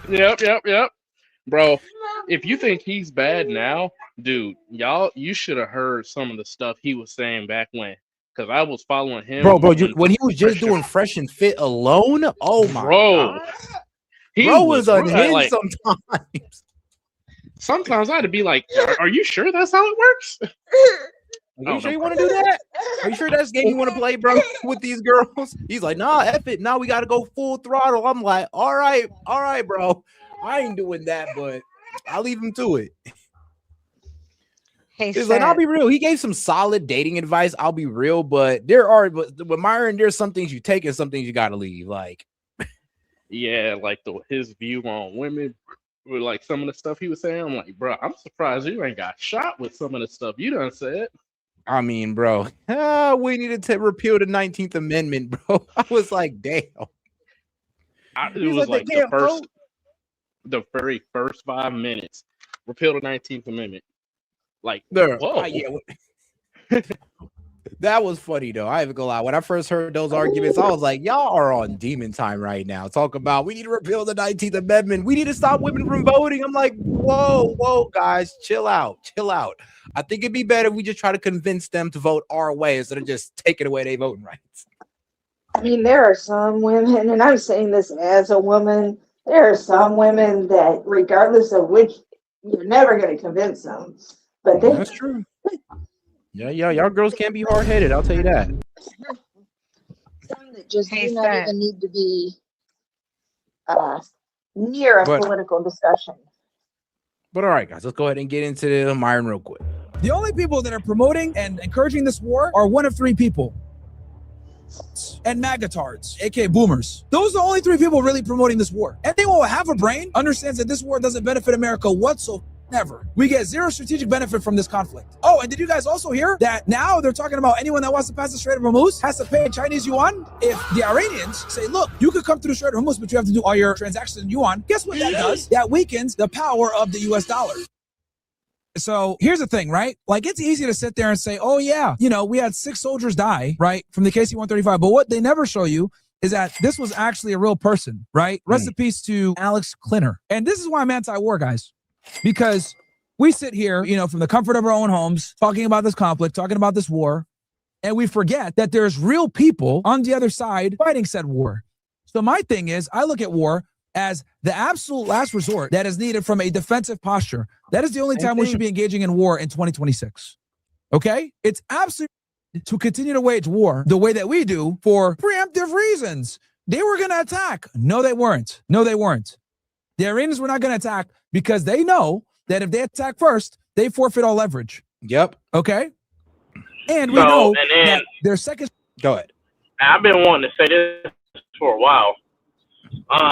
Even if the United States got word from Israel that they were going to attack and they might attack Israel, whose fault is that? Didn't we have like a peacetime treaty with them of not attacking? Pretty sure that's what that was. And here they go, breaking it again. I mean, yeah, you're right. There goes Israel's breaking the ceasefire they had with Iran.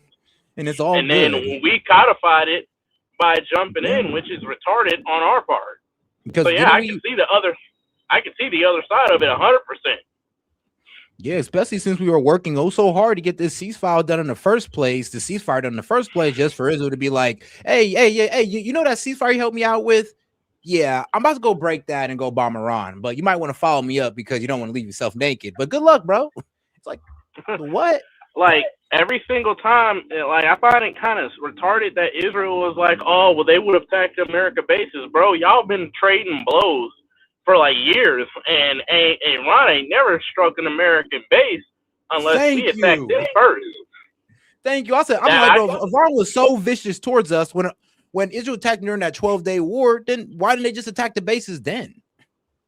Right. I mean, after the video I showed you from Bad Electrician, they already know what's going to happen. So there was literally no reason for us to jump in and get involved. Now, I understand the tactical position, and I hope me understanding and explaining the tactical position isn't taken as I'm justifying it.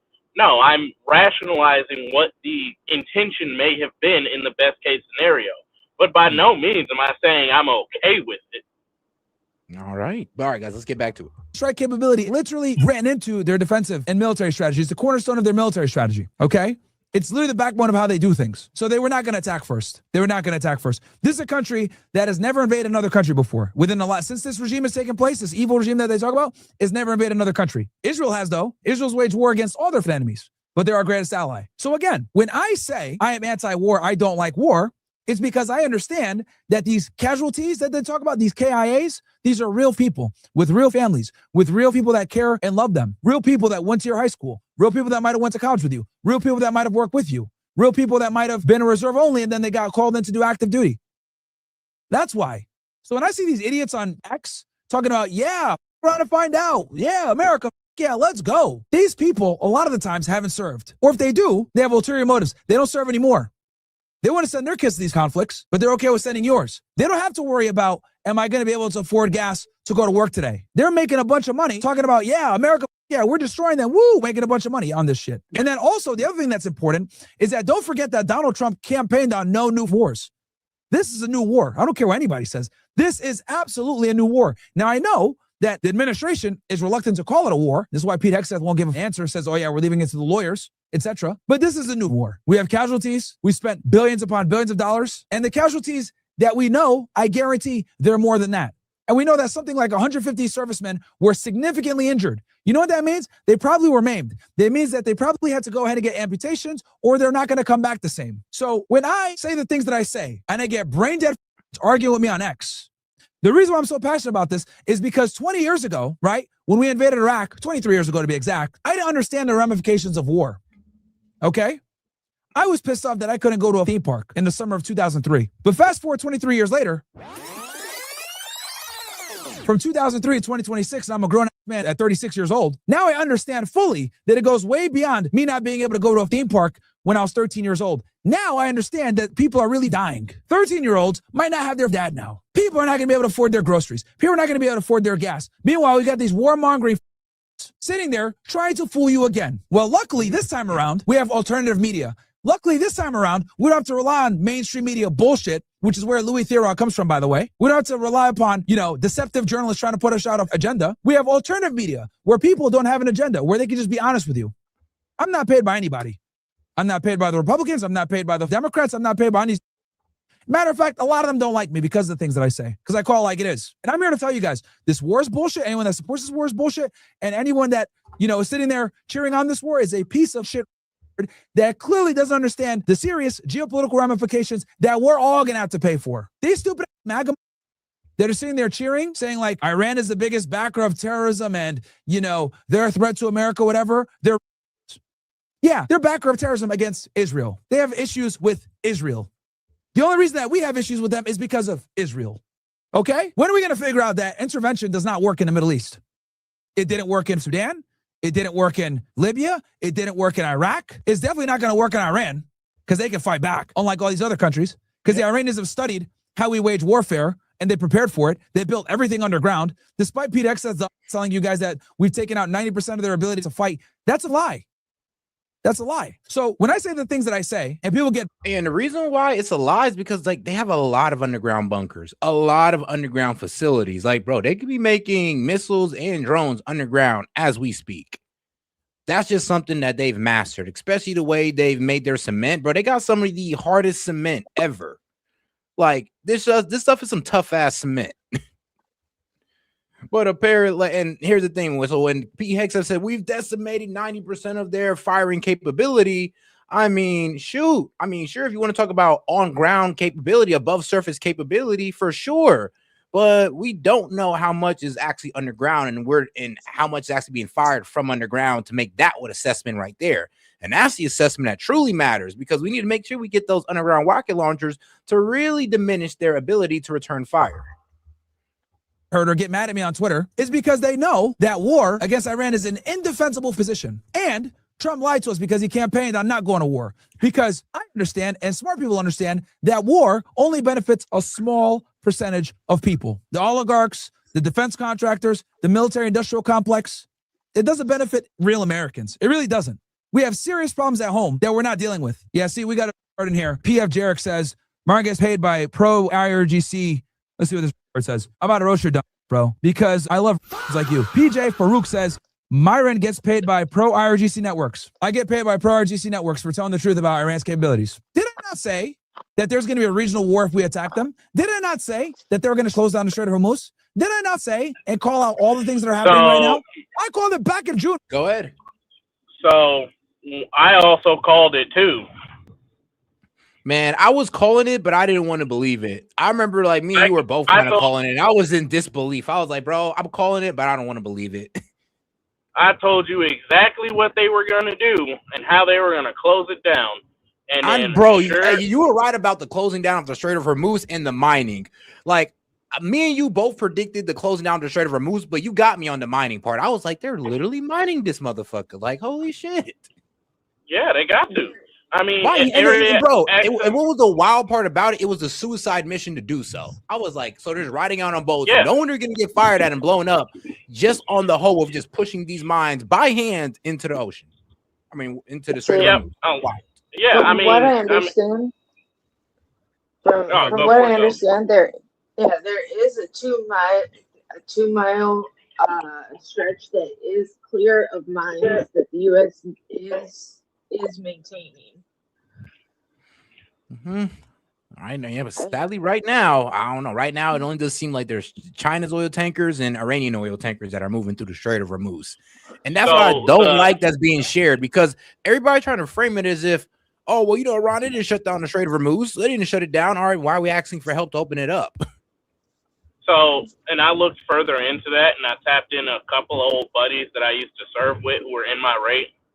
So the whole serving, quote unquote, begging, as Sid like to say, or how some of these news anchors are saying.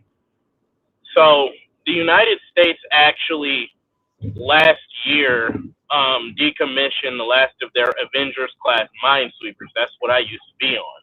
We actually used to have a permanent mine countermeasure force over there. Oh, okay. They was asking the nation for theirs. Yes, because we had to get rid of ours.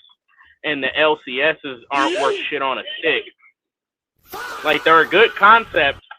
They're truly a good concept. Being able to wage being able to wage different types of warfare not that far from your enemy's shores, and then, you know, telling them to do something about it, knowing they can't. Yeah, that's a really good concept, but they keep breaking down. And so what we were asking them for was some mine countermeasure vessels, because we just decommissioned ours and we don't have a full fleet ready yet. And that's what was told to me by a few buddies who are still in. All right. So it's not that we're. I was gonna say, so it's not that we are like freaking out. It's just because of a technicality from last year. We need one item. We don't need them to come in and do a full blast takeover or even supplement our numbers. We just need a couple boats to replace what we currently are lacking. All right. But all right, let's back to it. Didn't I tell you that all this shit was going to happen and is going to create an economic crisis for the rest of the world? Dumb. So enjoy the Shadow Realm, because you're stupid. Time to send you to the Shadow Realm. The future is mine. Y'all better be happy I'm not that mean. Yeah, y'all better be happy that I just take y'all dumbass comments and grill you guys. And that's it. The only people that are promoting and encouraging this war are one of three people. And magatards, aka boomers. Those are the only three people really promoting this war. Anyone who have a brain understands that this war doesn't. Hey, and shout out to my man Monty sending in a Rumble rant. He says, I'm still here, but I'm in the chat. Gotta let everyone talk. I'm weak as hell. He says, I don't want to hear it when people say I don't let people talk. I mean, all right, Monty. So, I mean, the next time Monty comes up, guys, hey, he gets a fuel spiel. He gets a full presidential 5 minutes to lay out. Man, to hell with that, because I be getting cut off by Monty and Sid. They be like, you be taking 20 minutes. Hey, y'all go fuck yourselves on that one. Excuse me. I don't even get to lay I'm the president now. Remember? Go for it, Toph. I say, no. I'm the supreme president now. We already established this earlier, so Monty can't be president. Oh, well. Sorry, it's a joke. The queen has spoken. Anyway, but in terms of like this whole war, yeah, I agree with what Myron is saying. Literally nobody. I just told you, Toph. I don't know if you were watching earlier today, but while I was on the way to VA, you know how much I paid for gas? $62.02. $62 fucking dollars. This car typically from like engine about to shut off on E only takes about $45, maybe $50. It took me $62 to fill this damn thing up to where it normally is any other time. This is some bullshit. Yeah, we was at like 260, some guys at 250, and now we're at 330, 350. It's wild out here. It's 350 now. It's 360 in Missouri. Bro, it's 360 where I'm at. Yeah, we're at a gas station right now. It's 360. Yeah. But you gotta remember, Toph, I'm in central Columbus, so that's probably Yeah, why, I was gonna say. Yeah. Because I'm still paying it takes me $25 to fill up my tank from empty. And that's still what I'm paying. I want the gas prices from Trump's first presidency, where it was $1.26 a gallon. Well, he wasn't getting We'll us get it, into fucking war. Man, that 188, man, that was beautiful. Boy, $20 was gas money. Man, now it ain't nothing. That's like how, bro, that get you through 3 days. You know that there is now a refinery getting built in Texas. I can see that. Yeah, I heard about that. It was just, so that way we won't be dependent on sending our oil to the Middle East, just be brought back here. I mean, it could help out, but the thing is, though, the oil refinery is that's like years out until we have that done. Maybe like 2 to 5 years at best, maybe more. It's an oil refinery, and I'm thinking in terms of factories. Oil refinery, maybe My thing is that I have personal family interest in Iran and Israel and in our military. So while I don't like this war, I hate that it's happening, but at the same time, I'm supporting it because I'm hoping that at the end of this, my family will no longer be in fear. So that's why I haven't really been commenting on it, because I know I've been jumped on about it before, but I'm not gonna start freaking out until week 7 or 8, because he said 4 to 6 weeks, maybe 7. So once we hit 7 weeks, 8 weeks, if there's no end in sight, then I will start kind of freaking out on our end. But like I said, I'm on this cusp where I've got family out there, but I also want, what's best for our country, but I want what's best for my family too. So Understandable. I completely understand. Nah, Trust that's me. So understandable. we're praying Yeah. for him. But I don't like the fact that, first, we know all of their stuff is underground. What they should have did was loaded up a bunch of B-52s, put all of their GBU 128s or whatever, the Moab bombs on the island off the coast of India, and if just do track loops to that island and to Iran. All right, now. So hold on, what guys. I did want to let Steph talk real quick. Steph, you said you had something to say? Oh, Steph, you're good. You're all right.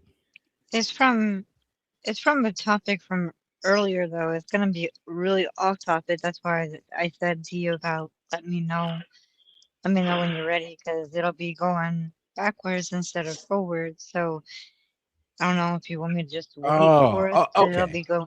Yeah. All right. Well, we can save that. Maybe I should wait. All right. We'll save that one. But all right, guys, let's get back to it. Benefit America whatsoever. We get zero strategic benefit from this conflict. Oh, and did you guys also hear that now they're talking about anyone that wants to pass the Strait of Hormuz has to pay in Chinese yuan? Let me tell you how bad that is. For the idiots in here that don't understand how the world works, let me explain to you guys something. I'm going to explain to you guys something here that a lot of idiots don't want to talk about and why this is a big deal that they want to accept Chinese yuan. So let's go through this. Now, in order for you guys to understand the significance of, both potentially having to do transactions in Chinese yuan across the Strait of Hormuz, you must understand the concept of the US dollar. Okay, let's go through this. Our hegemony, right, our power across the world is built on 4 foundations. Okay? Number 1, reserve currency status. Number 2, the petrodollar. Number 3, SWIFT. And then most importantly, number 4, our military strength. Okay? These are the 4 pillars of American power that make us a world superpower. Okay? And at one point made us the unipolar power, but now it's a multipolar world. So let's go ahead for the purpose of this conversation. We're going to talk more about the dollar. Okay? Now, back in the 1970s, Nixon cut a very important deal where he basically said, hey, look, Saudi Arabia and these Gulf countries, we want you guys to do your oil transactions in US dollars. Okay. Why? Because if every country does all their transactions in US dollars, this creates a demand for the US dollar. If there's a demand on the US dollar, basically the US becomes the world's reserve currency. This is what's informally known as the petrodollar. Okay. Now, this went ahead and continued to bleed over into commodities. So all foreign transactions, when countries deal with each other, for the most part, are done in US dollars. Okay. So oil and commodities are typically traded in US dollars. Now, here's the problem with this. Many countries realized with the United States having this power, their currency, right, is very strong. When your currency is strong, what does that allow you to do? Well, it allows you to print money ad nauseum with almost no consequence. Okay? Kind of like we do right now. So when you are the world's reserve currency, you can just print money however much you want. Okay? And we don't have to deal with the consequences of inflation. So for example, something like 50% of the world's current money in use, okay, was printed during the COVID era. That's insane. Any other country would have serious inflation issues. But since we're the world's reserve currency, we are able to forego a lot of these consequences that would otherwise come and hit us economically, right? So when countries challenge our ability to be the reserve currency, guess what happens? We destroy those countries. Yeah. Okay? Because America is built upon, once again, those 4 pillars that I mentioned: reserve currency status, petrodollar, U.S. military power, and SWIFT. You know, so crazy. That's one of the reasons. Well, that's the reason why we came after what was it, Gaddafi in Libya. One of the reasons why, because he wanted to go back, going outside of our petrodollar empire. And then, of course, there was, what was the other country? Oh, of course, yeah, Iran as well. Yeah, they're not really getting involved. They don't really want to get involved in our petrodollar empire, so we're kind of punishing for them for that as well. I'll be real with you. A lot of these wars, when you really look into it, is because they're not going in or they're not falling in line with our petrodollar empire, like Venezuela. I mean, one of the main reasons we stepped into Venezuela was because of Russian and Chinese influence, and because, yes, they were trading oil in Chinese yuan. Shoot, Russia's doing that already, and we don't want that, and they're trying to get other countries to follow along. We really don't want that. So yes, we do need to put boot on neck sometimes when it comes to that petrodollar, because, well, our economic security depends on it. Sadly, this is just where we're at with it. Now, another way that we punish other countries. Say that again. This is what I was talking about the United States and the shift to digital currency, and why this war in Iran is really happening. It's because they're an outlier. It's because they aren't going with the status quo. And in order to establish a new world order or a new world system, you first need to get rid of any systems of government that function outside of the current system to ensure that they will function within the new system. True. All right. For not doing what they're supposed to do, is we kicked them off of SWIFT. This is what we did with the Russians. When Russia invaded Ukraine, one of the first things we did was sanction them and then kick them off of SWIFT. So now we made it very difficult for them to do transactions, because the entire world global system, the global financial system, is pretty much run through SWIFT. Okay? So what ended up happening was we were able to hurt the Russians financially to a degree. Now, here's the problem though, okay? The Russians were prepared for this. Back in 2014, when the Russians invaded Crimea, because just so you guys know, this war with Ukraine did not start in 2022. That's for the smooth brain think that the war started in 2022. The war really started back in 2014, okay? After the Maidan revolution, which, by the way, we were involved in that, by the way, as well. Yeah. Okay? Well, we came in and we overthrew the pro-Russian government, etc., and put Zelensky in. That's a whole other conversation. If you guys want more detail on that, watch my interview that I did with Jackson Ankle. We went real deep into that. But for the purpose of this conversation, I'm going to talk more about the 2022 conflict, the special military operation, which, by the way, we did the same exact thing with Iran, FYI. Right? Isn't it funny how those shoes on the other foot now? But anyway, back to what I was saying. When Russia invaded Ukraine in 2022, or excuse me, in 2014, we heavily sanctioned them. They had a whole bunch of problems with SWIFT, everything else like that. So when 2022 came, they basically made their country recession-proof and inflation-proof and American hegemony-proof. What do I mean by this? They bought a bunch of gold from the Sudanese. They had Hemeti literally in Moscow the day they invaded, bringing over a bunch of gold. They had their financial system prepared for it. They knew they were going to get kicked off SWIFT. They knew that they were going to be sanctioned. So they started making a bunch of different Russian brands that copy American brands. Like, for example, there's no McDonald's in Russia, but they have damn near the same thing. They just got rid of the McDonald's, made it like, you know, McRussell's, and they serve the same shit. Right? And then Russia ended up becoming one of the strongest economies in the world. Okay, they're like in the top 5, top 10 economies in the world, despite the fact that we have them sanctioned. Trump realized this. So the Russians were beating the out of the Ukrainians, even though we're giving them all the support, and they're not really bleeding from the sanctions. If anything, their economy has gone stronger, okay? So he's like, damn, we're putting all this money into a war that we're not even winning. And here's the thing, I've been lately against sanctions because it doesn't really give us any gain here. All it does is make people distrust our dollar, make them weary of using our dollar because they never know we're just going to pull the rug from with under them and hit them with sanctions. So I do say that sanctions aren't a good idea because it causes distrust in our dollar. Well, and this is why we probably stop sanctioning people as a punishment, because we're risking our petrodollar, we're risking our dollar dominance. And that's what I was getting ready to say. Sanctions as a whole, yeah, that is a good tool to have. But when you start using it willy-nilly and free-handed, that's when you get into trouble. That's why it was such a big issue when Obama was just handing out sanctions like they were freaking lollipops. Yeah. And it's concerning when people do that. And I'm gonna tell you why. Because, like I said, it's like, all right, so you expect these countries to still abide by our petrodollar standard, but yet they're in fear if they ever, like, do anything that we don't like or something happens that we don't like, we just hit them with sanctions and decimate their economy. Who wants to live under that type of fear? It's literally an authoritarian regime at that point, and sadly, that's the regime that we've set up. And a bunch of people have made it such that it's a bad word to say that, but no, it's what we set up is a financially authoritarian regime. I mean, all right, though. And that's why quite a few people were happy with switching from going from hoping that we would go from sanctions to just the tariffs.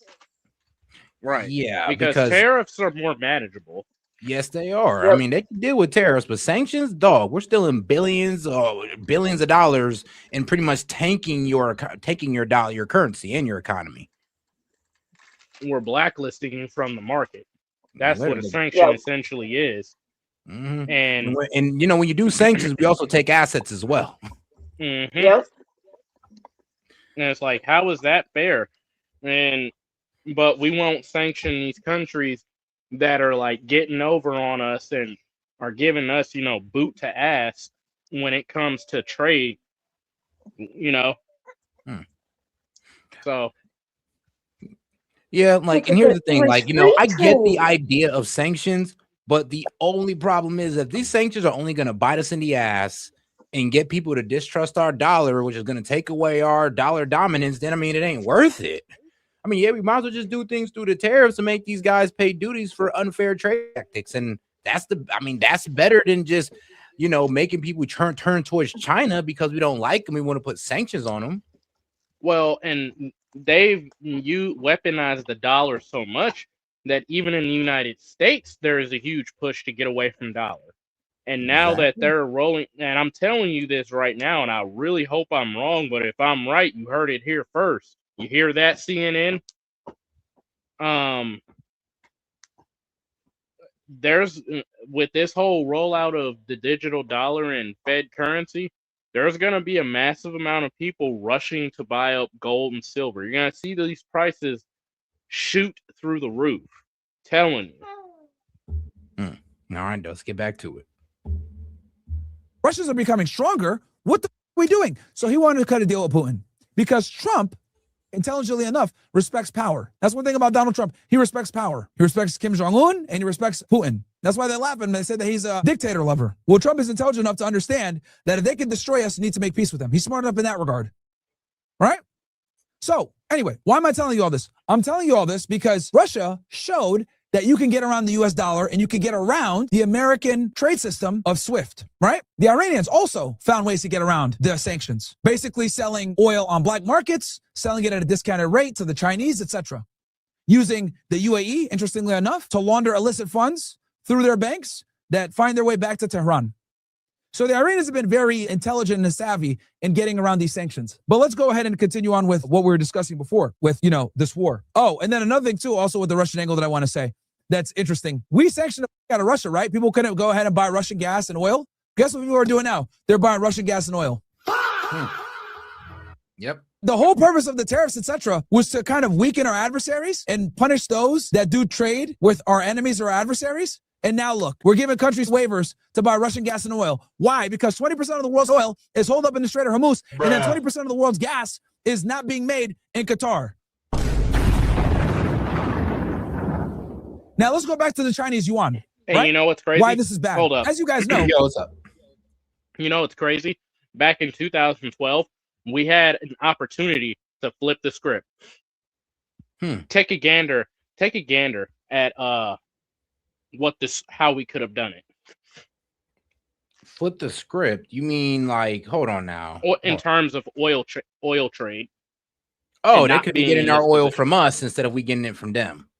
Yep, we had. Because the Dems completely threw away the initiative for drill baby drill or actually have our own oil. They rather us be dependent on other oil sources for some strange reason. Yep, and the Keystone Pipeline was the nail in the coffin. We had proven billions of barrels of oil that we could have tapped into and still had more than enough to having strategic reserves. But obviously, Democrats were also gung-ho about American being dependent instead of independent. We would have been able to basically do what we're doing to Iran, sanction Russia, and it actually sting. Oh, and shout out to my man on Twitch. He's Raf191. He just started following me on Twitch. Appreciate the support, my man. But go ahead, Toph. I was gonna say probably, and I bet you anything it's because they say it was for the environment, but in reality, I bet every single one of them had money in some of their I don't want to say shell companies, but some of the companies that were, or all of the companies that were connected to Russian oil. Burisma, that's a good example.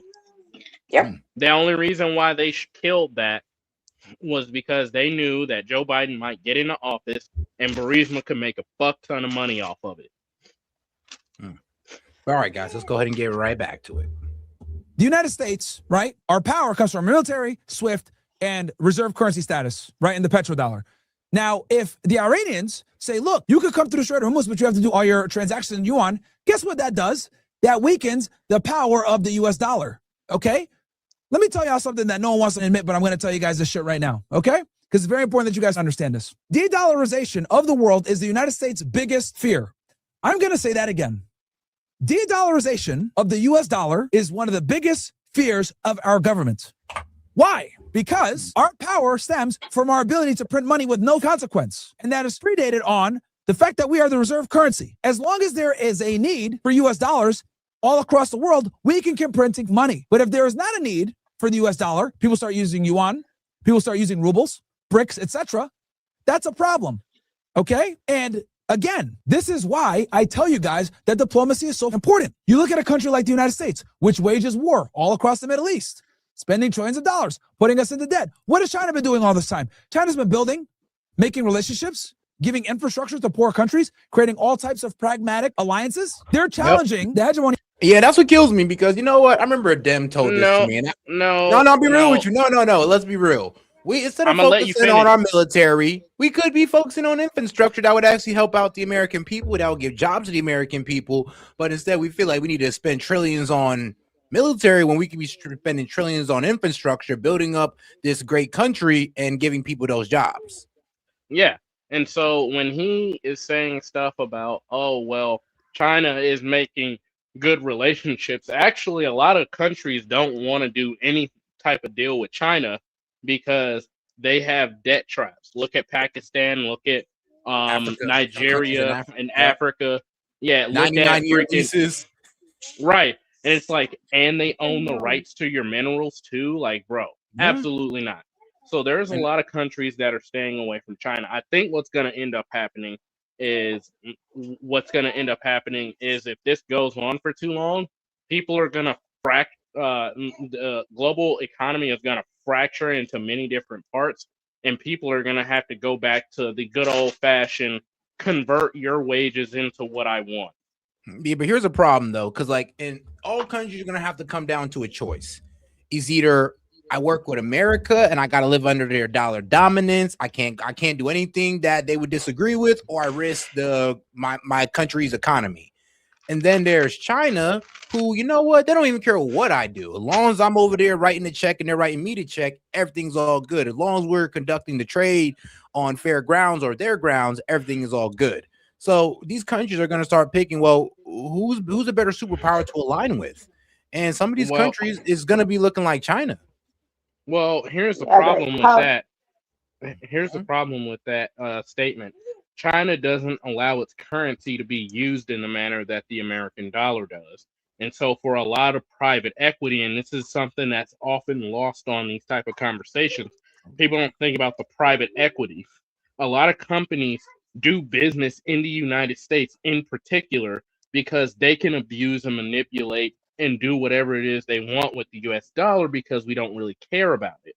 That's the key thing. China cares too much, and they have too many hidden fees and backdoors and all this other stuff behind it when you start trading in yuan.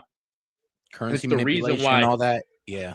yeah, it's the reason why BRICS broke up is because one, think about who's in it: Brazil, Russia, India, China, and South Africa. India and China don't like each other, which is hilarious. And then India has even come out with a detailed report saying, why would we make China's yuan the reserve currency of BRICS? Because you guys manipulate your markets and currency too much. Plus, this is China's way. This isn't really about, and this is where Myron missed the plot a bit. This isn't, China is seeing an opportunity to rebuild its financial market. You got to remember, it had 7 or 8 different major organizations default on their loans. And so their currency right now is hot dog water. It's about as good as used tissue paper. So what better way to re-strengthen your dollar than to get countries who are desperate for oil to start paying in yuan to get some fresh currency back into your system? These are all the nuances that people miss when they start having geopolitical conversations. All right, then let's get back into it. I ain't gonna lie, now that was a nice little rant you had there. Of our currency. What the f- do you guys think BRICS is? BRICS is a response to the US dollar's dominance because they are tired of the United States waging financial warfare on them via the dollar. So if they dollarize the United States, guess what happens? We lose a lot of international leverage. Now, a lot of you guys, right, saw Venezuela fall. We went in there, we took Maduro, kidnapped him. Everyone's like, yeah, woo, this is awesome. What did I tell you guys when that happened? I said, look, in the short term, we're going to get some benefit, but in the long term, this is going to hurt us. Why? Because I knew that if they went ahead and kidnapped Maduro, this is going to increase Chinese resolve to protect Iran or to assist them. Same with the Russians. Because the Russians and the Chinese have a vested interest in ensuring that Iran does not become a vassal state for Israel, which will then be a vassal state for the United States. Because all that cheap oil that the Chinese enjoy from the Iranians, that's out the window. Keep in mind, they lost Venezuela's cheap oil. They don't want to lose the Iranians' cheap oil as well. So now the Iranians, right, control a vital economic energy choke point. The United States cannot stop them. Despite the fact that Donald Trump talks all this tough shit, they can't stop them. You want to know why? Because here's the reality. These ships cannot cross the Strait of Hormuz because they're not going to be insured. These are freighter ships carrying millions of barrels of oil, okay? They don't want to get hit with a goddamn drone. They really don't. Okay, that's no bueno. That's bad for business. So insurance rates have tripled. And no captain is... That's going to be quite the explosion. ...going to sail with all that oil without insurance. So they're just sitting there. And only a few vessels have been able to make it through, I think something like 70. Guys, that's a 94% drop-off of the amount of ships that should be going through there. Okay? 20% of the world's oil goes through that strait. So now, if the Iranians say, oh, you guys can go through, but you got to use Chinese yuan, guess what that does for the US dollar? This is very real, and it's very bad. And most Americans don't understand this shit. So when these idiots are sitting there saying, America, yeah, let's keep blowing them up, we kidnap Maduro, let's go, they don't understand that this creates a geopolitical domino effect that is not good. Who the f are we to sit there and say, hey, Putin, you can't launch a special military operation into Ukraine and protect your national security? Meanwhile, fast forward years later, because Putin invaded in February of 2022, 4 years later, February 28th, what are we doing? Bombed the out of Tehran, did the same exact shit. The hypocrisy is wild. And this is why the international community is slowly losing faith and respect for the United States. I'm telling you guys what everyone else is too stupid to tell you. These magatards will never tell you this. These will never tell you this. Okay? People don't trust the United States. Henry Kissinger said it himself. It's dangerous to be an ally of the United States, but it's fatal to be an ally. If you're an enemy of the United States, it's dangerous. If you're an ally, it's fatal. So again, I'm telling y'all, bro. I'm telling you guys. This is not good. The fact that the Iranians will shut down the Strait of Hormuz and we can't stop them, because again, none of these ships want to sail without insurance.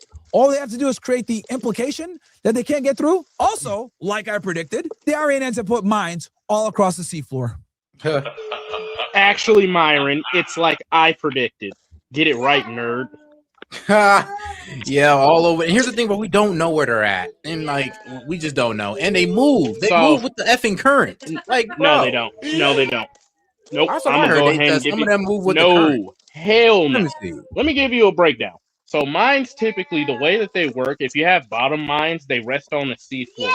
The blast wave, which is what people think of, majority of the blast wave actually gets compressed into a giant bubble. That bubble has a lot of energy, a lot of shock, and nowhere to go. So when it finally reaches the surface, it violently breaks open, and that updraft of pressure and energy is what destroys ships. Well, yeah, it's right here though. Yes, certain water mines, naval mines specifically, move with the current, while others are designed to remain stationary. So yeah, some of them do move Yeah, with the current. and you're talking about the old style mines. Again, I have to remember I have to be vague about talking about this stuff. Ah, okay, I get you. Yeah, but 90% of the mines that are out there don't move with the current because you would end up having mines wash up on your shore. Or at least close to your shore. Right, and that's already happened before, and no country wants to like be the one who accidentally blew up a port because they were reckless where they were throwing their explosives at. All right. But Let's when get it back. comes, Yeah, go ahead. so when it comes to this, the insurance. Now I've heard an angle be played about how if the United States, if this keeps up, the United States will personally escort ships under U.S. Navy protection in and out of the straits. Now, I will say it is doable.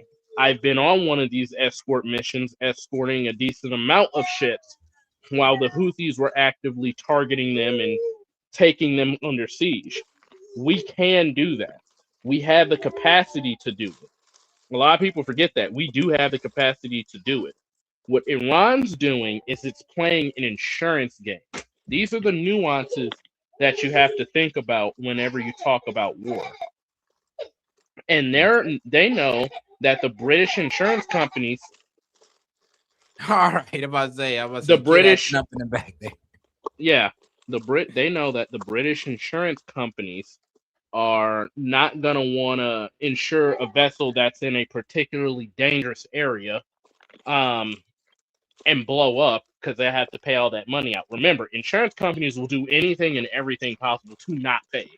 So if that means ain't nothing moving, that means ain't nothing moving. So the United States, this is from what I heard, there are talks about U.S. warships escorting vessels in and out of the straits. It's not a good situation, but it'd be better than what we are right now. If we start doing that, then the United States has grounds to actually start implementing a reparative tariff. And basically, that is since we're using our military as insurance, and since we have multiple insurance companies insuring these vessels in and out of the straits, we can go ahead and take over the insurance company, the insurance benefactor for all maritime shipping. And unlike Britain, it's backed by not only financial but physical force. And all righty, guys, we're gonna go ahead and call it a night on that one. Dude, appreciate you guys for coming up. Sorry, y'all. Hey, Sorry can I say my thing? Oh yeah, but you know what? Actually, let's go ahead and finish off on what Steph wanted to say. Go ahead. Well, how you guys were talking about the microchip in the hand, that actually goes later than what you guys think. It goes all the way back to 1998 to Kevin Warwick, British scientist, and he's known for his to be he's known for the cyborg, and he's an engineer now, and he has made robots recently in recent years, and he's still alive, by the way. He's 72 years old. Damn. He's literally the first one that got that thing in his hand, but he's also the one that made cyborg, like this robotics and the cyborg research, and Mm. he also made a hand robot that he can literally make it move, and yeah. Oh, all right. Yeah. Well, that's dope. I know we had quite the little argument over that, but hey, it is what it is. So what I was Well, saying by that, I just squashed it. Yeah. All right. I was getting ready to say what I was trying to say by that was that this is something you need to be wary of, and it's very rare when you see states, in particular, very liberal states, pass laws preemptively.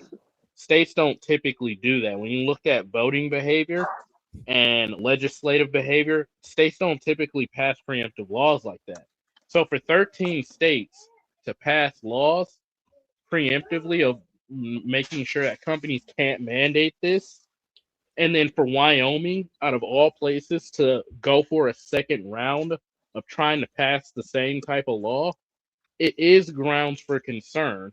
And it it is something that folks should be taking seriously and looking at. When you look at the way that everything is going on, what's all going on in the United States, the fact that they're trying to pass all these different laws, the fact that they're trying to pass these different online privacy acts by taking our identity and to build a basic profile. These people don't want to talk to you, little girl. All right, guys. But yeah. All right, guys. All right, but we're gonna go ahead and land the plane on that one. She trying to. I'm sorry. Let me finish. She interrupted me. No. Hey, man. That's your daughter's fault, man. Shout out to her. But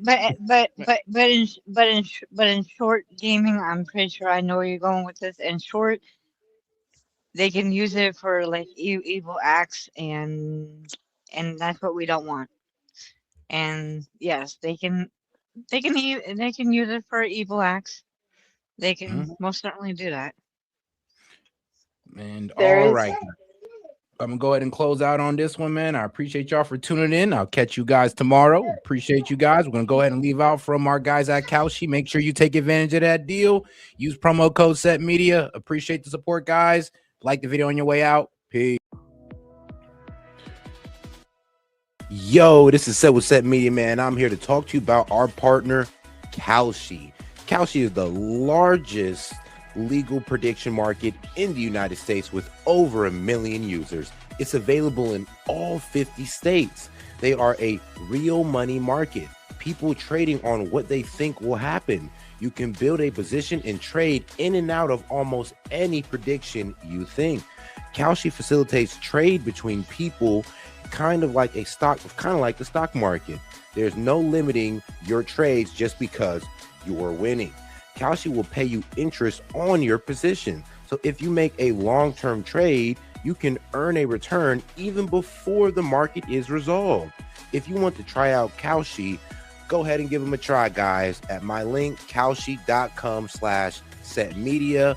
Get $20 when you trade 20, so it's 20 for 20, guys. Once again, that's kalshi.com/setmedia.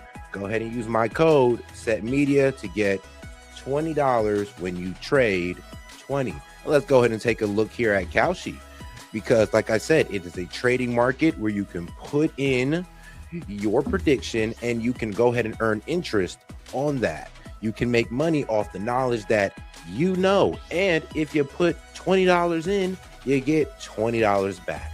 So all right, guys, make sure to go check out my guy at Kalshi, because you can get in on good trades like who will Trump nominate as Fed chair?